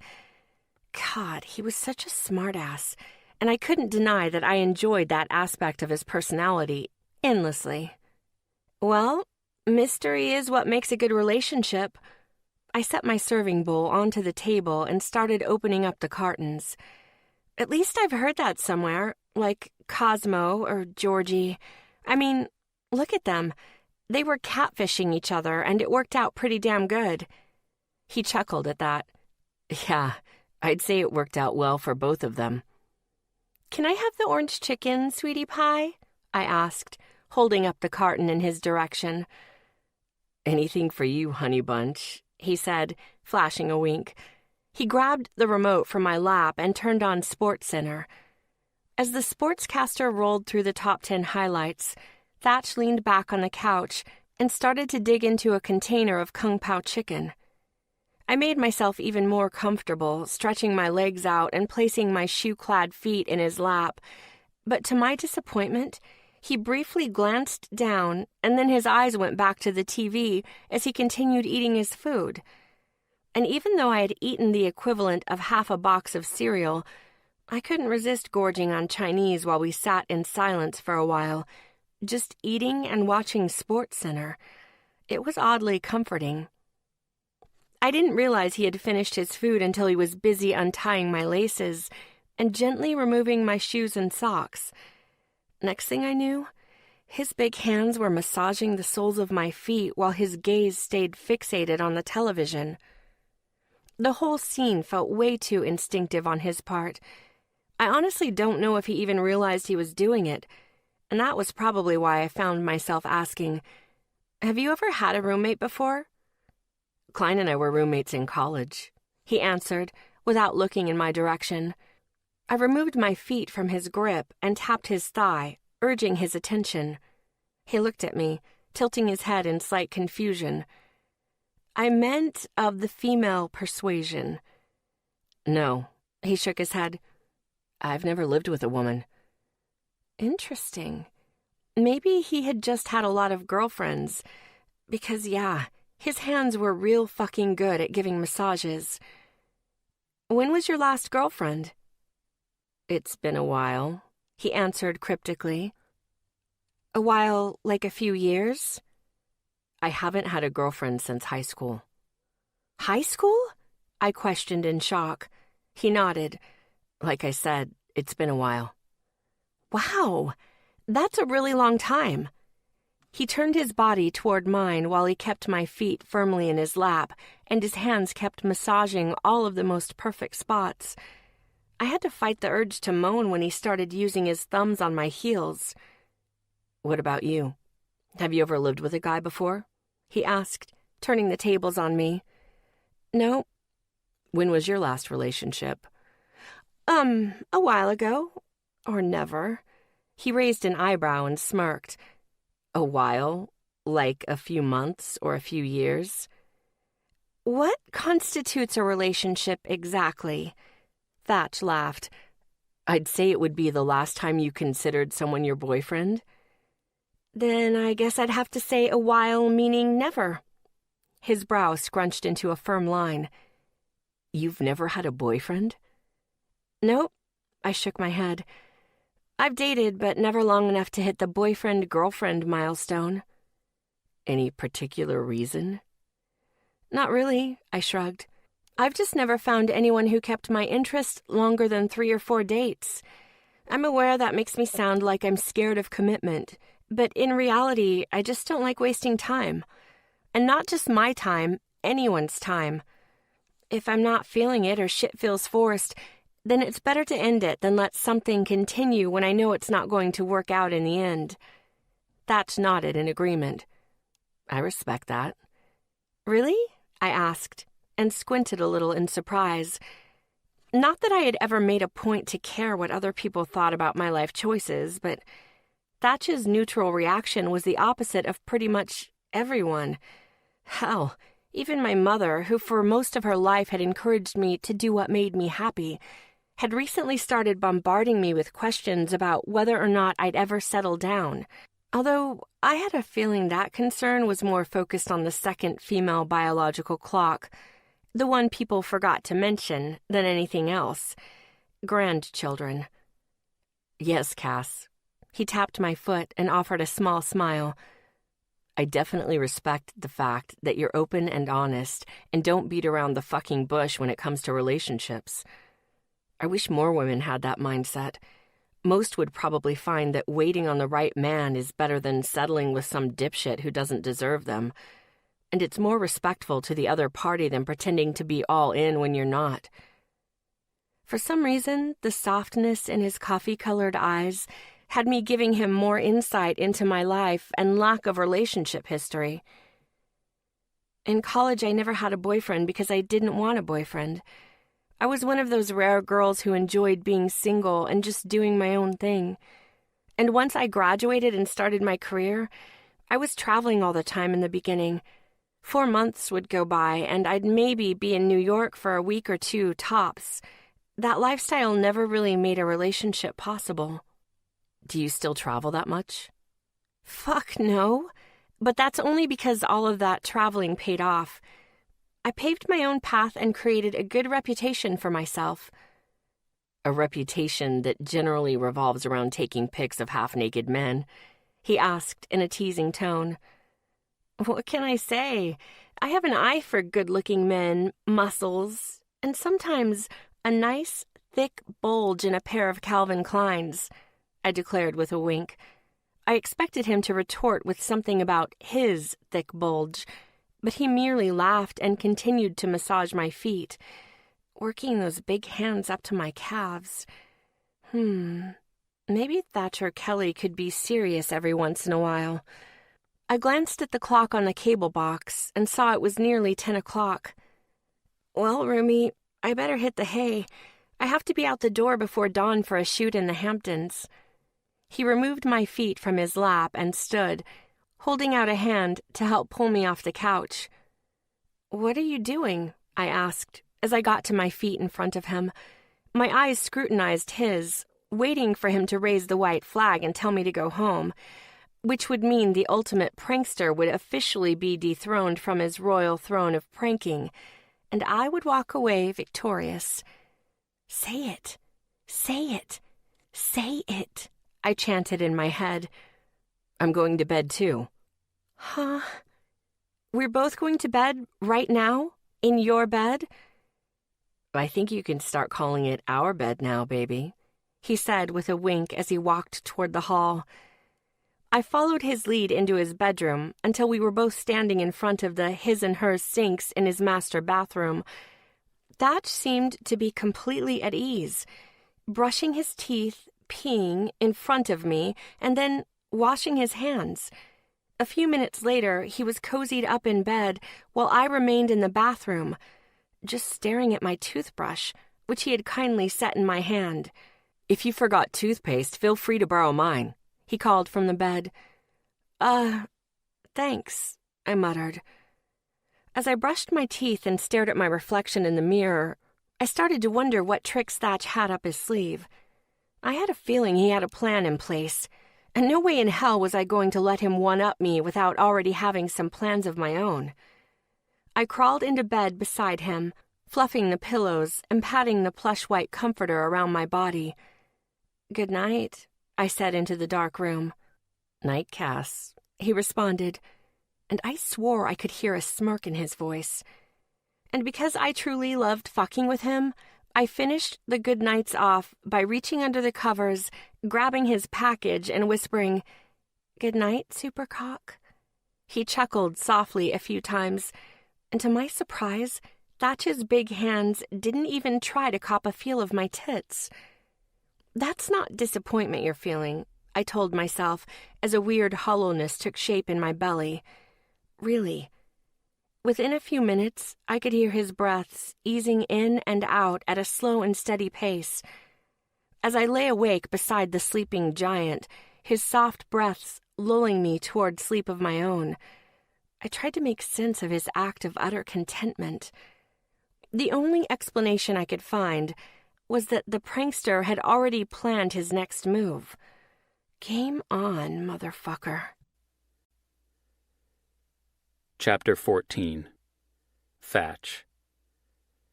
A week, I said into the webcam, rubbing at the tight skin of my forehead.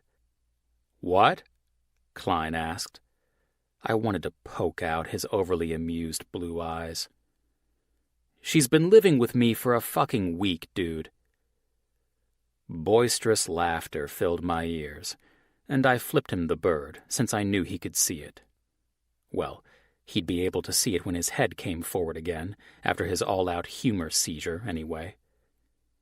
So she's there a week. What's the big deal? He asked, as he shuffled some stupid papers from one side of his desk to the other. His voice had finally evened, but a smile still swallowed his face from ear to ear. The big deal is that I made her an omelet this morning because she told me to, and we haven't had any more sex. That office blowjob is the last activity my dick saw. Taking orders and not being rewarded? I don't even know who I am anymore. Have you tried to have sex with her? Well, I mean, not really. I'd expected it would just happen. I chose not to tell Klein that, and he pretty obviously took it to mean the opposite. Right. I forgot who I was talking to. Yeah. I had the friend vote for most likely to become a prostitute wrapped up. So ask her to leave, he said seriously, looking straight into the camera and raising an eyebrow in challenge. This was a test, and I was definitely going to fail. Or pass, depending on what he wanted from me. Fuck. I didn't want her to leave. She was entertaining and funny and so goddamn hot, my retinas burned just thinking about her. But the whole look, don't touch thing was really starting to wear out my stamina, and not in the good way. Plus, I still couldn't figure out what the fuck was going on. I knew she was pranking me. I knew it. But it didn't even remotely feel like it. I also didn't really want to give Klein the inch he was so desperately stretching for. I fought the natural change in my features to keep my expression neutral. And give in first? No fucking way. I never give in first. He smiled at that and shook his head, tilting it down to look at his phone, at some kind of naked picture of Georgie, no doubt. His eyes came back to me, a full Tyra Banks smize engaged. What, so I like America's Next Top Model? Sue me. Why aren't you driving this little game? He asked, clicking the lock button on the side of his phone and setting it on his desk. You seem to be sitting back and letting her call the shots, and that's not normally your style. You're right, I agreed, doodling some flames on a nearby post-it note. That's not my style.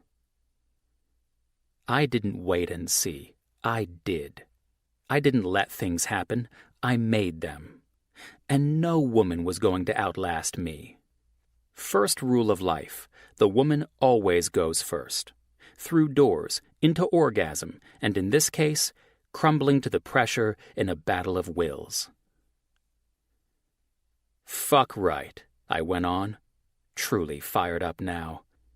I probably should have paid more attention to the smirk on Klein's face, but apparently I wasn't quite done being young and impressionable, no matter how old I got.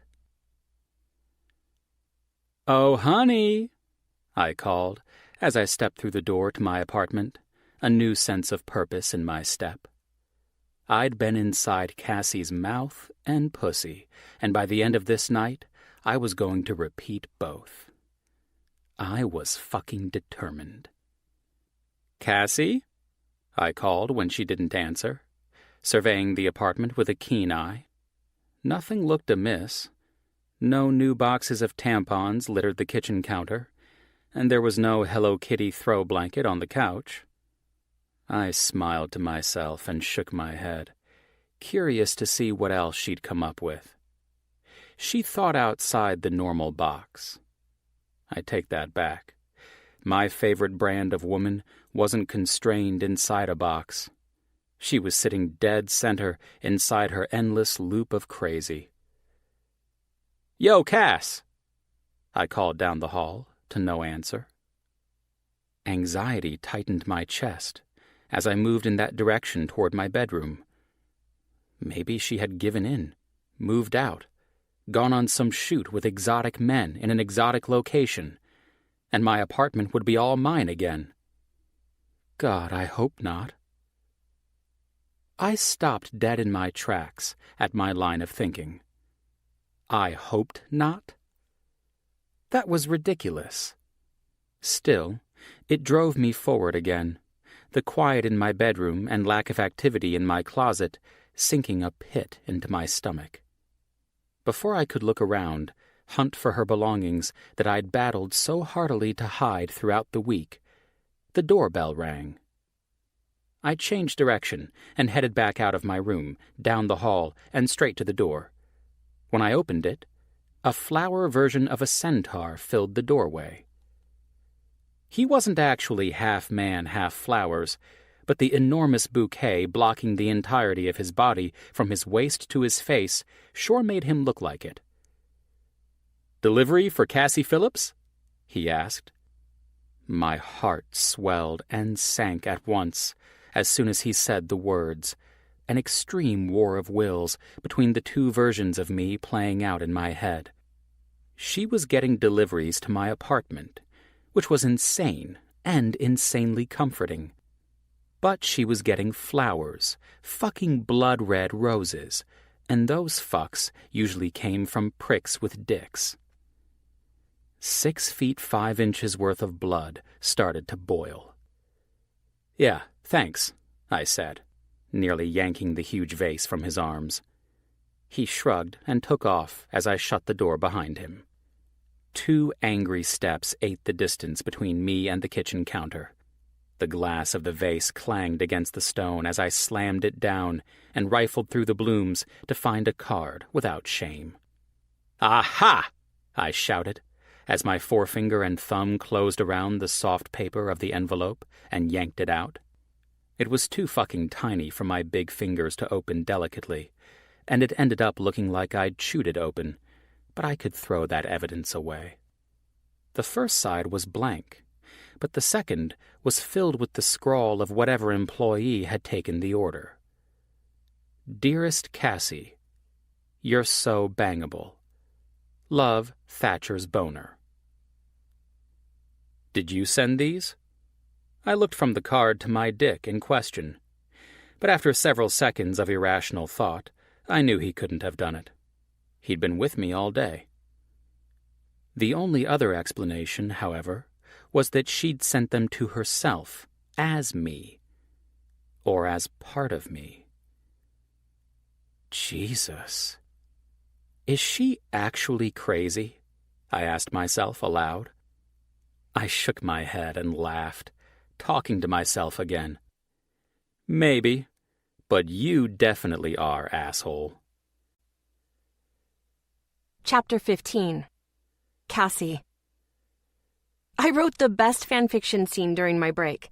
I gushed to Georgia as I hopped on the A train after finishing up a late shoot in Hell's Kitchen. Fanfiction? Yeah, I scoffed and adjusted my camera bag over my shoulder. You know I love to write 50 Shades of Grey fanfic. Don't you ever check my Watt page? You still write on there? She questioned in surprise. Hell yes, I do. I'm still waiting for E.L. James to read my work and fall madly in love with me. I'd been writing 50 Shades of Grey fanfic since I devoured the entire series a few years back. I had always loved to write, but it was that series that had actually motivated me to put my fingers to the keys for my own enjoyment. It was probably one of the best things I had ever decided to do. There was just something about writing your own little world of whatever the hell you wanted. It was downright liberating. Pretty sure she's a little busy to be reading fanfic on Wattpad. You're ruining my BDSM buzz. Sorry, she said through a laugh. I honestly had no idea you still did that. I thought that was a 2013 thing. And here I thought every time I published something new, my Horgy was actually reading it. Some best friend you are, I teased, even though I couldn't blame her. I didn't normally stick with things this long. So, explain how this works to me. Do you just rewrite Anna and Christian's story or what? No. I apply their story to my life and create my own little fantasy world of BDSM, hot sex, a sweet-ass apartment that isn't located anywhere near my shitty place in Chelsea, and a perfect cock that can get it up on demand. When the word cock left my lips, a woman across from me, dressed in plaid loafers and a Mickey Mouse t-shirt, threw the stink eye in my direction. Disgusting, she muttered loud enough for my ears. Oh, for fuck's sake, lady. Don't eavesdrop if you're going to get pissed about what you're hearing. Hold on, G. I stared at loafers until her gaze met mine again. Would you prefer I say penis? I questioned brashly. Please let me know how you would like for me to continue my phone conversation. She scoffed and stood up from her seat, moving down the aisle to the opposite end of the train. For the love of God, don't get arrested on the subway, Georgia said into my ear on a laugh. Chelsea is not shitty, especially not our building. There's a fucking elevator and a doorman, and technically, you're not even living in Chelsea anymore. Thank fuck. I told myself it was just the apartment making me feel that way, and not the giant ogre whose bed I shared. God, I can't wait to get out of there. Between the construction, the constant dust, and the overall depressing vibe I get every time I walk through the neighborhood, I'm ready to move out. I couldn't see her, but I knew my little Horgy was shaking her head in silent defense of Chelsea. But I was my own woman, goddammit, and if I said Chelsea was shitty, it was, especially compared to Thatch's floor plan. Are you going to find a new place once you're done playing house with Thatch? I laughed. Actually, I am.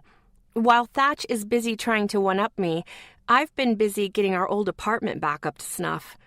I'm meeting with a contractor tomorrow to get the floors and kitchen redone. Well, shit. That's convenient, she responded. But I'll reiterate, Chelsea isn't that bad. Oh, please. I laughed, loud and boisterous. You are so far out of the Chelsea loop it isn't even funny, sweet cheeks. Your opinion means jack shit when you're living in a goddamn suburban oasis with your mogul husband, where all you have to worry about is which room to bone him in. A guy had replaced Mickey's #1 fan across the aisle, and he grinned at me. I held his eyes until he started to blush. Georgia giggled. Speaking of my husband, he just walked into the bedroom. Are you almost home? I'd sleep better if I knew you were back. Right. Like Big Dick was going to let her go right to sleep. Wait, which home are you going to? Yes, I answered as I walked off the train and headed for the steps that would get me to street level. And my swank new pad in Midtown, of course. Okay, well, call me tomorrow if you're free for lunch. Sounds good. I ended the call and slid my phone into the pocket of my jean shorts. The walk to Thatch's apartment was about 5 blocks, and since I was getting home so late, the sidewalk traffic was a breeze. 6 minutes later, I was getting off the elevator and unlocking the front door of my home away from home. Thatcher! I'm home and I'm hungry as a motherfucker, I shouted as I kicked the door shut with my Converse-clad heel. My mind was already one-tracking straight for the special delivery of roses I had sent around 2 this afternoon, and I didn't give 2 fucks if I woke him up. I probably should have cared, but I wanted at least one interaction with him. Now that, wanting it so bad, I didn't really have control of my actions anymore. I cared more about. Perfect, I thought to myself once I saw the outrageously large bouquet sitting on the kitchen table. They looked ridiculous in his neutral apartment, their blood-red petals damn near blinding compared to the black and white decor. I plucked the note from the center of the vase and couldn't stop myself from grinning as I read the brilliant words. God, I'm a fucking genius. Well, a horny genius. I had come up with the flower delivery plan on my break while I was 3 spanks deep into my fanfic scene. My brain had been so goddamn fixated on Thatch while I was writing that I could not stop thinking about having sex with him again. Hell, my pussy might as well have written that chapter. If only she could hold a pen. But I wanted Thatch to ask for it. And if I couldn't have that, I wanted some outside reason, like a floral offering from his dick. "Well, look who's home," Thatch greeted as he walked into the kitchen. Wide awake and completely fucking fuckable, he was freshly showered and dressed comfortably. It should have been illegal for a man to look as good as he did in a simple pair of black jersey shorts and a white cotton tee. His eyes caught sight of the note in my hand. "You're getting in a little late. Busy day?" he asked with a knowing smirk. "Very busy day," I answered, and held up the note for his amused gaze. "It looks like someone else was busy, too. And thoughtful, I might add." He shrugged and crossed his arms over his chest. The muscles bulged, and I swallowed a groan. "What can I say? My cock is generous. And considering I'm having a hard time recalling when he found the time to send those to you, I'd say he's pretty fucking smart, too." I grinned. "Well, he definitely has great taste in flowers." I leaned forward, sniffing the sweet aroma of roses. "You know, I almost feel compelled to thank him." Thatch leaned forward against the counter, stretching his arms wide and making the veins of his forearms stand out, and I could practically feel my breasts swell. "Almost?" "Yeah, almost." I set the note down beside the vase and turned to give him my full attention. He smirked. "Honey, my dick sent you 24 roses. I think you can go ahead and take out the almost and just leave it as you feeling compelled." I moved toward him, into his space until he leaned back and made room for me to stand between his legs. Today was a really good day. He smiled. "Do you want to hear about my day, Thatcher?" I asked, as I ran an index finger down one of his arms. He stared down at me with an intrigued smirk. "Tell me all about it." I'm surprised I got anything done. I was very distracted by thoughts of you. I stood on my tiptoes and softly pressed my lips to his. "Did you know I like to write?" "No, honey, I didn't know that." He gripped my hips with both hands. "What do you write?" I skimmed my mouth across his lips and then his jaw, and I savored the sound of his soft intake of breath. "Have you ever heard of 50 Shades of Grey?" I asked, as I pressed soft yet biting kisses down his neck. "The BDSM books with all the spanking and hot sex? Yeah, I've heard of them." I like to write stories based on those books, and today I wrote a little scene with you in mind. You want me to tell you about it? I asked coyly, gazing up into his warm eyes. His hands slid up my t-shirt until his fingers were resting beneath the swell of my breasts. If by telling you mean showing. He leaned down and took my mouth in a soft, seductive kiss. "Tell me all fucking about it," he whispered, his breath warm against my lips. I kissed him once more and then bit his bottom lip, tugging gently before finally pulling away. "Meet me in the bedroom." I turned around and headed for the hallway. "Do I need to bring anything?" "Just your cock," I called over my shoulder. He didn't waste any time. Thatch was hot on my heels and removing my clothes before I could say otherwise. Within seconds, we were both gloriously naked, standing beside his bed and kissing the hell out of each other. He grabbed my ass and lifted me up with ease until my legs were wrapped around his waist. "Show me what you were fantasizing about today, honey." He groaned against my mouth as he laid us on the bed. His cock was hard and ready between my thighs and pressing against the oh-so-perfect place. Fuck, I can't wait to bury myself inside you. I gripped his hair and tugged his lips away from mine. "Beg me for it," I demanded. "Say, let me feel your perfect pussy." He smirked down at me as he thrust forward, sliding teasingly across where I was already wet and throbbing for him. "Is that what you want, baby? My dirty mouth?" I nodded. God, yes. Dirty talk me, you sexy giant. His body spanned the space of 2 regular men. He didn't have 2 dicks, but he sure knew how to use the one. "Please, let me feel this perfect fucking pussy wrapped around my cock." "Mistress Cassie Gray," I added. One of his brows corked up, confused. "Say it, Thatchastacia." Thatchastacia? He sat back on his heels and stared down at me. "What the fuck are you talking about?" I grinned. "I'm showing you, remember?" "Let me get this straight." He ran a hand through his hair. "You wrote yourself as the male dominant, and I'm the female submissive?"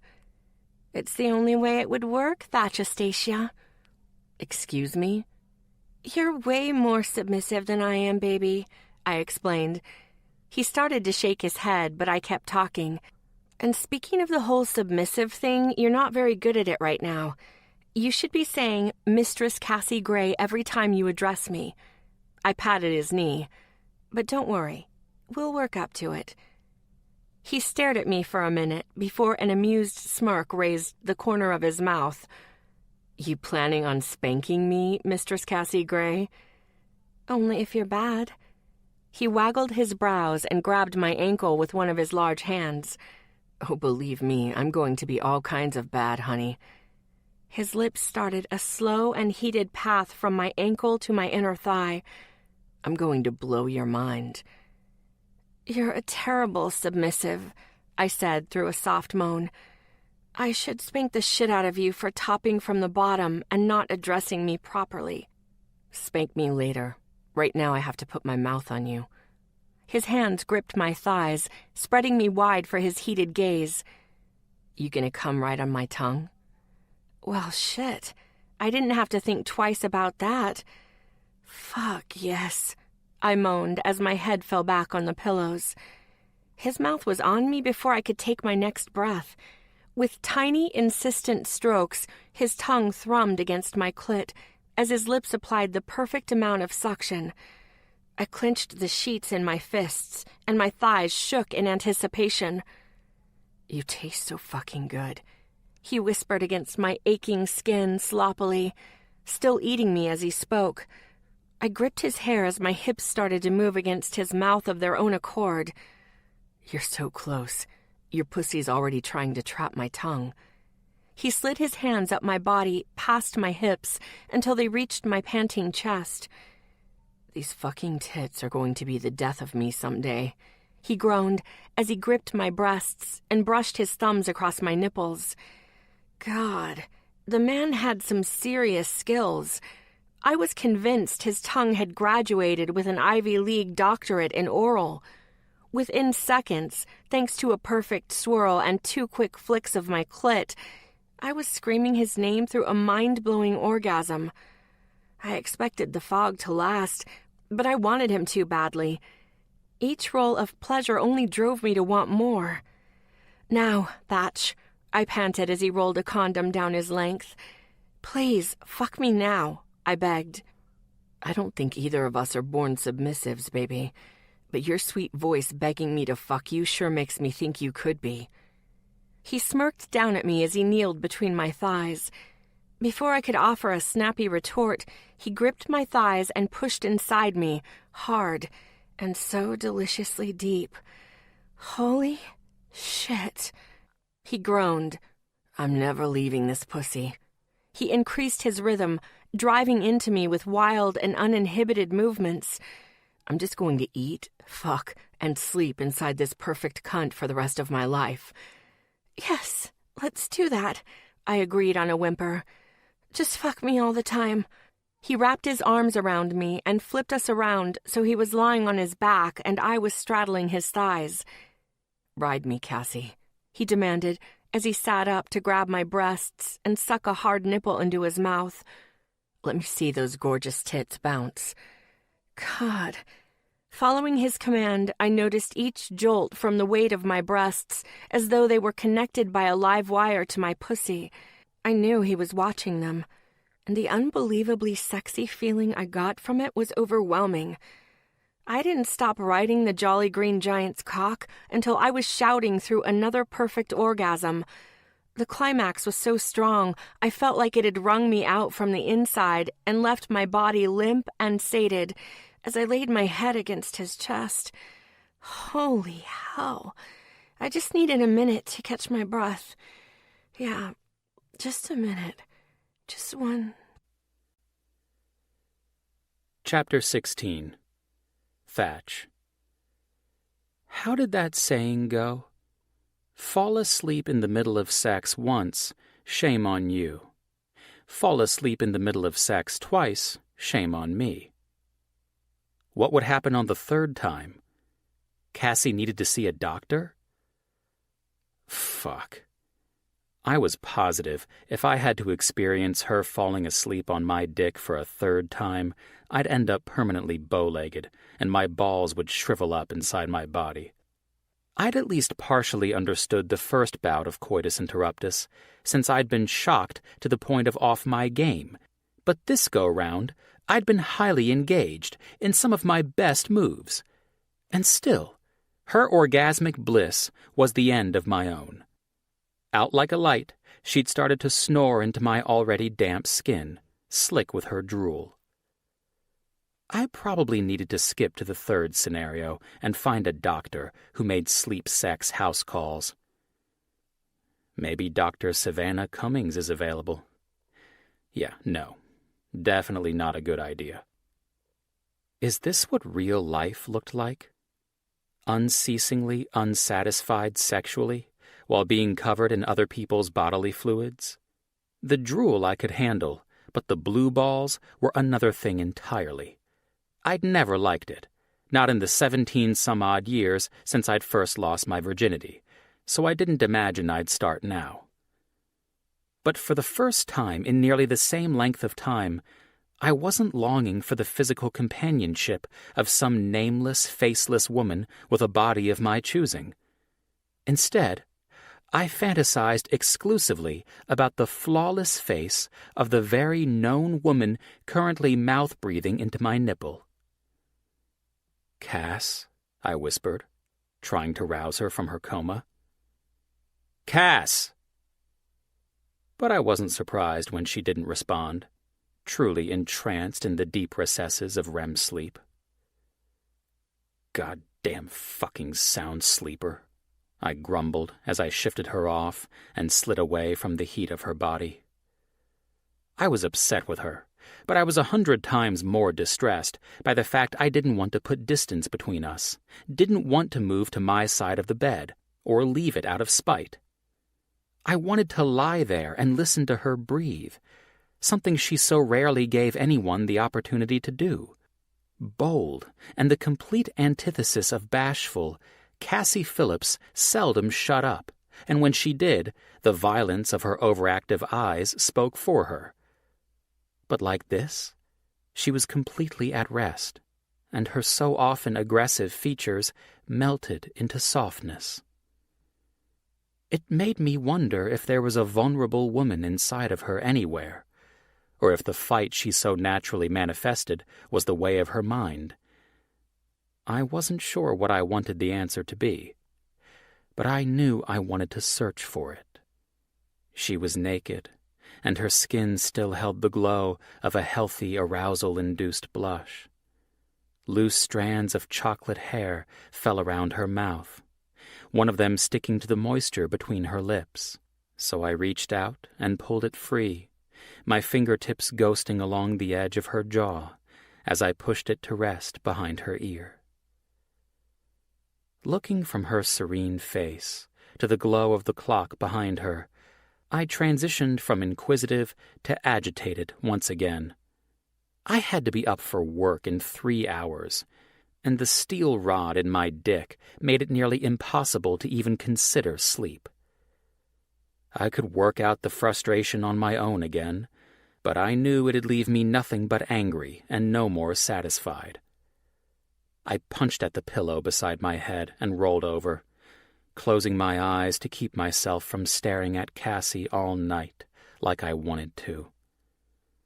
There was something about her that stirred something in me. She joked about mystery being a good foundation for a relationship, but she was at least partially right. In the beginning, not understanding everything about someone was what made me want to know more. I'd been in this place before, but never this long. 2 dates, maybe 3, and women always seemed to fall short of what I'd hoped. I wasn't looking for someone who was perfect, just someone who perfectly affected me. Cassie had held my interest for far longer than any woman in the last 15 years, and she wasn't even trying for it. If anything, she'd been trying to drive me away. Staring out the window, I blinked into the lights of the building across the street and let my mind wander. To the things I'd done wrong, the ones I'd done right, and the majority that I wouldn't change either way. 3 full hours without sleep and a cold shower later, and my irritation was starting to grow into impatience. "Cass," I called at normal volume, shaking her awake. "Wake up, fucking narcoleptic Nancy." Her eyes fluttered delicately as her long lashes fought to unstick themselves from one another. She cleared her throat and touched my chest in confusion. The first moments of waking up, some of her most interesting. It took a lot of work to transform from the peace of sleeping to the chaos of awake, and I enjoyed the opportunity to watch. Violent or soft, it was never the same. "Thatcher?" "Yep," I answered shortly, frustrated by my feelings of the exact opposite of frustration. With a repeat of this kind of stunt, I should be fucking over it. Instead, all I could concentrate on was how undeniably attracted I was to her. God damn, why do I have to make everything so difficult for myself? "It feels fucking early. Why are you waking me up early?" she asked and accused at once, her eyes still fully closed and her small hand resting on my shoulder. I could feel the heat of it all the way through my shirt.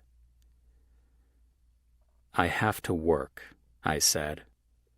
I wanted to whisper, but I forced myself to speak loudly. After last night, she deserved this.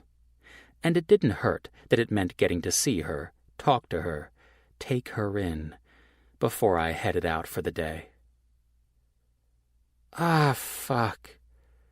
We've got to talk about this you going to work thing," she replied as she cracked open one eye. "It's really not working well for me." I raised my eyebrows in response, but said nothing else. "Is there coffee?" she asked, pouting her lip in a way that normally made me crumble. She'd only been around for a week, but women learned fast. They preyed on your weakness and then used it against you shamelessly. I kind of admired it. "No," I told her. "There's no coffee." "No coffee?" she shrieked. "No fucking coffee." "What's wrong? Why is there no coffee?" "Stop saying no coffee." "Then get me coffee," she snapped, eyes open and alert. "No, you're a terrible fucking roommate. Only good roommates get coffee in bed in the morning." "What the hell did I do?" I got right into her space, all the way in her face, my eyes staring directly into hers. She moved back until her back hit the headboard, and I followed her in. My voice was a rough whisper. "What face do I make when I come?" "What?"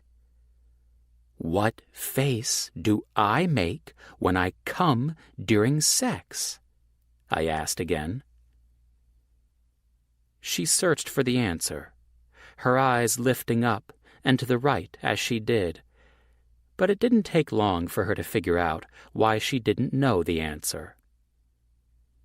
Shit. I nodded. Yeah. I pushed up and off the bed and stalked down the hall, grabbing my suit jacket from the back of the couch and throwing it on. Glancing at the clock on the wall, I picked up my wallet, keys, and phone and headed for the door. Feet pounded behind me, but I didn't bother to turn at the sound. She was everything no serious man should want. Selfish, fucking crazy, and miles away from wanting a commitment. But when I thought about the past week with her, I couldn't seem to convince myself I didn't want it. And that was fucking dangerous. "Thatch!" she yelled from the mouth of the hallway when I reached for the doorknob. I looked over my shoulder in question, but I kept my body to the door. I'm sorry. Her words hit me right in the chest. I hadn't been expecting an unashamed, unmasked apology. My body turned toward her on its own. "What are you sorry for?" I pushed, and my eyes took in the fact that she'd managed to throw on a pair of tiny shorts and a tank top before leaving my bedroom. She avoided the question. "I've never done that to anyone twice." I forced a dry chuckle before turning back toward the door. "Great. I guess I'm just special." "Thatch." I turned once more and leaned my back into the door on an exhale. "What, Cass? You're forgiven, okay? Neither of us owes the other anything in this scenario, and you know it just as well as I do." I didn't want to be the one to give in, but this was turning into something I had never expected. I didn't know how much one-sided interest I could take. Her face shifted in a way I didn't like, so I looked to the floor. I'd never seen her coming. At a dead run, she jumped up to wrap her arms around my neck and sealed her lips to mine. They tasted like regret and Cassie, and her smell enveloped me on a delay. Hands at her ass, I lifted her higher and opened my mouth to her, and she didn't squander the opportunity. Light licks tickled the tip of my tongue, and she yanked at my hair. I tried to find my bearings, figure out what was happening, but the feel of her body pressed to mine made it pretty much impossible. She pushed herself closer, and I pulled at her hips. I needed more, and after a long night thinking about nothing but her, my body refused to accept any other answer. I stroked her face with my thumbs as I forced our tongues to her mouth. Control was mine this time around, and I'd be damned if it ended in anything other than satisfaction. Her legs tightened around my waist as I slid my hands down her sides, pausing at her perfect tits to slide my thumbs under their weight. She moaned into my mouth, and that was all the incentive my feet needed to move. Heading straight for the bedroom, I navigated to my hallway blindly, shoving my hands into the bottoms of her pajamas and kneading at the naked skin of her ass. She wore no underwear underneath. "Fuck," I breathed, as one hand traced the crack of her ass all the way to her pussy. She was wet and wild and bucked at the intrusion of one of my thick fingers. My tie came over my head with a few solid yanks from her, and she worked at the buttons of my shirt, nibbling at the skin as she exposed it. Every pinch of her teeth made my already hard dick harder. Forcing her up when my shins hit the comforter, I unwrapped her legs and stood her up on the edge of the bed in front of me. She was breathing hard, as I pulled her shorts down roughly and shoved up her shirt to put my mouth to her tit. Her legs shook as I released her nipple with a pop, and I cut her legs right out from under her with a yank. "Holy shit!" she yelled as her back hit the bed with a bounce. Up and over, I flipped her on a roll, yanked her hips to mine, and forced her knees into the bed. When her pussy glistened at me from between the cheeks of her ass, I reddened the skin with one sharp slap. She yelped and shoved her ass back at me harder. My blood pounded. "Go ahead, baby. Fall asleep on me now," I taunted. "I dare you." Chapter 17. Cassie. Thatch kneeled on the bed while I straddled his thighs. He had one arm wrapped around my waist, while the other skimmed up my back and into the messy locks at the nape of my neck. Soft moans fell from my lips with each upward thrust of his hips. "Come with me," he demanded, as his heady gaze stayed locked with mine. 2 bouts of giving him the cum coma, and he wasn't taking no for an answer this time. We'd been at it for a while, but I had no fucking concept of time. Thatch ensured I couldn't focus on anything but him, holding my eyes with an intensity I'd never experienced. My hands slid across the skin of his chest, his arms, until they found their way into his hair. I gripped the strands and pulled his mouth closer to mine as the initial sensations of my orgasm started to course through my veins. "Thatch, I'm there, I chanted. My lips brushed against his as panting breaths started to fall from my lungs. He growled, "God, you're gripping my cock so tight, honey." His rhythm turned wild and reckless as he followed my lead, but he wasn't taking any chances. As my release pulsed inside of me and my eyes wanted to roll closed, he slapped my ass hard. The sting faded straight to pleasure and rolled into another orgasm. I had to admit it was a smart move. Even I couldn't fall asleep while his big hand was reddening my ass. "Yes, fuck," he groaned as his long-awaited orgasm finally came to fruition. He wrapped both arms around my body, holding me tightly to his chest as he wrote out his climax inside me. The sound of ragged air overwhelmed the space for several long moments. Once we caught our breath, Thatch lay back on the bed, stretching out and maneuvering my body so that I was sprawled across his chest. Holy hell. I was convinced this man had the stamina of a fucking superhero. Every past sexual experience paled in comparison to the workout he had given me. I had been fucked in every position possible. I glanced at the clock. My eyes nearly bugged out. For 3 hours straight, my body had been flipped, turned, and sexed on just about every surface of his apartment. He had taken me slow and deep in his bed, rough and quick against the tile wall of his shower, spread out across his kitchen table where he literally ate me for breakfast. He'd even fucked me against the terrace doors, with the sounds of the city below us. But he'd brought it home in his bed, and goddamn, I had to admire the confidence it took to bring me there, to the scene of the crime, after putting me through the paces for hours on end. But then, maybe proving he could do it was the whole point. His fingers ran through my damp hair. "You still awake, honey?" he asked, with a hint of amusement. I rested my chin on his chest and gazed into his big brown eyes. "As a matter of fact, I am." The corners of his mouth nearly touched his ears. "You're looking awfully pleased with yourself right now." "Oh, believe me, I am. You were offering up some pretty sweet declarations of love for my cock." I shook my head in denial. I can't be held accountable for anything I say during sex. But he was right. I had pretty much waxed poetic for his penis. At one point, I'd told him I was going to buy a bigger purse so I could carry it around with me all day, every day. Even announced that I would find a new TSA-approved carry-on for air travel. Honestly, I don't normally have the urge to carry dudes' dicks around in my bag, but in my defense, Thatch is a fucking fantasy in the sack. His good points?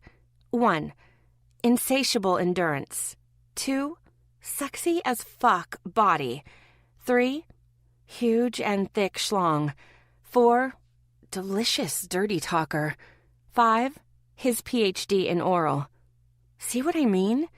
You'd be trolling Amazon for a dick carry-on, too. It was definitely the first time someone has offered to carry my dick in a bouquet as they walked down the aisle. Honestly, I'm flattered, he teased. I shrugged. Well, he does send me flowers. I'd say it's a normal progression for him to become the flowers.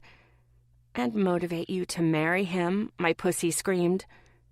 Whoa, slow down there, pussy promiser. He chuckled in response, causing his chest to vibrate against mine. I couldn't stop myself from smiling and laughing along with him. Hands down, Thatch had the best laugh. It was husky and deep and downright infectious. To his core, he was a happy, carefree guy. He went with the flow, and most importantly, he enjoyed his life. He wasn't the type of man who could spend his weekends holed up in his apartment. No, Thatch lived. He experienced. He was more alive than anyone I had ever met. He was a bright light I wanted to reach out and catch in my hands. And I found myself craving more of him, his laughter, his smiles, his stupid winks and witty retorts. I couldn't deny that I genuinely wanted to get lost in all of it. He tapped my nose with his index finger. You know, when you're not going narcoleptic after getting off, you're a bit wild, honey. I quirked a brow. A bit wild? Real fucking wild. He smirked and pressed a flirty kiss to my mouth. I'm a fan of your brand of wild, he whispered against my lips. I'm a fan of your stamina. And my cock, he added, and one of his signature winks followed suit. I laughed. Yeah, that too. Rule number 10, he announced. Don't hold back your girlish giggles. At some point, we'd started a list of ridiculous roommate rules. Most of them were so outlandish, I had to keep a list in the notes on my phone to remember what they were. I know I'd be fucking curious if I were you. Here's the rundown of the rules of Thatch and Cass thus far. Number 1, if someone forgets to run the dishwasher, they have to walk around the apartment shirtless for an hour. Number 2, Thatch is always the big spoon in bed. Number 3, Cassie isn't allowed to go to strip clubs without Thatch. Ever. Number 4, never delete an episode of America's Next Top Model before Thatch sees it. See rule number 1's punishment, but add stilettos and Cass reenacting the episode in her underwear. Number 5, Thatch has to watch a Lifetime movie with Cass once a week. Number 6, Cass isn't allowed to drink diet soda, only regular. Number 7, Thatch isn't allowed to mention ice cream unless it's in the freezer, otherwise consider himself dick-slapped. Number 8, Cass has to hit a minimum daily word count of 15 fucks in front of Thatch. Number 9, pinky promises aren't for pussies. If you hook that finger, it's as good as a blood oath, but less messy. And now, rule number 10. Cass can't hide her girlish giggle. I rolled my eyes. I do not giggle. Yeah, honey, you do. He nodded slowly. Not often, but you do. I groaned and buried my face in his chest. Don't be embarrassed. I love seeing tough-as-nails Cassie all girly and soft. My eyes met his again. I'm not embarrassed. I'm annoyed. There's a difference. Oh, so you blush when you get annoyed? My bad, he teased. I'm not blushing, I smacked his chest. Ow, fuck, he responded through a laugh as he flipped me onto my back before I could stop him. His hands held my arms above my head as his mouth brushed across my lips. Spend the day with me today, he demanded, his eyes gazing into mine. Pretty sure I've been spending the day letting you fuck me senseless. He smirked. Yeah, but I want you to actually spend the whole day with me. No last-minute shoots for you, no work meetings for me. Just me and you, fucking and laughing and occasionally taking breaks for food. I'm not going to walk tomorrow. He waggled his eyebrows. That's what I'm hoping for. I smiled. Okay, count me in. Fantastic. He pressed a soft kiss to my lips. Now, Mistress Cassie, I need to order us some lunch. He hopped off the bed and tossed on a pair of boxer briefs. Anything in particular sound good? He asked as he moved toward the doorway. Rule number 11, I called from my comfortable position on the bed.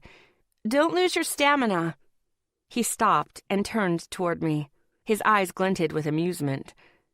My stamina? I nodded slowly. Yeah, don't lose that. Ever. Thatch's answering smile was as wide as Texas. Oh, honey, as long as you're around, I don't think there's any danger of that. Chapter 18. Thatch. What's wrong with all these people? Don't they have lives? Cassie asked, as we weaved through a predictably crowded Times Square. I chuckled and pulled her closer to my side as the space on the sidewalk around us closed up. Yes, they do. Believe it or not, this is actually the site of them living them. We'd stayed holed up in the apartment for most of the day and evening. I knew more about her body than I'd ever known about anyone's other than my own. One-night stands weren't exactly about the details, and I'd been too young and horny to ever pay attention to anything specific about Margot. My brilliant thoughts had pretty much ended at, I like it. Now we were out, and I was on a mission to fulfill my urge to let her know me. I'd never felt this motivated. Fucking fuckers! I reject that idea. Anyone who thinks this is living is... Cassie started on a curse, only to be interrupted by the jarring bump of a group coming to a stop for a picture. God damn it, watch where you're going, assholes! I smiled at the irony that they weren't going at all, and tightened my hold on her hand, pulling her away from the confrontation with an Asian tourist and into motion through the crowd. We were only a block away at this point, the distinct neon of Forget About It ink catching the attention of my trained eyes, despite its proximity to all the other flash and flare of Times Square. But with the lead weight of my companion on my arm, it was liable to take us years to get there. Even that thought didn't make me feel the need to rush. I had what I really needed beside me. Sweet fucking cocksuckers! I thought I got annoyed in Chelsea, but I'd mate with that place over Times Square. It's not that bad, I replied, smiling the whole time and tugging gently on her hand when she slowed to shoot a glare at some innocent children. Not that bad? She shrieked. It's like the 7th circle of hell. Well, then, just be glad it's not the 8th, I teased. What the hell were you guys thinking, putting your business this close to Times Square? I laughed. That we wanted to make money? From the bottom of my gold-digging soul, I never thought I'd feel this way, but don't you have enough money? It's mostly Frankie's money, I lied. Technically, I had 51% ownership. I don't know if I can deal with this, she went on. Her face was set into the opposite of relaxed. I pulled her to an abrupt stop, knowing I couldn't wait another minute. Twisted like the front section of her hair, I found myself fucking attracted to all the things by which I should only be put off. She started to grumble at first, but the ability to speak quickly left her as I pushed her back against the nearest building and skimmed my lips against the warm pink skin of hers. If you don't want my tongue in your mouth, you better say so fast. Her eyes had only the time to widen before my tongue traced the seam of her lips and forced their blue ferocity closed. All the air in her lungs left in a rush, traveling from her mouth to mine and straight down the line of my throat and into my chest. I knew it didn't work like that, the actual air that she breathed out sustaining me. The science of oxygen and carbon dioxide wouldn't allow it. But God, in that moment, as her tongue circled the tip of mine, it couldn't have felt more like it did. Hands eager, I dove into her hair, tangling the tresses among my fingers until she couldn't easily pull free. Each flick of her tongue pushed me further, begged me to come closer, and I obliged, overjoyed to make any one of her wishes and desires come true. Her nails dug into the skin of my biceps, scratching noticeably deeper when I pushed her tongue back into her mouth with my own and ate at the corners of her lips with sucking nibbles and slight pinches of my teeth. At her moan, my dick swelled, and the feeling of getting jostled closer was the only thing that stopped me from running my lips from throat to nipple. Sweet fuck. Her skin tasted like a dream. If I hadn't spent the entire day in her company, I would have thought she'd showered in the juice of the sweetest fruit. But she'd only taken one shower, and it had been with me. I pulled away slightly, but she followed, sealing her lips to mine until I was too tall to reach. "Come on, honey," I urged gently, running a hand through her tangled hair, courtesy of the rough bricks of the building behind her, and finishing with a wink. "I'll give you more of that later." Her eyes narrowed, but the tightening of her lids did nothing to lessen the sparkle of arousal in her eyes. With a tug at her hips, I pulled her off the wall and pushed her in front of me with a hand at her back to guide her. She glanced back at it in disgust, ever independent, but I didn't move it an inch. I'd always been a fan of affection, but I liked touching her every opportunity I got, in a way that it would take more than a few dirty looks to make me stop.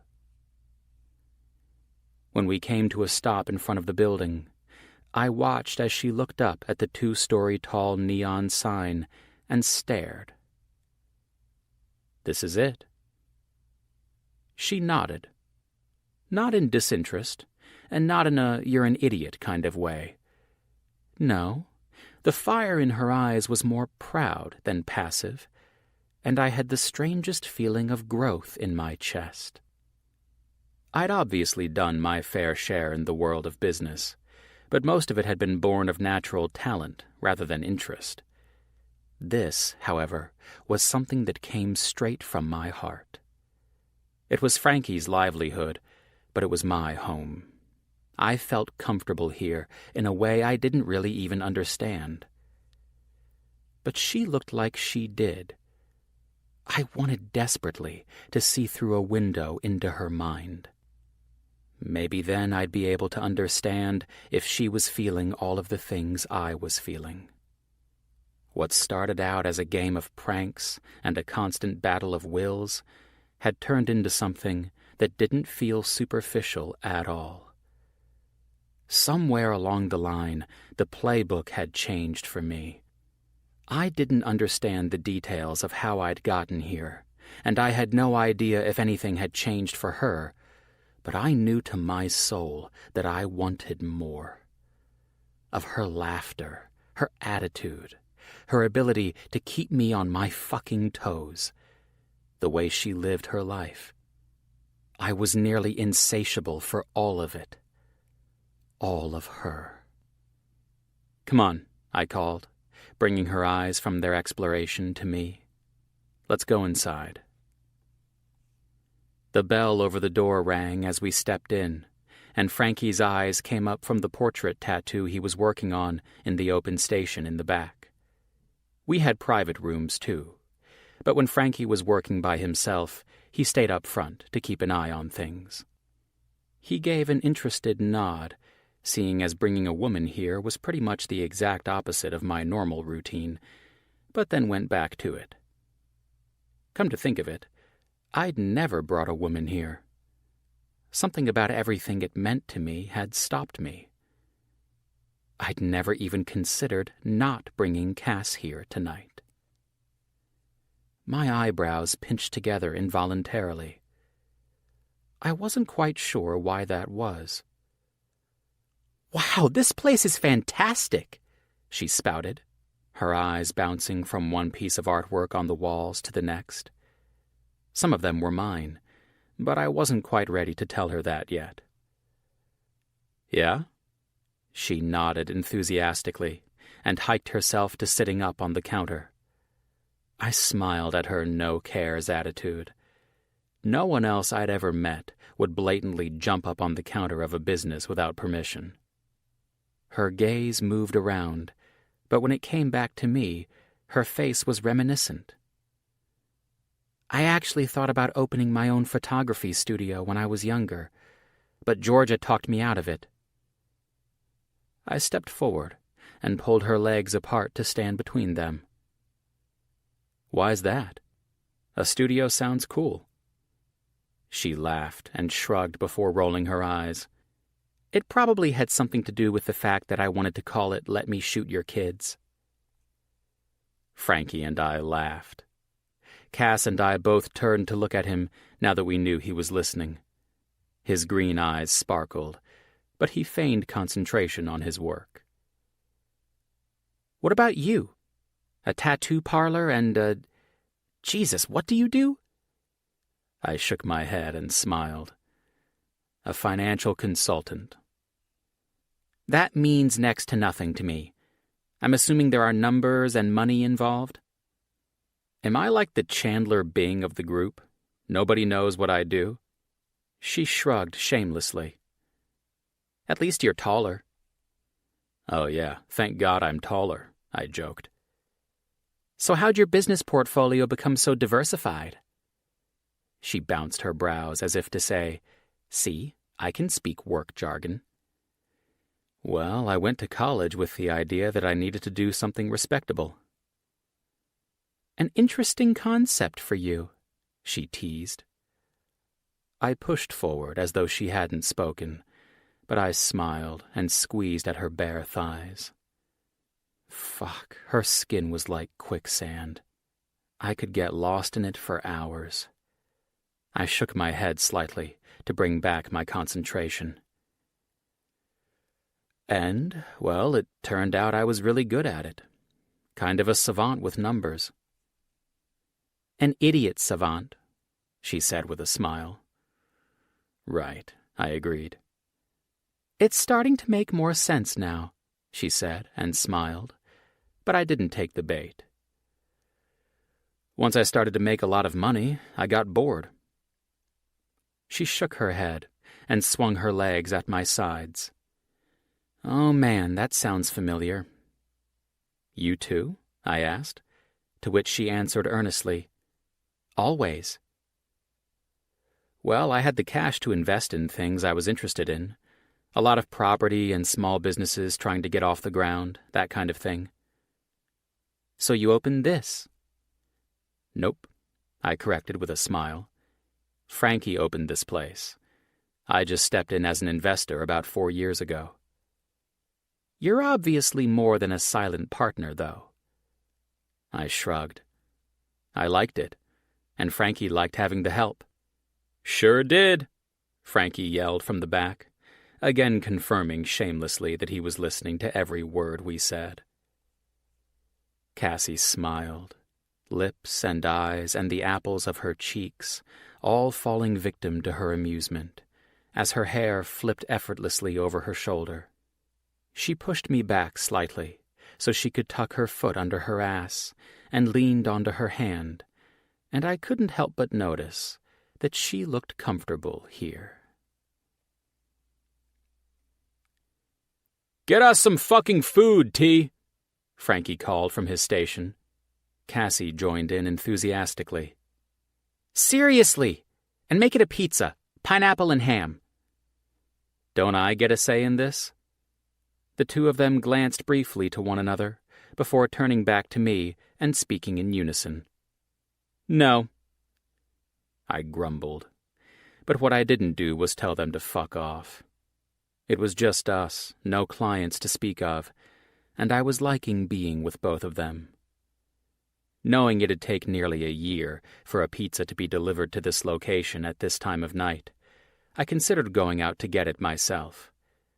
But all it took was one glance at Cassie's face, relaxed with genuine interest and wonder, as she hunched over Frankie showing her the inner workings of his tattoo machine, to know I wasn't going fucking anywhere. Klein and Wes knew nearly everything about me, my wild teenage antics and Margot's death. But neither of them knew I'd been apprenticing to actually become a tattoo artist. I wanted to tell Cassie, though. So much so, I had to fight the urge to just blurt it out. Grabbing my phone off the counter, I reached for my wallet from my back pocket, but when my fingers met the seam, I immediately knew something was wrong. I patted at the fabric in shock, but that didn't change the outcome. "Fuck!" "What?" Cassie asked, jumping up from her spot next to Frankie and coming toward me. Over a goddamn decade in this city, and I'd finally been pickpocketed. All because my brain had been more concerned about the bump in the front of my pants than keeping the one in the rear. "What happened?" Frankie called with a crease in his brow, as the corners of my mouth started to turn up. It was completely possible I was actually losing my mental stability. I'd just been taken for the first time in my life. I'd have to get on the phone immediately to cancel all of my shit, go to the DMV for a new license, alert the doorman of my apartment, and never, ever get back the cash I'd had in there. And still, I was smiling. Because when I thought about how distracted I'd been, how irresponsible it was to let my guard down like that, it made me think about why I'd done it, and the way her lips had followed mine like they couldn't get enough. I shook my head with a laugh.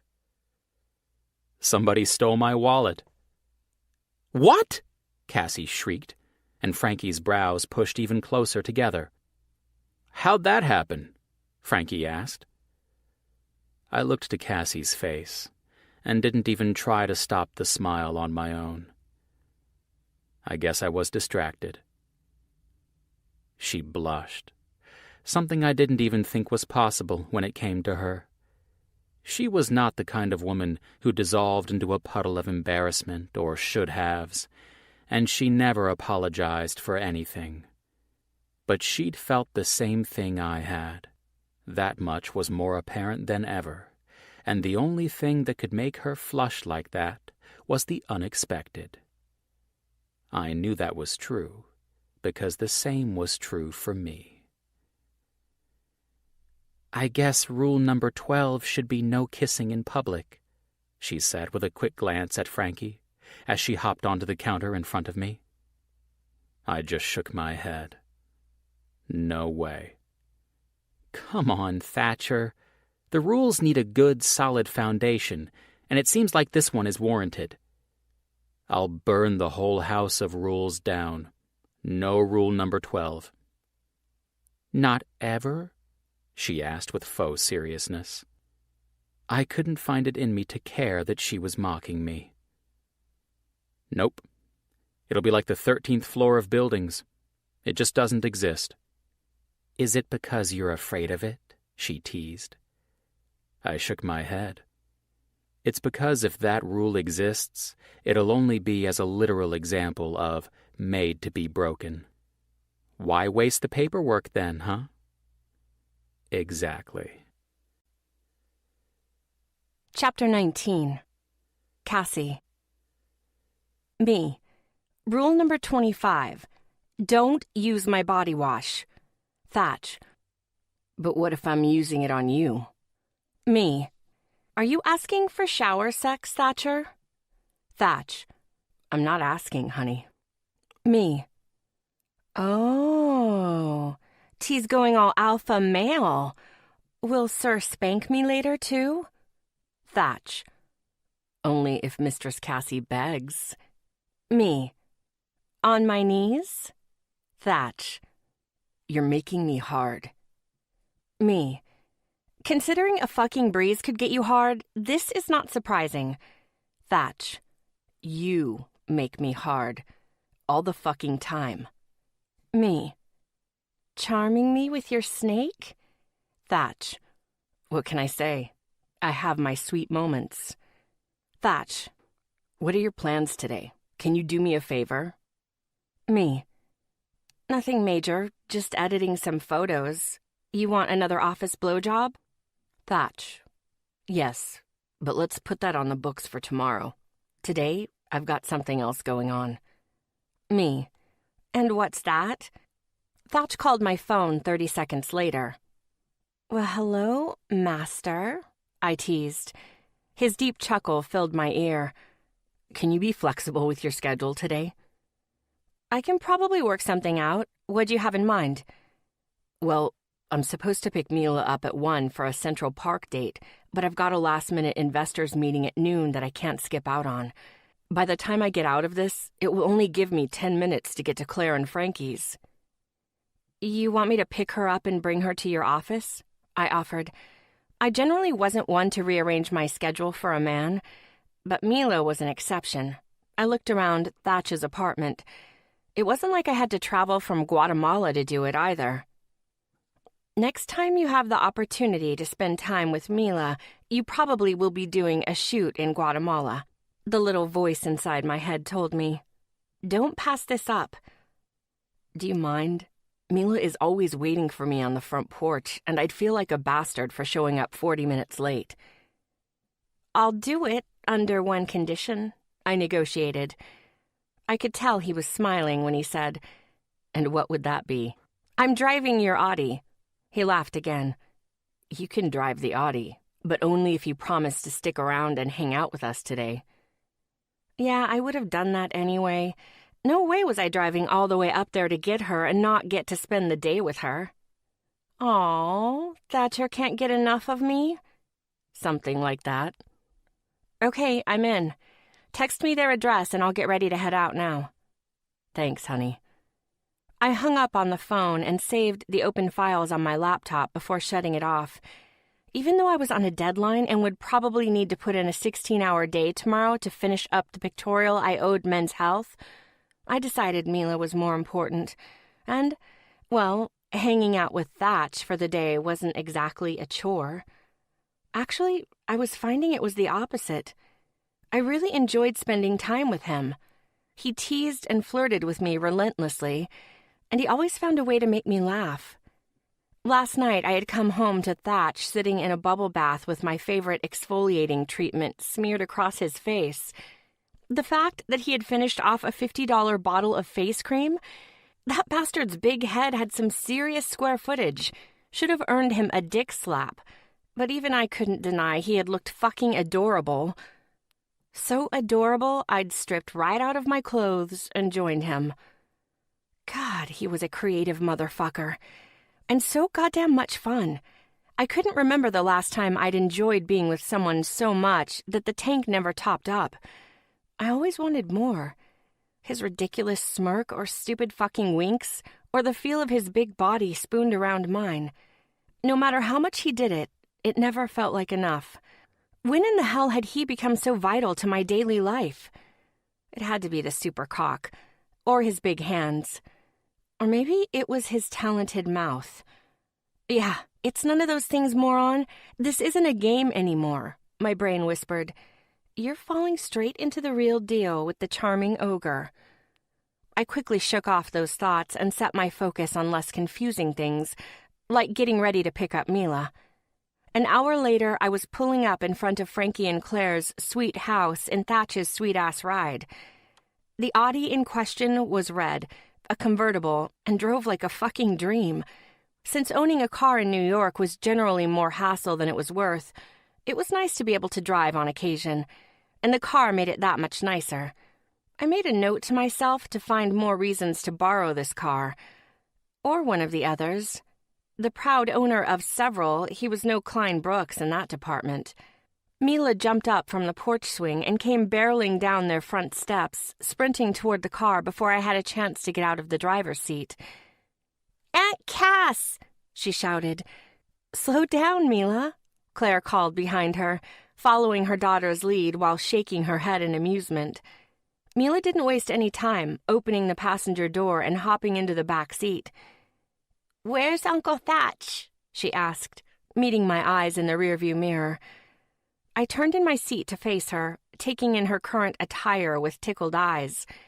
From the "Harry Styles is my boyfriend" t-shirt to her rain boots covered in cut-out magazine pictures of the band, she was decked out, head to toe, in One Direction gear. "We're meeting him at his office. Is it okay that I'm coming along today?" She pumped her little fist in the air. "Yes, I'm so excited." "Hey, Cass," Claire said once she reached the vehicle. "I'm surprised to see you today." "I thought I'd tag along, but only because I wanted to hang out with Mila," I said, winking at the adorable little girl in the back seat. "Please excuse her outfit," Claire whispered, leaning over the passenger door and into my space so I could hear her. But I couldn't convince her to change. "I'm glad you didn't," I whispered back, and then said loud enough for Mila to hear, "One Direction is the coolest." "I love One Direction," Mila agreed excitedly. Claire laughed. "She literally made those boots this morning. I have a feeling you'll be losing pictures of Harry and the gang all over Central Park this afternoon." "Let's go," Mila encouraged. "Bye, Mom." Claire laughed. "You think she's a little eager to leave?" "Maybe just a little bit," I agreed, grinning. After Claire got Mila settled in her booster seat in the back and kissed her daughter goodbye, we were on our way, sunglasses on and ready to rumble. "You want to listen to some music?" I asked at a stoplight. "One Direction!" Of course, I thought to myself and smiled.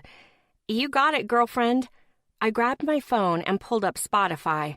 Once the perfect playlist, every single One Direction album, was set up, I hit play and headed for Manhattan. "Woohoo!" Mila yelled from the back seat. She alternated between singing the lyrics to every song at the top of her little lungs and throwing her hands in the air as we cruised back into the city. Traffic was bustling as we drove up Fifth Avenue, but that was the New York norm. The streets were cluttered with yellow cabs honking their horns and pedestrians hurriedly crossing the busy intersections. Tourists stared up at the enormous skyscrapers from the sidewalks, and natives abruptly moved around them, annoyed and desperate to get to their next destination. "We need to make a quick stop, okay?" I told Mila as I pulled up in front of Brooks Media. She clapped her hands. "I hope it's somewhere fun." Paul, one of the security guards for Klein's building, strode over toward our car. Irritation etched across his face. "Ma'am, you can't park. Wait, Cassie Phillips?" Paul's irritation turned to intrigue, a soft smirk covering his lips. "Hey, handsome," I winked. "How are you?" "It's been a while, sweetheart. Ever since Georgia left, we never see your gorgeous face around here." "I guess I should change that, huh?" He nodded. "Definitely." "Listen, I need to leave the car here for about 15 minutes. I just need to run inside and grab something from Dean." "Cass, I don't know." "Oh, come on, Polly." I batted my eyelashes. "I promise we'll be quick." He shrugged. "Okay, but make it quick." "You're the best," I said, getting out of the driver's seat and helping Mila out of her booster. "I owe you one." "Dinner with me and we'll call it even." I grinned in his direction as I grabbed Mila's hand. I'm not sure my boyfriend would be too thrilled with me going out with other men. "Boyfriend?" His eyebrows rose. "Cassie Phillips has a boyfriend?" "Her boyfriend is my Uncle Thatch," Mila chimed in. Surprise consumed Paul's face. "Thatch? As in Thatch Kelly?" "That's him," the little chatterbox continued to speak for me. I laughed. This is his niece and fan club, Mila. Paul kneeled in front of her, holding out his hand. "Well, pretty Mila, it's a pleasure to meet you. he said as he took her hand and kissed the top. She giggled, batting her eyelashes flirtatiously, and I couldn't help but laugh. This little girl already had men eating out of the palm of her hand. Her teenage years would give Frankie, Claire, and probably Thatch a run for their money. "Thanks again, Paul," I called over my shoulder as we strode inside Brooks Media. "Where are we?" Mila asked, looking around the lobby of the Winthrop building in wonder. "We're heading to my friend's office. I need to borrow something from him," I explained as I led her onto the elevator. "I think I've been here before," she said, as we stepped off the elevator and walked through the hallway outlined by various offices. "Does Uncle Thatch's friend work here?" "Who? Klein?" "Yep," she said with a nod, and her ponytail bounced up and down in response. "Last time I was here, Klein let me play games on his computer." "He does work here. Owned the place. Same thing. Knowing Klein, he'd probably told her he was his own secretary." I grabbed her hand and led her to the end of the hall where Dean's office was located. Mila looked on as I turned the knob and opened the door just slightly. "Is this where the One Direction fan club meetings are held?" I asked, peeking my head in to find him typing away on his laptop. He looked up and grinned. "Only if you brought a ready and willing Harry Styles with you." I laughed, opening the door wider and ushering Mila inside. "Well, I brought their biggest fan. Does that count?" Dean stood up and walked around his desk. His grin widened as he took in Mila's attire. "Little miss, you are my new favorite person. I want Harry to be my boyfriend, too." Mila's hand went straight to her hip, and a determined look crossed her tiny face. "He can't be your boyfriend because he's going to be my boyfriend. When I'm 13, Harry is going to marry me. I'm going to wear a pink dress, and he's going to kiss me." And she punctuated that statement with a snap in the air. Dean laughed, visibly amused by her pint-sized sass. "Will you at least invite me to your wedding?" She eyed him skeptically and pointed her little index finger in his direction. "Only if you promise to not eat all the pizza and donuts." I raised an eyebrow. "Donuts?" She nodded. Yeah, Harry and me is gonna have pizza and a donut cake at our wedding." Man, I loved her little mind. My perfect wedding would be pizza and a donut cake, too. And hell, to be honest, I had never really been completely sold on kids. But Mila was the kind of little girl who could maybe get me to consider purchasing some little monsters of my own. "Deal, little diva," Dean agreed, smiling down at her. I tugged on her ponytail. "I hope you're going to invite me." "Duh," she rolled her eyes. "You and Uncle Thatch have to bring my baby cousin to the wedding, Aunt Cassie." Dean's eyes bugged out of his head. "Baby?" I laughed and sliced a hand through the air for emphasis. "No, baby." "Not yet," Mila insisted. "But soon. You just gotta marry Uncle Thatch first." His head tilted to the side. "Uncle Thatch? Something you need to tell me?" "Nope." "Liza Minnelli," he retorted, and I laughed again. "Later," I agreed, "when little ears aren't around." "I'm holding you to that because you know I have got to know everything." He pointed at me and winked. "Okay, so not that I don't love that you're here, but seriously, why are you here?" "Well, as you can see, Mila is dressed to impress, but I'm kind of lacking," I hinted. "I'm a sad excuse for a directioner." He raised a sharp brow. "Who told you?" "I have no idea what you're talking about," I lied. "I just felt like maybe you had some gear I could borrow." Dean definitely had the goods.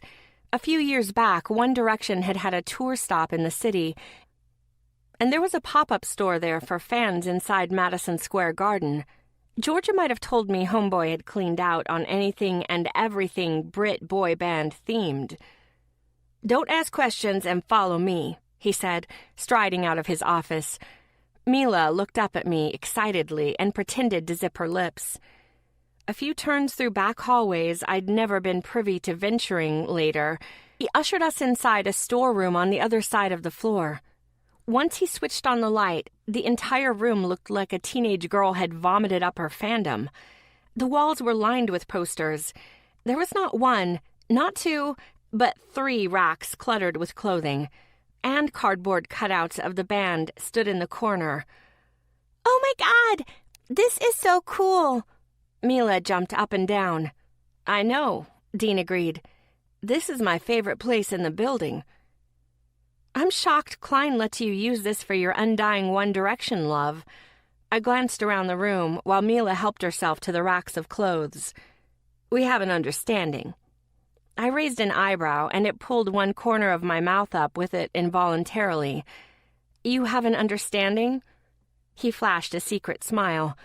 "Yeah, he understands that whatever he doesn't know won't hurt him." I smiled full out. Klein Bricks would lose his shit if he saw this. A hand went to his hip. "Well, good thing he'll never know, right?" "Cool it, diva," I teased. "I won't spill the deets on your shrine to 1D. He feigned offense.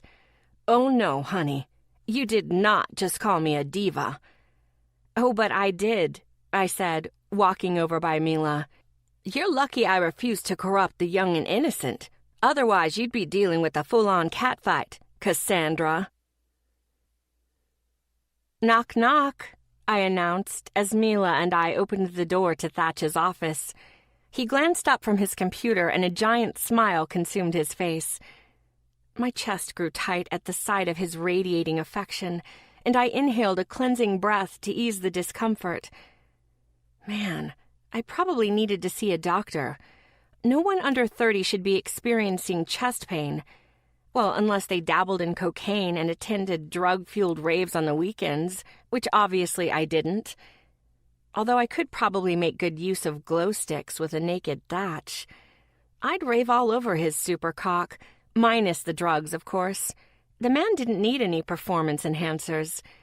Any increase to his stamina and my pussy would need a cane to hobble herself onto his dick. Mila let go of my hand, ran around his desk, and hopped up into his lap. "Hi, Uncle Thatch," she greeted, and placed her hands on each side of his face before kissing his nose. "Ready to go?" He nodded and kissed her forehead.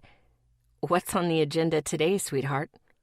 She jumped off his lap and handed him a t-shirt and hat out of her backpack. "You have to change your clothes first so everybody matches." He tilted his head to the side and glanced up at me. His eyes made the circuit down my body and then back up again, paying particular attention to my t-shirt that read, "Liam is my spirit animal." They were fully amused by the time they met my gaze again. "I'm supposed to wear these?" he asked Mila. She nodded. "Yep. You're gonna look so awesome." 5 minutes later, Thatch was walking out of the ensuite bathroom in his office and lifting Mila up to carry her piggyback style. He looked outrageous with a "Niall is my boyfriend" t-shirt stretched tight across his huge chest and a One Direction baseball cap worn backward on his head. "How do I look, Mila?" he asked. "So cool," Mila said, resting her chin on his shoulder. His eyes met mine, and he grinned. "Next time, Aunt Cassie and I are going to switch. I like Liam more than Niall."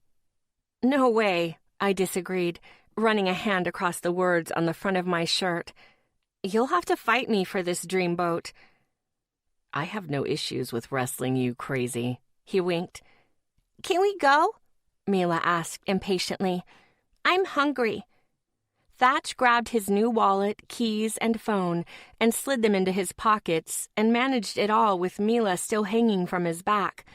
"Let's hit it," he said, and grabbed my hand, leading us out of his office and toward the elevator. As we rode the cart down to ground level, I couldn't stop myself from smiling as I looked at Thatch, decked out in One Direction fan gear with Mila on his back.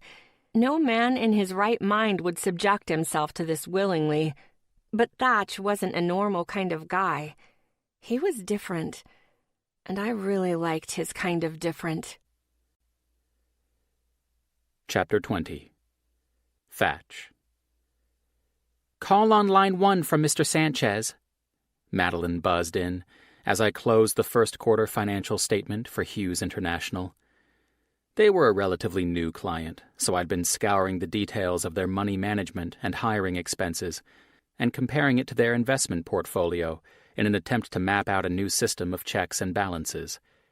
They'd had a plan in place, but they obviously hadn't been making optimal financial decisions for a while. In fact, the best one they'd made was paying me to get them back on track. "Thanks, Matt," I responded after saving my spreadsheet. I kept backups for backups, but I wasn't particularly keen on having even a chance of losing weeks' worth of work. "Hey, Carl," I greeted one of my longtime clients as I clicked onto the line. "What can I do for you?" "In a hurry to get me off the phone, Thatch?" he greeted, his voice amused. "No way. Just a man with many tasks, and know you're the same. I also have a feeling you're calling to invite me on an all-expenses-paid vacation, and the sooner I get off the phone with you, the sooner I can get a tan in the Southern California sun." He laughed, and I smiled and rubbed at the edge of my desk. He started talking about a new plant in Encino, and all of the questions they had about what that kind of long-term investment would do to their long-term financial goals. So I picked up a pen and doodled on the edge of my calendar as he ran through the particulars. Squiggles turned into a sun, and before I knew it, a stick woman with a fantastic rack appeared with a bouquet of roses next to her. I scribbled it out and dropped the pen before I ended up dropping Carl's financially motivated ball. "I know it's short notice, but I've got the projections team creating a mock plan, and this is the only date our contractor can walk the property for the next 6 months. "When did you say you needed me there again?" I asked, knowing I hadn't been paying enough attention to hear it the first time. "Tomorrow. I went ahead and put a hold on a ticket for you out of JFK at noon, but I can have Ashley change it if that doesn't work for you. We can walk the plant on Thursday morning." I glanced back at my scratched-out doodle and the clock on the wall. Just about 24 hours away. The trip actually sounded like a nice reprieve from my uncharacteristically empty apartment. I'd lived there alone for nearly 7 years, and now, 2 days without Cassie while she was on a shoot in Las Vegas, and the place seemed hollow. We'd transitioned into a different place in our relationship sometime during the last week, coexisting in the same apartment so naturally it was almost scary. Our mornings always started with a cup of coffee together, after an initial superficial battle over having woken her up, and our nights ended with Cass cuddled inside my arms, whether we were watching TV or catching our breath after orgasms, or both. We filled the time in between with frequent texts and phone calls and making plans for dinner or something to do for the evening. Cass had even taken it upon herself to pick up my dry cleaning on Monday afternoons, and I'd found myself in the checkout line at the grocery store with a cart full of random girly bullshit that she'd added to our list more than once. Sure, we still pushed at each other with pranks and surprises, but I was really fucking enjoying it. It made things interesting, and I couldn't seem to get enough. We'd even started a little joint prank of our own, texting Klein from her number with the same kind of bullshit subscription messages she'd sent me what seemed like a lifetime ago. She was seriously gifted at coming up with different shit to say, and when I found out over dinner one night that Klein didn't know her new number yet, the opportunity to mess with him was too good to pass up. "I'll be there. I expect donuts and coffee on Thursday morning, though. No industrial tour is acceptable without them." He laughed openly. "You drive a hard bargain, but it's done. I'll make sure there are donuts and coffee waiting." Fantastic. If anything could pull me out of my funk, it'd be sweet treats and a run under the California sun to burn them off. As soon as my desk phone landed in the cradle, I picked up my cell and unlocked the screen. Me. How's Las Vegas? Cassie. Hotter than a ball sack. Me. Is that your chosen analogy because the actual temperature of a ball sack is fresh in your mind? Cassie. Huh? Me. Have you been fondling anyone's balls? Cassie. Fuck no. Do you have any idea how quickly I'd have to make contact after showering to avoid ball sweat? It's pretty much impossible, and I'm really not into that kind of thing like Georgie. Me. Wait, what about Georgia being into ball sweat? Cassie. Never mind. It was a whole thing during the clergy breakup debacle. I think you had to be there. My thumb hovered over the little phone icon when a banner for another message crossed the top of my screen. I tapped the icon to open my messages again instead. Cassie. I gotta go. My entourage is calling. Say hi to your boner for me. Me. He says hi back, and he misses your tits. I miss you.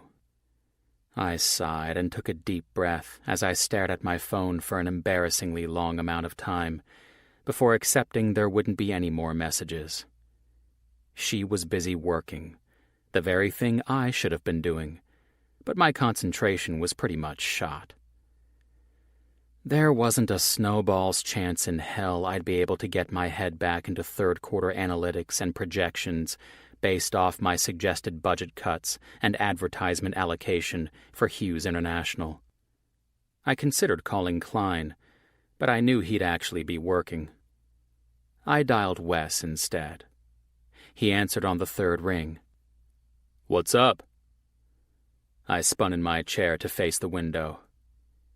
Just seeing what you're up to, Whitney. On the West Coast again. Ah, back for another round. Where are you this time? I'm headed toward that end of the country tomorrow. Seahawk territory. I've got a couple of meetings with guys coming to the end of their contract. A Tuesday afternoon and everyone is actually working? I don't understand. It's that whole being an adult thing. I can see why you wouldn't be familiar with it. Ha ha, I mocked. Why aren't you working? My eyes were starting to cross. I lied. Well, sorry I can't spend hours on the phone giving you a cuddle. I'm flipping you off right now, in case you were wondering. We don't have time for that either. Go get something to eat, preferably at my restaurant. Discount? I asked, even though I knew his answer. Fuck no. You know, it's okay to admit you're in love with me. It won't make you less of a man. Bye, Thatch. I laughed as I pulled the phone away from my ear. That had actually made me feel better. Fuck, I have weird comforts. I looked down at my phone once more, before deciding to be done for the day. I had work, but I didn't have meetings, so I could pretend I had nothing. Shutting down both of my monitors, I grabbed my suit jacket from the coat hook and filled my pockets with my keys, wallet, and phone. Madeline looked up as I walked out. I'm going to take off for the day. I just got a last-minute meeting with Carl Sanchez, so I'm heading out there tomorrow on a noon flight out of JFK. I'll book you a car, she replied, making a note on a convenient stack of post-it notes. Thanks. Feel free to work from home while I'm gone, okay? She smiled, and I knew it had been the right move to offer. She worked really fucking hard for me, no matter where I was or what time I called. I had other people who worked for me in a sense, but she was the only other one I kept in the office, and she did a pretty bang-up job of managing my entire life. I spent a large portion of my time out of the office, meeting with clients and doing a lot of it after hours. The time clock never really stopped, but no matter how much I took on, it never turned into a group activity. When these people came to me, they paid a very large premium to get financial advice or planning from me, not from someone working for me. She smirked. I would have done it with or without your permission. I laughed outright. See, Mad? That's why we work well together. You don't take any of my shit. I'm also an organizational genius. That too. "Have fun in L.A.," she said in dismissal, and I laughed. "Okay, I get it. I'm going now." She raised her brows. I jumped toward the exit and laughed while raising my hands in the air. Okay, geez. And in my own office. L.A. looked pretty much the same as the last time I'd seen it. Bright and bustling and filled with traffic. Big palms lined the streets, and the sun beat down on the exposed skin of my forearms. The intensity of the rays seemed stronger here, but at least it didn't make you feel like you were being choked by the humidity. The overwhelming odor of piss also wasn't as strong as in New York. It existed, kind of lingering in the background, but it wasn't nearly as pungent. Pulling my arm back through the window and into the cab, I grabbed my phone from my pocket and opened up the text messages. I hadn't heard from Cassie since yesterday. Me. Rule number 40. Take at least one recreational trip to L.A. a year. Cassie. Recreational? Are you talking about drugs, Thatcher? Me. I'm here on business. I'd rather be here for fun. With you. Cassie. How did I not know you were going to L.A.? Me. I just found out I was coming yesterday, after we talked. Technically, I'd found out before we talked. I wasn't sure why I hadn't said anything, but it was probably more because she'd cut the conversation short than anything nefarious. Cassie. Oh. My eyebrows pulled together at her uncharacteristically normal, simple response. Me. Everything okay? Cassie. Yeah, it's nothing. Me.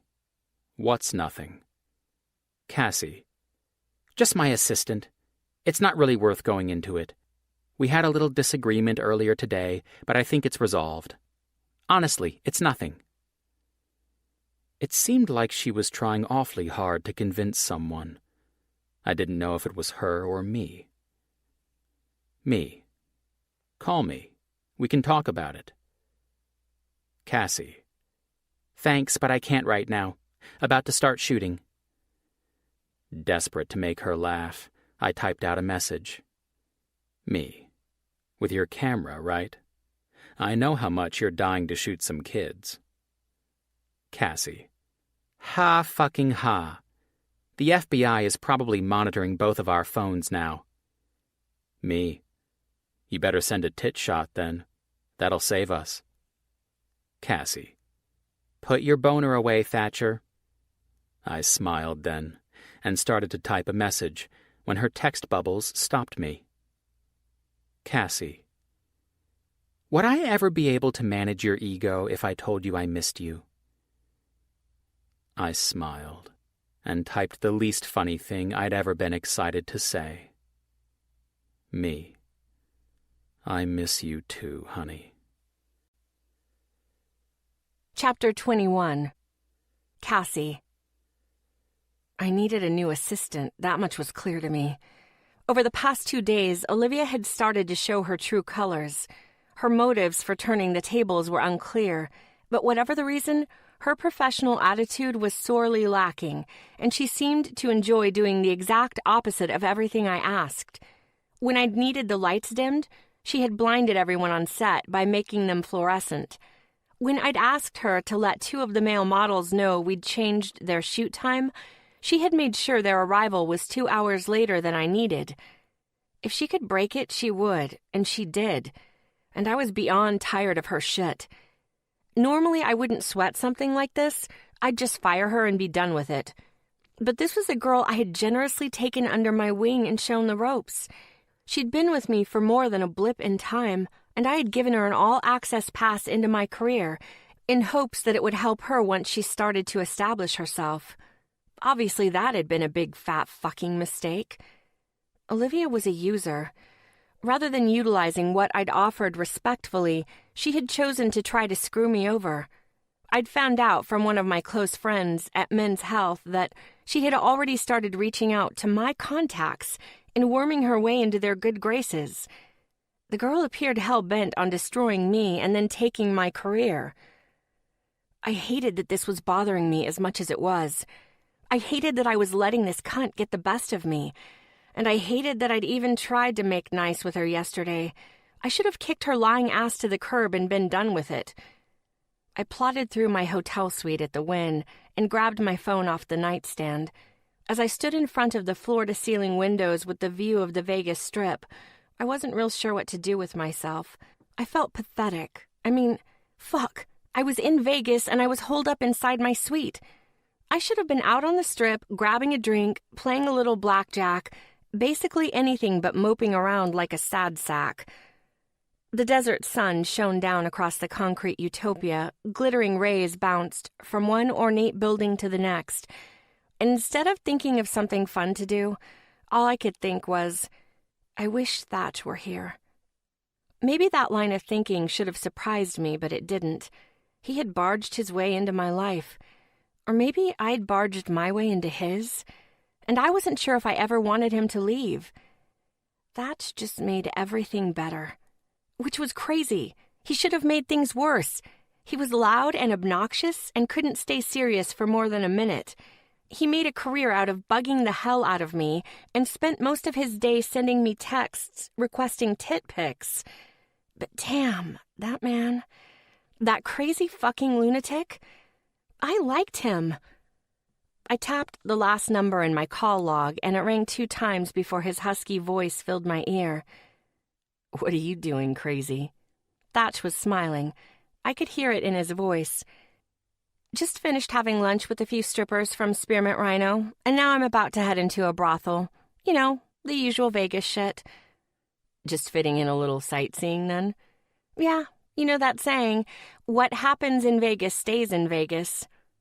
Unless you get chlamydia, he pointed out. That won't stay in Vegas. That comes home with you. I'll make sure my hooker wears a dental dam, then. He chuckled. You're a smart woman, putting your sexual health above all things. I wanted to laugh, but my mood just wasn't feeling it. You know me, safe sex and all that jazz, I muttered half-heartedly. You okay, honey? His tone had changed from teasing to concerned in the span of a heartbeat. No, I answered as I rested my head against the window. It's been a shit trip. What happened? My assistant, who also happens to be the cunt I was kind enough to mentor, is doing her best to ruin everything. She can choke on a big fat dick while sitting on a parking cone. Did you fire her? No, I mumbled, which is ridiculous. I mean, I found out that she had commandeered half of my professional contacts list and reached out to them for work, for herself, which obviously makes me look really bad. Talk about an asshole move, right? I sighed, long and deep. I've done nothing but bend over backward for that chick. I taught her everything I know. Normally, I wouldn't tolerate 1 second of the bullshit she's been pulling. Normally, I would have given her the boot. Why isn't this normally? I'm not sure, I answered honestly. It's all so unlike me. What's wrong with me, T? It sounds like she hurt your feelings, honey. You two were obviously close. That's what these are? Feelings? I questioned in feigned shock. I don't like these fuckers. They're killing my Vegas buzz. He chuckled softly into the phone. You want some advice? Please, I responded, and sat down on the chaise beside the window. Even though I think this chick deserves the whole fat dick and parking cone scenario, I think you need to approach this professionally. God, could he have suggested anything more unnatural? And how do I go about that? Find out who she reached out to and contact them. Let them know the situation, without the use of F-bombs or cunt sentiments. I'd also probably leave out the parking cone and dick sucking, too. Then tell her to pack her tube tops and glittery eyeshadow and take a fucking hike. A small laugh escaped my lips. Glittery eyeshadow and tube tops? Only one type of woman would pull a dick move like that, and she ain't doing it while wearing Louis Vuittons. What about a guy who would pull that kind of shit? What's he wearing? Tommy Hilfiger. Thatch Estacia is a bit of a fashionista. I had no idea. He chuckled. I'll let you spank me later. Normally, I'd toss back another snappy retort, but I was finding my humor to still be miles away. Awesome, I replied, lacking any sort of enthusiasm. I don't like when you're sad, honey. I'm not sad, I lied. Hey, I hate to cut this short, but I've got to run, he said. Okay, bye, I answered, and couldn't hide my irrational irritation. Now wait a minute, sassy pants. Before I go, I'm adding a new rule. Number 45. No moping while in Vegas. A sharp laugh escaped my lungs. Yeah, I'll do my best to get right on that rule, even though I'd rather curl up in the fetal position and watch reruns of The Office from my hotel bed. I mean it, honey. No moping. You're not the boss of me, T. We'll see about that, crazy. Number 46. Take a hot bath and a nap. Stop adding rules, I demanded. And that's a weird rule. Everything feels better after a hot bath. I forgot bubble baths are one of your and Oprah's favorite things. He laughed. When you're in them, they are. But I can't speak for Oprah. I'm not sure what she digs. All right. Consider me naked and in the bath, then, I teased. Consider me hard and annoyed that I'm not there. 6 hours later, I had taken a hot bath, twice, and charged $80 worth of room service and movies to my room. Nothing was making me feel better. Not even the phone call I'd made to Olivia to tell her she was no longer my assistant. That should have been an awesome call. I should have savored every second of telling her she'd been blacklisted from everyone she'd attempted to contact behind my back, and she no longer had a job. But it didn't make me feel better. I felt worse. I hated that someone I had considered a close friend had screwed me over and forced my hand like that. If I was being honest, I had enjoyed mentoring her. I'd wanted to see her succeed, and if she had handled things the right way, I would have done everything in my power to get her foot in the right doors. But greed and power and success made people do stupid things. The world was filled with good people who had genuine intentions, but it was also filled with manipulative users like Olivia. Good riddance, asshole. The sun was starting to set, and my mood was no better than it had been prior to calling Thatch. I grabbed my phone off the nightstand and sent him a quick text. Me. Rules number 45 and number 46 suck. I want to remove them from the list. Thatch. Rule number 47. See Britney in concert whenever you're in Vegas. Me. Stop adding rules. Thatch. Rule number 48. Answer the door. Me. Huh? 3 soft knocks sounded from the door, but instead of getting out of bed to answer it, I sent him another text. Me. Did your cock send me more roses? Thatch. Rule number 49. Always follow rule number 48 when I tell you to. 2 hard knocks on the door spurred me into action. I hopped off the bed and padded toward the entry. Who is it? I asked. Housekeeping? A male voice mimicking a tiny female's voice replied back. I grinned. I don't need housekeeping. Do you need towels? Nope. Toilet paper? Nope. Pillow mints? He continued the charade. I fought my laugh as I peeked through the peephole and found Thatch standing on the other side of the black metal barrier. Nope. He smirked. What about a massage? Do you like happy endings? Sure, okay. I finally agreed as I swung open the door.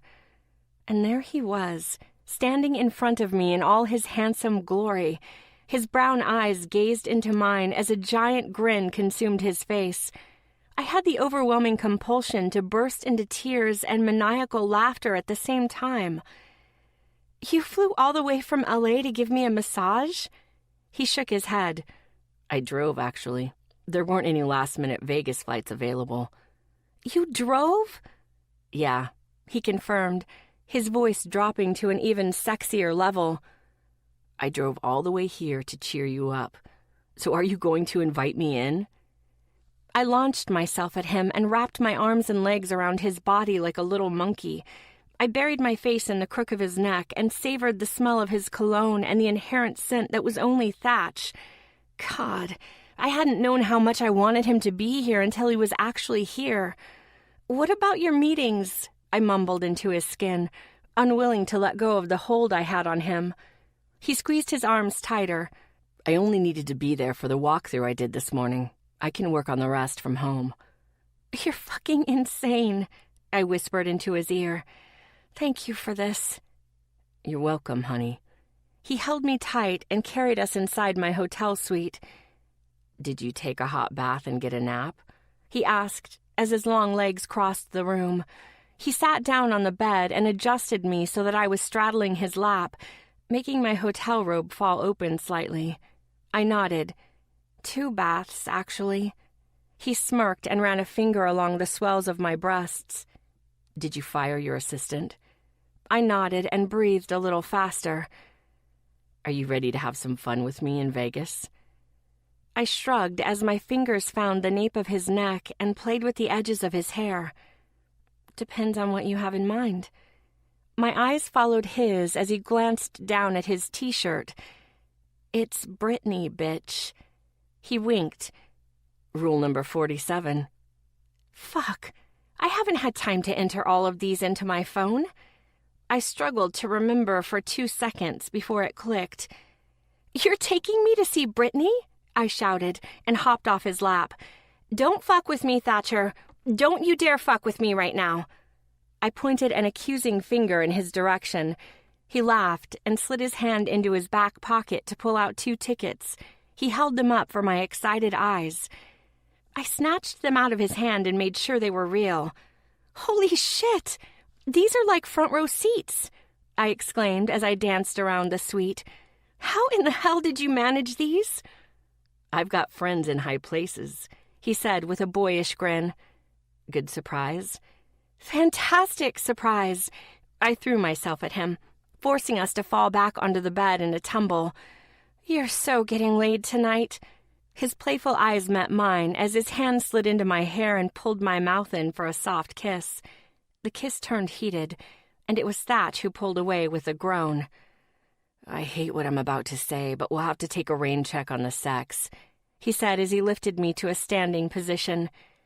You've got 30 minutes to get dressed. He turned my body toward the bathroom and spanked my ass into motion. So get that sexy ass moving, crazy. We can't miss Brittany. Planet Hollywood was unreal.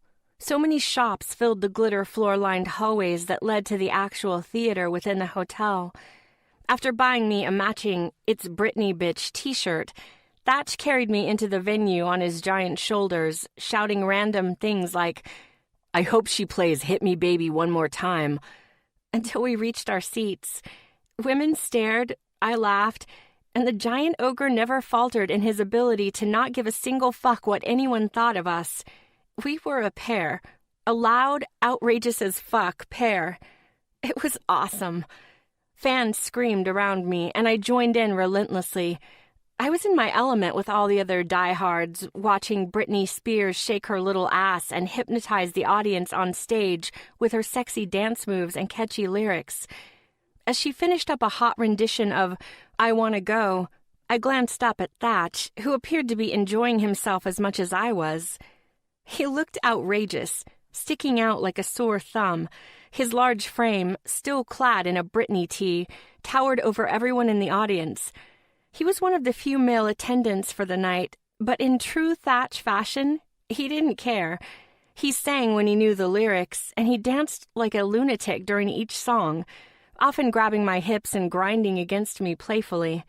God, he made things fun. So much fun. The neon lights glittered and gleamed across the stage as Britney seductively sang the opening lyrics to I'm a Slave for You. She moved down the stage, rotating her hips in hypnotic motions, and I watched on in amazement. Thatch wrapped his arms around my shoulders and tugged me back against his chest, and as Britt sang, he sang directly into my ear, swaying us back and forth to the addictive beat. "I'm having fun with you," he whispered in my ear between lyrics. I leaned my head against his chest and looked up at him. His eyes met mine, smirking down at me as he continued to serenade me with the help of Brittany herself. I smiled. "I'm having fun with you, too." "Good." My heart jumped as he leaned down and pressed his mouth to mine for a sweet kiss. "It doesn't sit well with me when you're sad." I turned in his arms and stood on tiptoes to kiss the corner of his mouth. "Thanks for cheering me up, Thatcher." It felt completely natural to admit how much he meant to me. "You're starting to become one of my favorite people." He smirked. "Likewise, honey." "Vegas, let me hear you!" Brittany's voice filled the venue, and I turned back toward the stage and hooted and hollered with the rest of the crowd. "I need a volunteer. Who's willing to help me get a little freaky?" She smiled at the audience and started to search through the numerous hands waving frantically. Thatch watched on with amusement until I abruptly grabbed his hand and threw it roughly into the air. "This guy," I called toward the pop goddess at an ear-splitting decibel. "He loves to get freaky." He chuckled in response, but then his eyes went wide as Brittany pointed directly at him and started to walk across the stage until she was standing in front of us. "Oh, fuck," he muttered. "Don't be shy," she giggled into the mic. "Come up here, big guy. I need your help," Brittany instructed him. Thatch started to shake his head, but it was too late. 2 security guys were already beside him. "You owe me, crazy," he growled into my ear before he let them lead him stage right and up the steps. And there he was, standing tall and proud in his "It's Brittany, bitch" t-shirt in front of an entire audience of Brittany Army. Women catcalled and screamed for him to look in their direction. I couldn't blame them. Hell, I even joined in, wolf whistling and shouting, "Take off your pants," as loud as my voice could manage. "Whoa, you're big," Brittany said, once he was standing beside her and her entourage of talented dancers. "What's your name?" "Thatch, and I hear that a lot," he responded without missing a beat. She laughed. "Well, Thatch, who are you here with tonight, baby?" "That crazy woman right there." He pointed directly at me and smirked like the devil as he added, "My girlfriend, Cassie." Girlfriend? If I hadn't been so fucking mesmerized that Britney Spears was within touching distance, I probably would have had the foresight to flip him off. Sure, that's exactly why you're not contesting that sentiment. Keep telling yourself that. But seriously, was that him trying to one-up me? Or was it him trying to tell me something? I didn't know what I was to him. Fuck, I didn't even know what he was to me. But I was certain of 2 things. The lines of our relationship were starting to become more blurred and confusing by the second, and I didn't want anything to change. I wanted him all up in my space. I wanted his jokes and surprises and uncanny ability to raise the stakes. Brittany's gaze met mine and she grinned. "Damn, girl, you're gorgeous too. What's with all the beautiful people in Vegas tonight?" The crowd shouted their approval.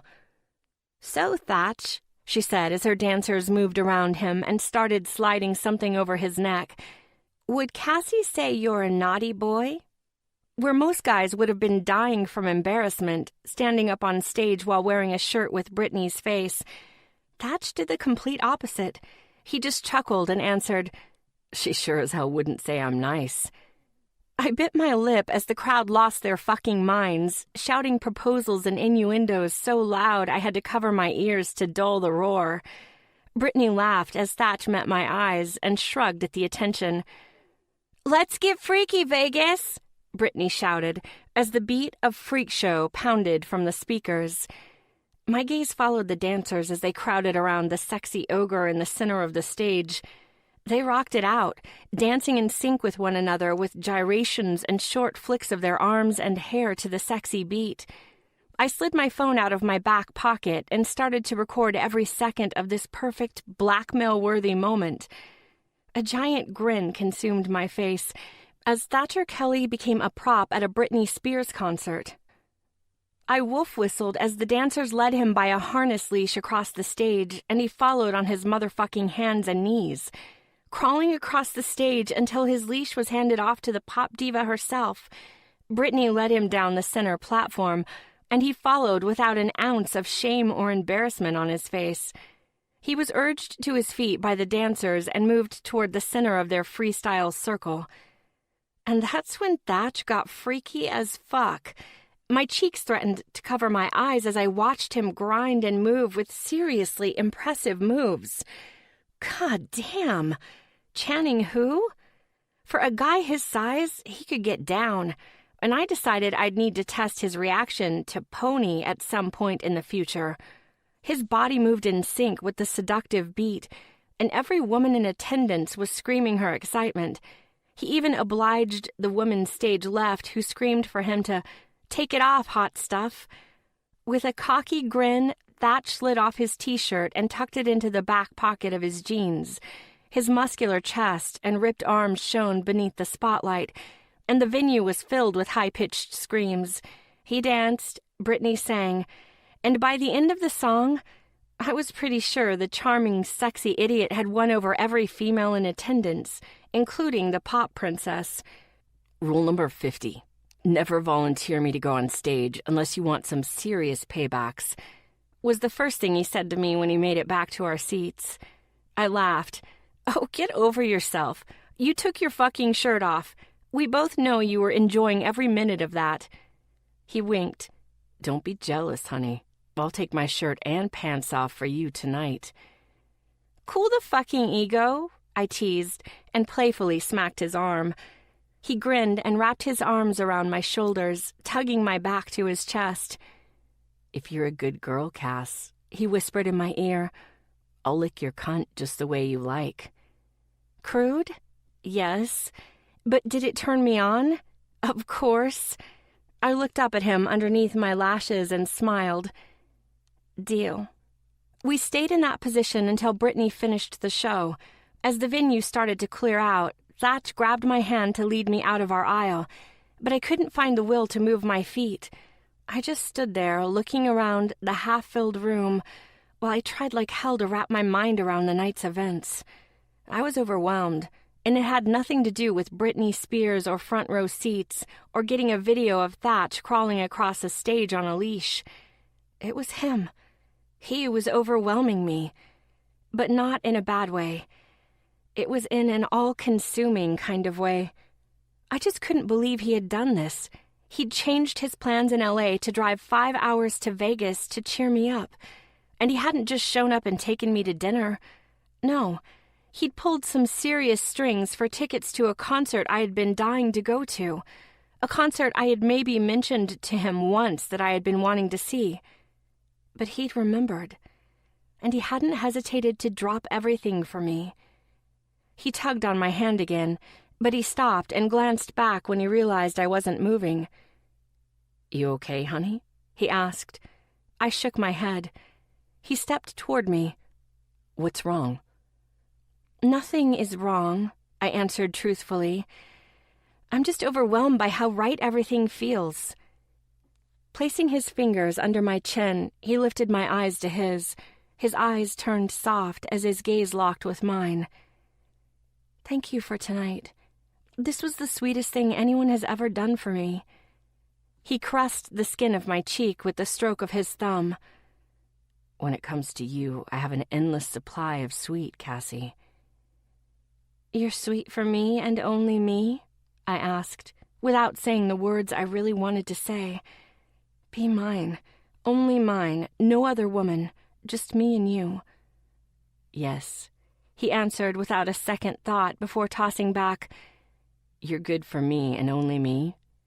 I smiled and nodded, adding, And your cock, too. When it comes to my cock, you can feel free to be bad. And then, right there in the still crowded venue at Planet Hollywood, Thatch lifted me into his arms and brushed his mouth against mine, taking my lips in a kiss that made me feel like we were the only two people in the room. Chapter 22. Thatch. Clothes littered the space between the door and the bed as I pushed Cassie backward at a near run. Her hair, her smile, the smell of her skin. I hadn't been able to get enough of any of it tonight. Steps stuttered and stumbled as she tried to keep up with the unfair advantage of my long legs. A moan filled the air as I palmed the cheeks of her ass and lifted her feet right off the ground. "Thatch," she whispered, her voice nothing more than an aroused hum. "Right here, honeys," I answered, dropping her to the bed, whipping off her shirt, and speaking directly to her tits. Cassie smiled and swatted at my face, and I did my best to dodge it as I laughed. "Jesus Christ, can't you be serious? Ever?" she huffed. I nuzzled at the sweet skin of her neck. "You want me to be?" I whispered. Her pause was brief and not at all nerve-wracking, because the more I was around her, the more I found I didn't care what the answer was. Contentment for me was becoming synonymous with contentment for her. I didn't understand it, but right then, with her tits in my face, I didn't even try. "No, I don't want you to be serious." Her eyes said, "I just want you to be you." Like an animal, I forced her weight into the bed by covering her with my own and licked a line from her jaw straight down the middle of her chest. I circled the perfect edge of her belly button, lapping at the jewelry there, and then tugged at the fabric of her jeans with my teeth. Her hips jumped, and heat from the flames in her eyes singed my skin. When I pulled at her pants again, but didn't unbutton them, she snapped. "Stop teasing me!" I smiled into her skin, rubbing my lips back and forth as my gaze met hers. "Why, baby? Did something turn you on tonight?" She nodded and licked her lips. "There was one thing I can't get out of my head." "Tell me," I demanded, as a surge of new blood filled my already stiff cock. "You on the ground." "Yeah." "On your knees." "Yeah." "With a collar around your neck." "Cass," I warned, pulling her down the bed by the hips and slamming her to my cock. Her head shot back, and a gasp broke through the heavy, arousal-filled air. "Fine, just take off my pants, for fuck's sake. No freak show necessary." Cognizant of her impatience, I ripped her pants and thong down her legs, shoved them open, and licked a straight path from her ass to her clit. Her pussy convulsed right in front of my eyes. "Fuck, honey. Wait to do that until some part of me is in there," I chastised with a smirk. Tongue, finger, cock, I didn't care what she squeezed. I pushed back from her and the bed and grabbed her phone from the back pocket of the pants I'd just stripped off her. "Password?" I asked, as I swiped to unlock it. "Fuck off," she told me with a smile. So I stepped forward, dropped to my knees in front of the bed, and licked a circle around her clit. I filled her pussy with 2 thick fingers at the same time. Her head shot back, and she moaned. "Password," I repeated again. Her eyes were far less obstinate when they found mine, but I could tell it was a fight she didn't want to give up. It meant next to nothing, but goddamn I wanted it. In and out I pumped, working the bud up top with my tongue until she couldn't stop herself from bunching the white comforter in her hands. "Password, Cassie." This time I said it as a command, and she broke, her pussy convulsing on my fingers as she did. "It's fucking Cass, you prick!" I smiled at her ability to be on the very brink of orgasm and insult me at the same time. There wasn't anyone else like her. As for the password, I should have known. Finally inside, I did my best to show her that sometimes it pays to do what someone else says. As the distinct beat of Britney Spears' Freak Show filled the room, surprise made a bid to do the same in her eyes. "Come on, honey," I called, pulling her to the edge of the bed and settling her legs wide and to the sides so her glistening pussy shone in the dim lights. "What are you doing?" she asked, and I winked. "There may be no leash, but I can dance for you, honey." She smiled, and I literally lost myself in it. In her, in the ridiculous moment, in everything we could be. Oh yeah, baby. Tonight, you and I are going to dance. "I can't believe you're coming to my parents' house with me," Cassie grumbled as we got into the cab waiting at the curb outside Portland International Airport. To be fair, I hadn't told her I was coming until we were at the airport, through security, and I was following her to our gate. She'd thought I was flying home to New York. A smile had become pretty much permanently affixed to my face after the weekend we'd had, and like always, her complaining only made me more cheerful. I was in a strange place, getting all of my jollies from a recipe book that suggested 2 cups of Cassie with a teaspoon of messing with her stirred in. It was the weirdest fucking catalyst for happiness, but I embraced it. It meant more of her, more laughs, more sex, more everything I was finding I didn't want to go a day without. "Believe it because I am," I advised. "If you didn't want me to come, you should have told me before I got on the big metal bird and flew over 900 miles in a direction other than home." She scoffed indelicately, and I bit my lip so as not to laugh. "How the fuck do you know how many miles are between here and Las Vegas?" I shrugged. "Miles are a number. I know numbers." "Okay, Chandler." "What's the big deal, anyway?" I asked seriously, trying to get to the root of the issue. "Meeting the parents? Hello? That's a big deal." "I asked you to meet my parents," I pointed out. "Yeah, while I was wearing a t-shirt about my pussy. You knew I wasn't going to go inside. You're coming with me to stay over." And I've never brought a guy home before." I laughed, and apparently angered her more by pointing out the obvious. "No kidding." "Excuse me?" Her stare was lethal. I glanced to the cab driver to see the whites of his eyes in the mirror, but they shot back to the road when I widened mine. No doubt this would be showing up in some New York Times best-selling book at some point. Cab driver turned romance novelist. Actually, that sounded kind of interesting. I should pitch that idea to someone. "You've never been in an actual relationship, honey. You told me that yourself. So I just assumed you'd never brought anyone home before." Oh, I mocked with a rise of my brows. She slapped my dick. "Fuck, Cass," I said, pressing a hand to my crotch to stave off the burn. Satisfaction turned her eyes downright mischievous. "Serves you right." Thankfully, since it had been a fairly superficial blow, it only took me a few seconds to catch my breath. "So what do I need to know about—" I started to ask. "About?"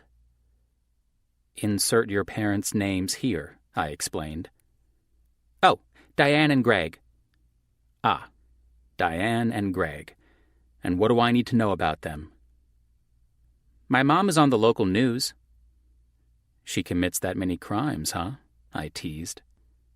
Her gaze turned out the window, and the corners of her lips turned up just slightly. She was close with her mom. She's been with KTLJ for 19 years. She has pretty middle-of-the-road political views, but she's a lot more traditional than I am. Really into mission work. My dad is a doctor, but he's retired now. He mostly just does volunteer work at the local shelters and kids' group homes and stuff. Wow, your parents sound very philanthropic, she offered, turning back to look right at me. Exactly. And like really fucking great people. They are. They've always supported me, and I haven't exactly been the easiest person to support. Her face was warm with genuine familial affection. I know exactly how that feels, I admitted honestly. I'd put my own parents through some serious bullshit in my lifetime. Moments before I could ask what else I needed to know, Cassie's smiling eyes turned from me to the window. "We're here," she declared. And for the first time since I'd decided to come along, I got a little nervous. She shoved open the door and then turned back to me to put a hand on my arm. "Oh, one more thing." "Yeah?" "Don't curse in front of my parents at all. They fucking hate that." She turned and scooted out the door, and left me sputtering in the back seat. My immobility didn't last long, though, and I scrambled after her. "What?" She booked it toward the door, but I chased her down in 2 long strides and turned her toward me. "What do you mean, don't curse?" "I mean, don't curse," she repeated, scrunching up her face in a fantastic display of "you're an idiot." "Do you even know me at all?" I asked, and she laughed before patting me on the ass. "I know you well, honey. Pull up your panties and be an adult." The door opened, and a well-dressed woman with perfectly placed chocolate hair, creamy skin, and familiar fiery blue eyes stepped out onto the stoop. Cassie dropped her bag and rushed forward into her arms. I turned back to the waiting cab and paid the fare, before scooping her bag up off the ground and walking in their direction. Cassie's mom took Cass's face into her hands and looked her over the way only a mother could, studying the changes since she'd last seen her daughter and logging every single one into the memory on her heart. It was a biological impossibility, but it existed nonetheless. Every woman I'd ever known had 2 sets of memories, the ones they wanted to remember and the ones their heart wouldn't let them forget. The first kind were chosen, mostly positive and personality-building, but the second would live on forever, despite age and fatigue and life-stealing diseases like dementia and Alzheimer's. Coded on the heart like a hard drive, the feelings never vanished. "Greg! Sean!" Diane called back into the house. "Cassie's here!" I arrived at Cassie's back just as Diane turned back around. Her next words were mumbled. "And she brought a giant of a friend." She glanced at Cassie. "No heads up?" "There was no heads up to give. This strange man just followed me home." Cassie shrugged. "He seemed pretty nice, though, and I doubt he could have gotten an axe through TSA, so I'm pretty sure we should all be safe this weekend." Diane scrutinized her daughter's neutral expression for a beat, until her mouth turned up at the corners. "You're ridiculous." Cassie grinned. "Okay, so maybe I do know him, but I didn't know he was going to make the trek to Portlandia until the last minute." I smiled and gently pulled Cassie out of the way so I could wrap her mom in a friendly hug. "Nice to meet you, Mrs. Phillips," I said into the top of her head before stepping back. "I'm Thatch." "Thatch?" "Short for Thatcher, Mom," Cassie explained. Well, it's nice to meet you too, Thatcher. Like mother, like daughter, I thought. Come in, she buzzed, after breaking out of her stupor. All the feelings of home surrounded me as we stepped inside. The house was exactly like my parents', homey and comfortable for everyone except me. The doorways were a little too small, the ceilings a little too low, and every single aspect of it made me smile. I'd gladly hunch for a house and people who felt this genuine right off the bat. Cassie, Greg greeted, as we stepped into the kitchen at the end of the hall. Hey, Dad, she said with a smile as she jogged around the island to give him a hug. What's all this noise? I heard, just as the last person I ever expected rounded the corner. Sean, Greg, honey, Cassie's mom called.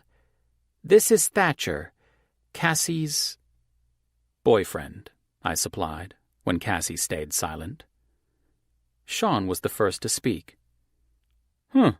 Look at that. You're dating an actual giant. Sean, Diane chastised. I laughed. It's okay, I interjected with a shrug, before speaking directly to Sean. I saw a picture of you on her phone and thought you were an ex. Whereas Cass was silk and curves etched in creamy white, her brother was the opposite. Muscular, hard lines, defined by dark, black skin. She had only recently revealed to me that Sean was her adopted brother. You couldn't see the family resemblance? He deadpanned. Cassie was the first to laugh, and the sight of her at-ease face made a smile spread across mine. As soon as the awkwardness broke, the conversation continued as though I wasn't there. I just soaked it all in. Cassie chatted about her job, and her mom and dad talked about the mission trip they were planning on attending soon. Cassie tried to talk to Sean about football, but he directed her pretty sternly to move on. It was the reunion of a family who loved each other deeply, but didn't get together nearly enough. It made me feel like I needed to visit my parents more often. The Phillips still had Sean at home, at least for now, but the only thing my parents had was me. I needed to do a better job. We still going out tonight, little S? Cassie asked her brother, with a pat to his face. Sure. Are you going to be embarrassing? Most definitely, I answered for her with a smile, earning me a punch to the bicep from her and a laugh from Sean. I figured. We'll go to a place where I won't know anyone. Whoop it up, Cassie shouted over both of us as we laughed. I'm going to get ready. I pushed off the counter, and she turned to me with a stern finger. Don't even think about following me, Thatcher. Her eyes weren't angry at all, so I knew she was just pushing my buttons the way I loved to push hers. I'll be up in just a second, honey. I'll help you with your zipper. I don't have a zipper, she remarked, just as Sean said, Ew, sister. Cassie turned toward the stairs with a smirk, and Sean just shook his head. Make sure you're both ready in an hour. Not an hour for screwing and an hour for getting ready. An hour total. I don't need to know details, he interrupted me. I laughed and slapped a friendly hand on his shoulder. See you in an hour. I walked calmly until I got to the stairs, and then took them two at a time and jogged down the hall until I found the room her mom had led me to drop our stuff halfway through the family hellos. I opened the door and scooted through before leaning against it when I caught sight of Cassie's bare back.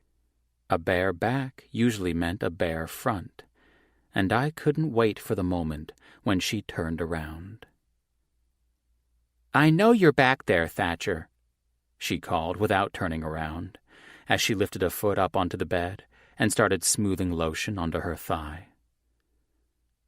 I wasn't trying to hide it, Cassie. I shoved off the door and moved forward when she didn't say anything else, pressing my hips to her ass and squeezing the bare skin at the bottom of her stomach. "You have the sexiest fucking body," I breathed into the crook of her neck. She shivered. "We don't have time for sex right now," she told me, pulling away from my hips and leaning forward. She pressed her ass into my dick, and her tits swung out in front of her, just enough that I caught a peek of her nipples from above. I groaned. "There's always time for sex." "Nope." She slapped my hand away as it sought the weight of her breast. "Does that mean we'll have time for sex later? I really like the sex time." "We'll see." She awarded me with a smile as she turned in my arms and pushed her tits to my stomach. "Maybe if you're a real good boyfriend."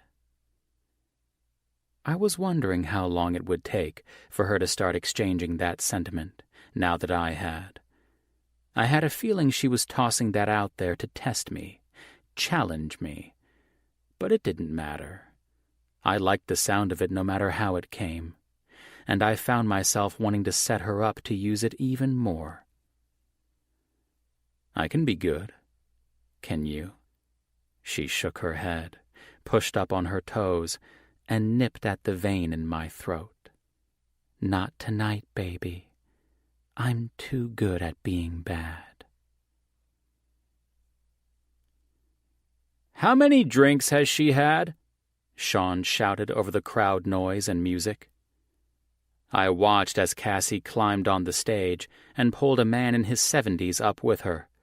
Disco lights strobed, and the beat of the music made the floor shake under our feet.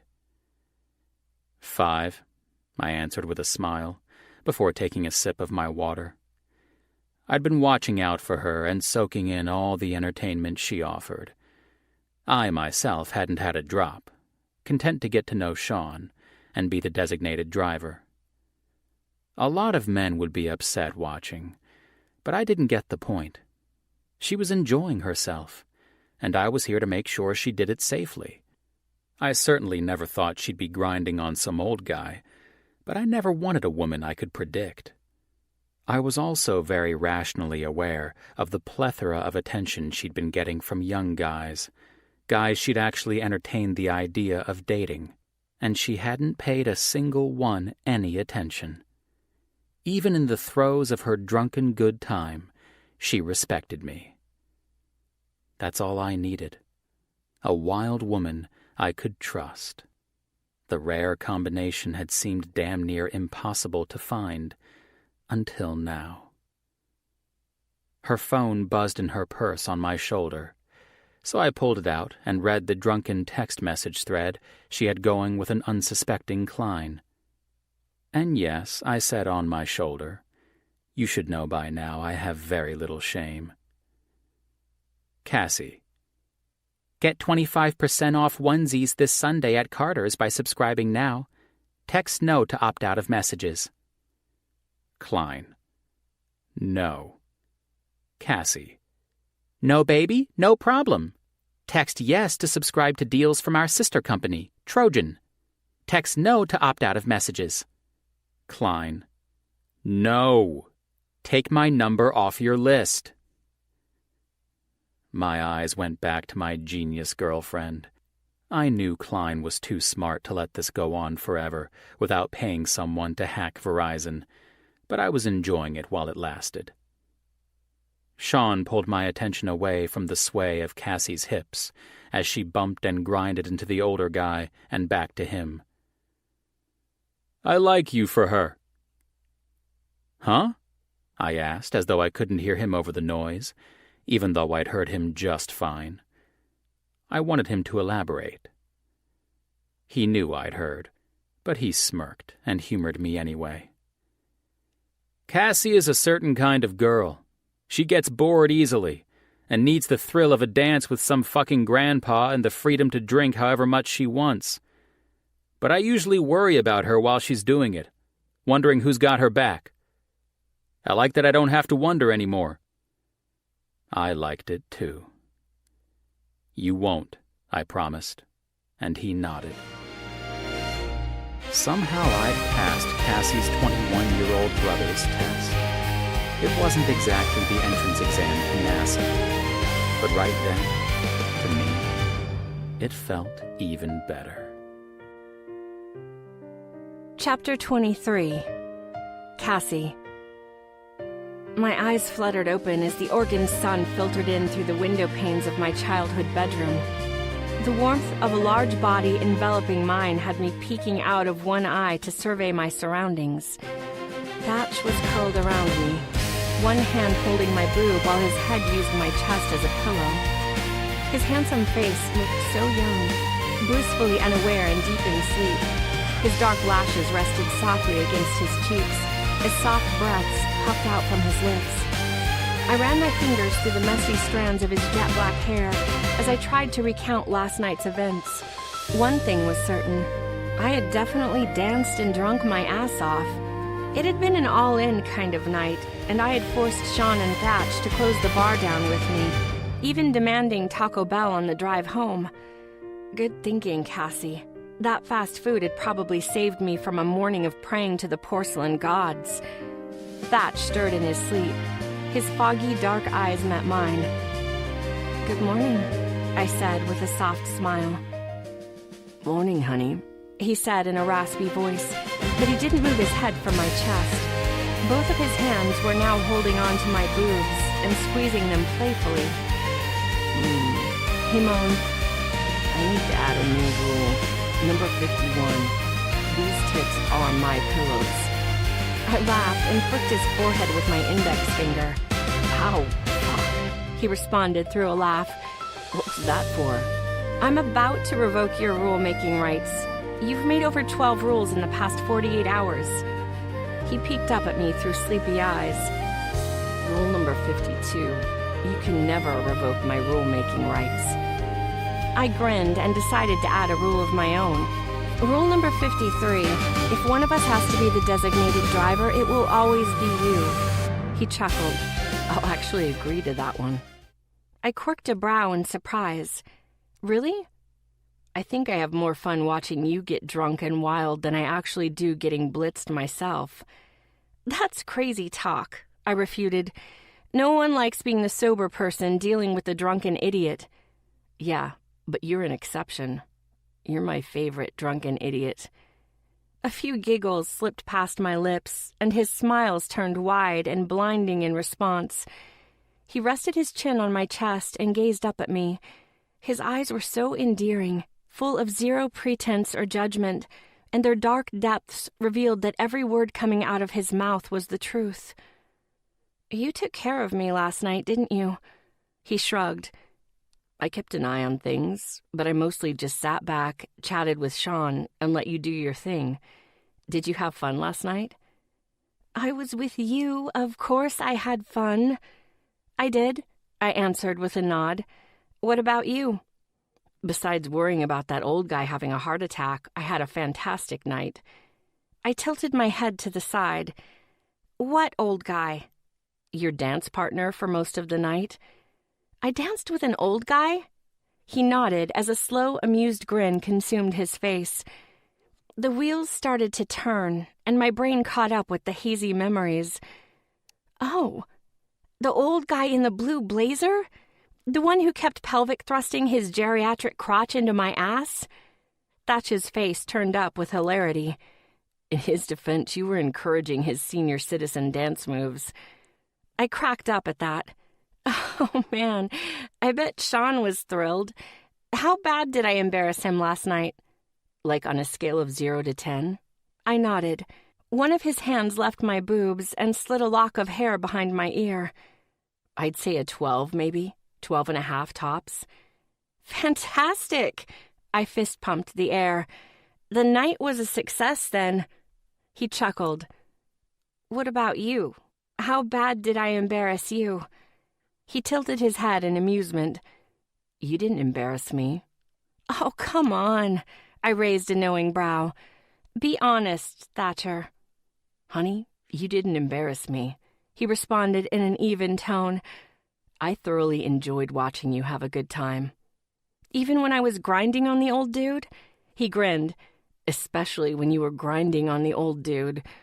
My sleepy brain buzzed at the abnormality overload. That was never a guy's reaction. This man, what was I going to do with him? He never failed to amaze me with his abnormal yet refreshing responses to my behavior. Thatch had become someone in my life that I could always rely on, someone I could trust to have my back no matter what. Those kinds of people were so rare in a world filled with selfish motives and one-track minds. I felt lucky I had found someone like that in him. Yeah, but how long will it last? Anxiety clawed at my chest at that train of thought. We had started our relationship on a joke, constantly trying to one-up and out-prank each other. But somewhere along the way, things had changed. Sure, I was highly skilled at avoiding anything related to commitment or giving someone else any form of control over me, but I also wasn't blind to what was happening with us. Somewhere along the way, we had hopped on this path of something that resembled an actual relationship. And if I was honest with myself, I didn't want this, whatever it was, to end. I didn't know where I wanted it to go, but I knew to the root of my soul I didn't want it to be over. I was never one who looked toward the future, but with Thatch, I was having a hard time not looking toward the future. I couldn't imagine my day-to-day life without him in it. "What are you thinking about, honey?" he asked, voice soft. His hand caressed my cheek as his eyes stared into mine. "I don't want to fuck this up. I don't want to lose you." I leaned into his touch. "No matter what happens between us, we'll always be close, right?" His brows raised in confusion. "Close?" "Yeah," I answered. "Me and you, we'll always be—" I stopped, mid-sentence, when I couldn't find the strength to say all of the things I really wanted to say. My heart and brain were at war, one wanting to profess something far stronger than like, while the other froze up in fear of the unknown. I had never been the type of woman who stayed with one thing for more than a short amount of time. So how could I ask him for any kind of long-term commitment or declaration of his feelings for me if I wasn't certain my current feelings for him would never change? But they won't change. He's your person, you fucking commitment-phobic moron. Thatch didn't pry or press for an explanation. For several quiet moments, his gaze didn't leave mine. His eyes searched for my unsaid words, and when he found whatever he was looking for, he changed positions, his body hovering over mine and his hands resting beside my head. "Don't worry, honey," he said, his lips mere inches from mine. "We're on the same page." "But how do you know?" I asked. "What if we're not even reading the same fucking book?" "Because I know." His mouth quirked up at the corners as a confident smile took over his lips. "We're on the same word, in the same paragraph, on the same page in the same fantastic fucking book." "But how do you know?" "Because it's our book, Cassie. Yours and mine. This is our story, and I'll be damned if I let it end badly." "I know what you're thinking. Avoiding party of two? Our table is ready." But should you expect anything less confusing from us? This is Thatch and me we're talking about here. We could have a reality show called Defying Normal. But at least we are on the same show. He chuckled softly as his eyes softened to caramel. Nose to nose, all I could see was Thatch's face highlighted by the soft morning sun. His eyes were gleaming and dark, and they studied me. His gaze moved to my lips and stayed there for a beat as he just took me in. His mouth was close, so close that our breaths mingled. And God, I loved his mouth, his full, soft lips. I loved the taste and lush feel of those perfect lips. Heat pulled in my belly until it consumed my entire body. I was desperate for him, for everything he could give me. I reached up and traced his jaw with my fingers. "Same fucking page," he repeated, but he didn't wait for my response. He crushed his lips to mine and kissed me like a man starved for my taste, my breaths, my heart, Around and straight down the center, his tongue worked mine until I couldn't tell where his ended and mine began. The fabric of my pajama shorts bunched easily in the grip of his hands as he pulled them away from my hips and down until his palms met the bare skin of my ass. "You feel so goddamn good," he breathed into the tiny sliver of space between my lips. I sucked it in and let it overwhelm me, my head falling back until his lips had nowhere to go but my throat. His tongue traced the line of my pulsing vein, and my chest heaved. Fuck, this would make some fantastic vampire porn. Easing his weight off me, he forced my shorts down the rest of the way and licked his top lip before biting the bottom with a groan. "No panties, baby?" One thick finger filled me in a stroke, but it didn't stay long. He pulled it back and sucked it clean. "You have the sweetest pussy. All that attitude must turn right to sugar." I rolled my eyes until he stood up and shoved his boxer briefs straight to the ground. A lot of fucking inches, hard, purple, and angry, brought my gaze right back. "Tits out," he ordered with a wink. "They just put in a direct request." Smiling, I pulled my shirt up and over my head and spread my legs wide. Both of his big hands went straight to my calves and up, smoothing the line of each leg with a touch so gentle I didn't know it was possible. His sweet eyes said so much as they held mine. They didn't look at my tits or my spread pussy. They looked right into mine and stayed there. My skin tingled from head to toe. "You are the most beautiful woman I have ever seen." "Thatch," I whispered. A rarity. I didn't have anything else to say. He covered me with his body, his forearms in the bed, pressed every accessible inch of his skin to mine, and slid into me all the way. I moaned at the feel of him. Bare and pressed deep, his hips moved slowly, with measured motion as he positioned his cock at just the right spot to put friction on my clit. "Shit," he muttered, and stopped mid-thrust. "I forgot a condom." He started to pull out, but I wrapped my legs around his waist and urged him to go deeper with my heels. "Don't stop, Thatch. Please don't stop," I begged. "I'm clean. I'm on the pill. Just don't stop. I need to feel you." "Fuck," he groaned. "Believe me, I don't want to stop. But are you sure, honey?" He moved both of his hands to my face and cupped my cheeks gently in his palms. "You know I would never put you at risk, right? I'm clean. I get tested often." But what is often? How many women has he been with since his last test? I hated to think it, and honestly hadn't until his gentle insistence, but Thatch's pussy persuasion was strong. But what I did know managed to drown out those thoughts. I knew Thatch, or at least I was starting to, and he wouldn't put me in a precarious position. Not like this. Not for some cheap thrill. "I trust you." I tilted my hips and encouraged him deeper. "I trust you." I repeated the words, and I wasn't sure if it was for me or for him, but I knew I needed him, needed this, needed to reinforce the difference between this and every other sexual encounter I'd ever had.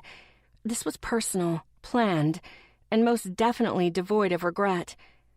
His eyes glazed over at my words, a guttural groan filling the room so distinctly it felt like it had been mine from his chest.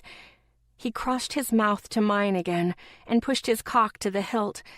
Everywhere he could reach, and with his size he could reach a lot of things, he touched me, his hands and fingers moving over my heated skin and setting every nerve ending on fire.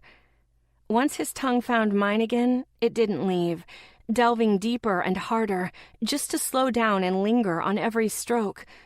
I wasn't sure if either of us was actually capable of stopping. Both starved for one another, but it never entered my mind to find out.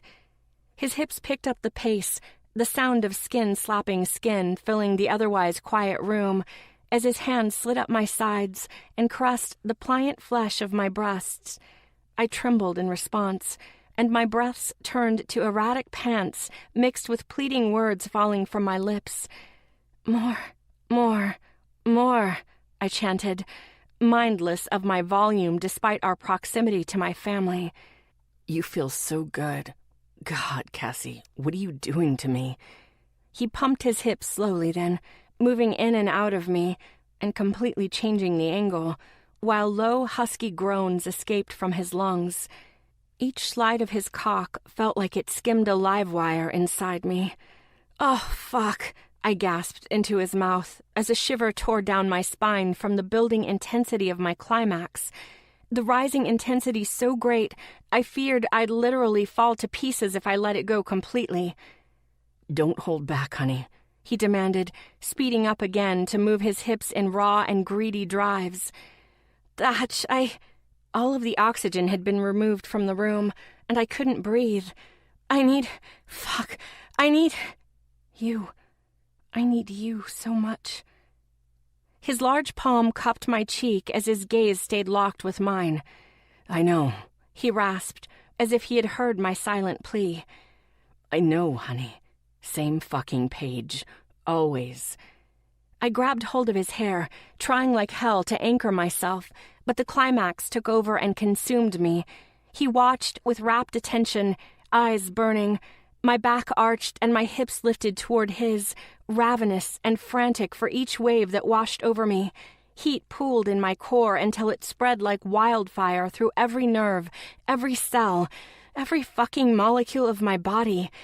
Each thrust of his hips came faster, harder, deeper, until he lost himself inside me. Cassie, my Cassie, he whispered, the sound of my name guttural and penetrating and completely unfiltered. I felt it all the way to my toes. I sat at the kitchen table watching Thatch's toned ass stand in front of my mother's sink while he helped her wash the dishes from breakfast. He washed, she dried, and they kept up a steady gab session in between. Someone's got it bad, my father whispered before he took his last sip of coffee and stood up from his seat. I rolled my eyes but didn't give him the satisfaction of a response. He walked over to my chair and urged me to my feet before enveloping me in a warm hug. The smell of my dad and home and love and my childhood wrapped me up in nostalgia. I returned his embrace and buried my face in his chest. I missed you guys, I whispered. I missed you too, baby. Don't wait so long to come home, okay? I nodded into his shoulder. He leaned back and took me in with an affectionate grin. It's hard to believe my little Cassie is all grown up, living her life in New York and excelling in her career. You make me so proud, sweetheart. Thanks, Daddy, I returned his smile. You know, you look different from the last time I saw you. I do? He nodded. You look happy. My brow scrunched in confusion. I'm always happy, Dad. I have nothing to be sad about in my life. He shook his head. Not like this, baby. This is a different kind of happy, he said, and glanced toward Thatch, standing at the kitchen sink.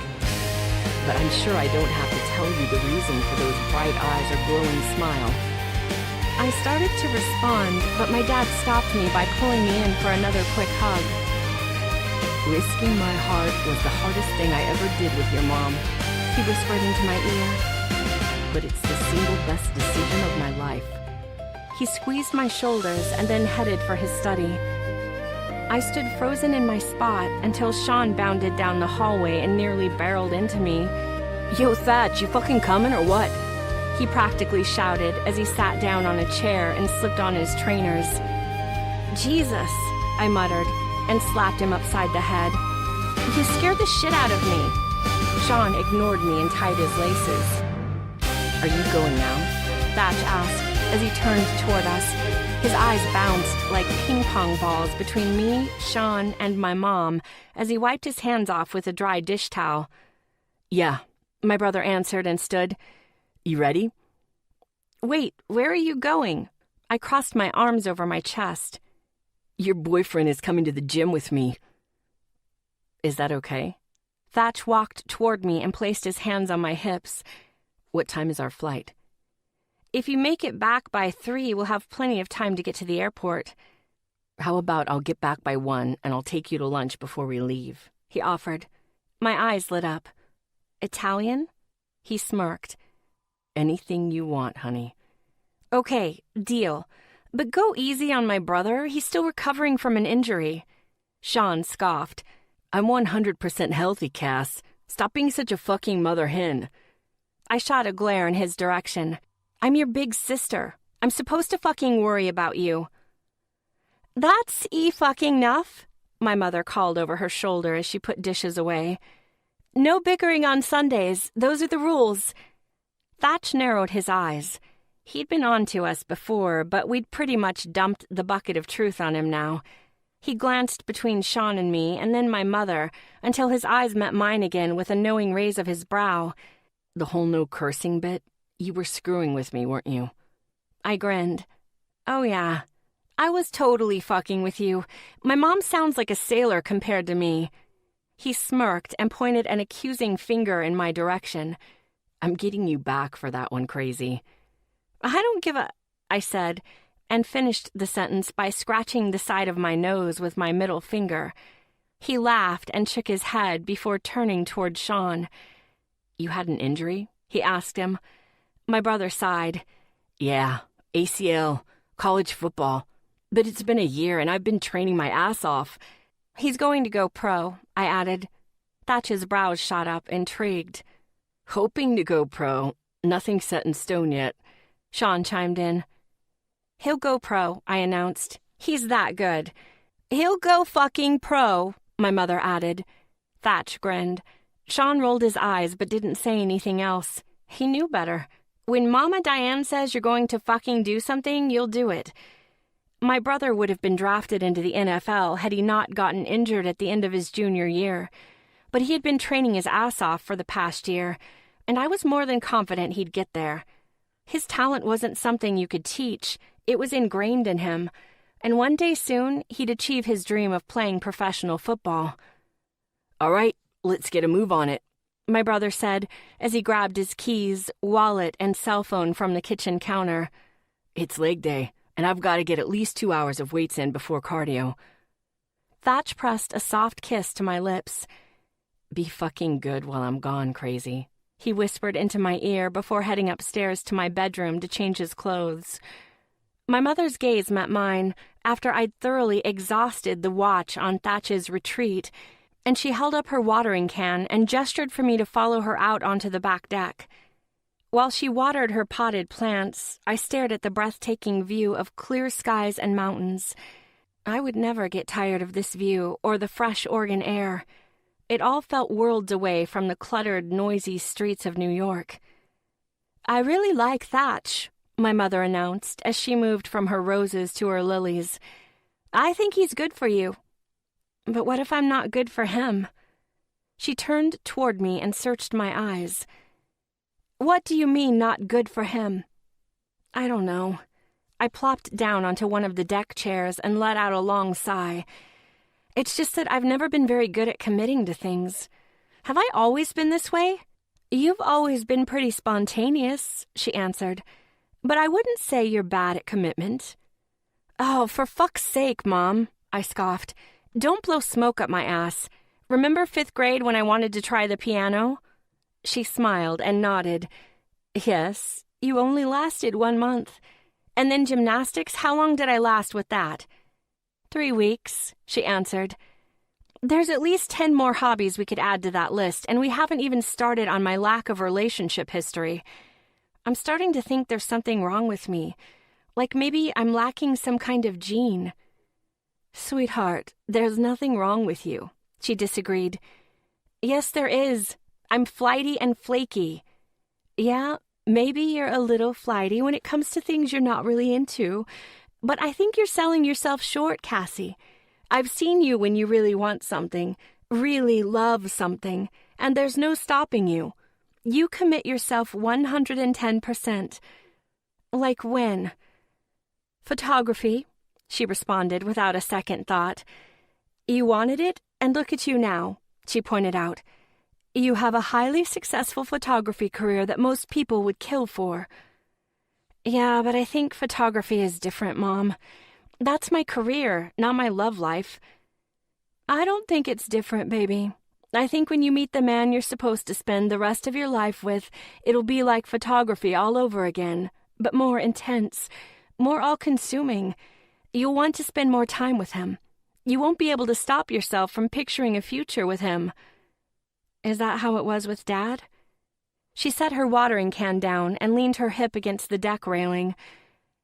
I just knew with him to my fucking soul, I knew I didn't want to live a life without him in it, she said with a wistful smile. So don't be so hard on yourself. Thatch will be one lucky bastard if he ends up being that person for you. You're beautiful, kind, funny, and have one of the biggest hearts I've ever seen. Don't ever forget that. I want to be good for Thatch, and I want him to be that person for me. In that moment, I was really hoping Mama Diane was right. Chapter 24. Thatch. Sirens rang out loud and shrill as fire trucks forced their way through jam-packed midtown traffic. On the way to Wes's office to go over some of the players he was hoping to draft and the kind of money he'd have to put into their contracts, I looked down a 7th Avenue that seemed to have no end. Cars and people and streetlights, as far as the eye could see, cluttered the space between the 2 rows of buildings. My height afforded me better vision than most, though, and as a shorter woman swam her way upstream through the crowd in front of me,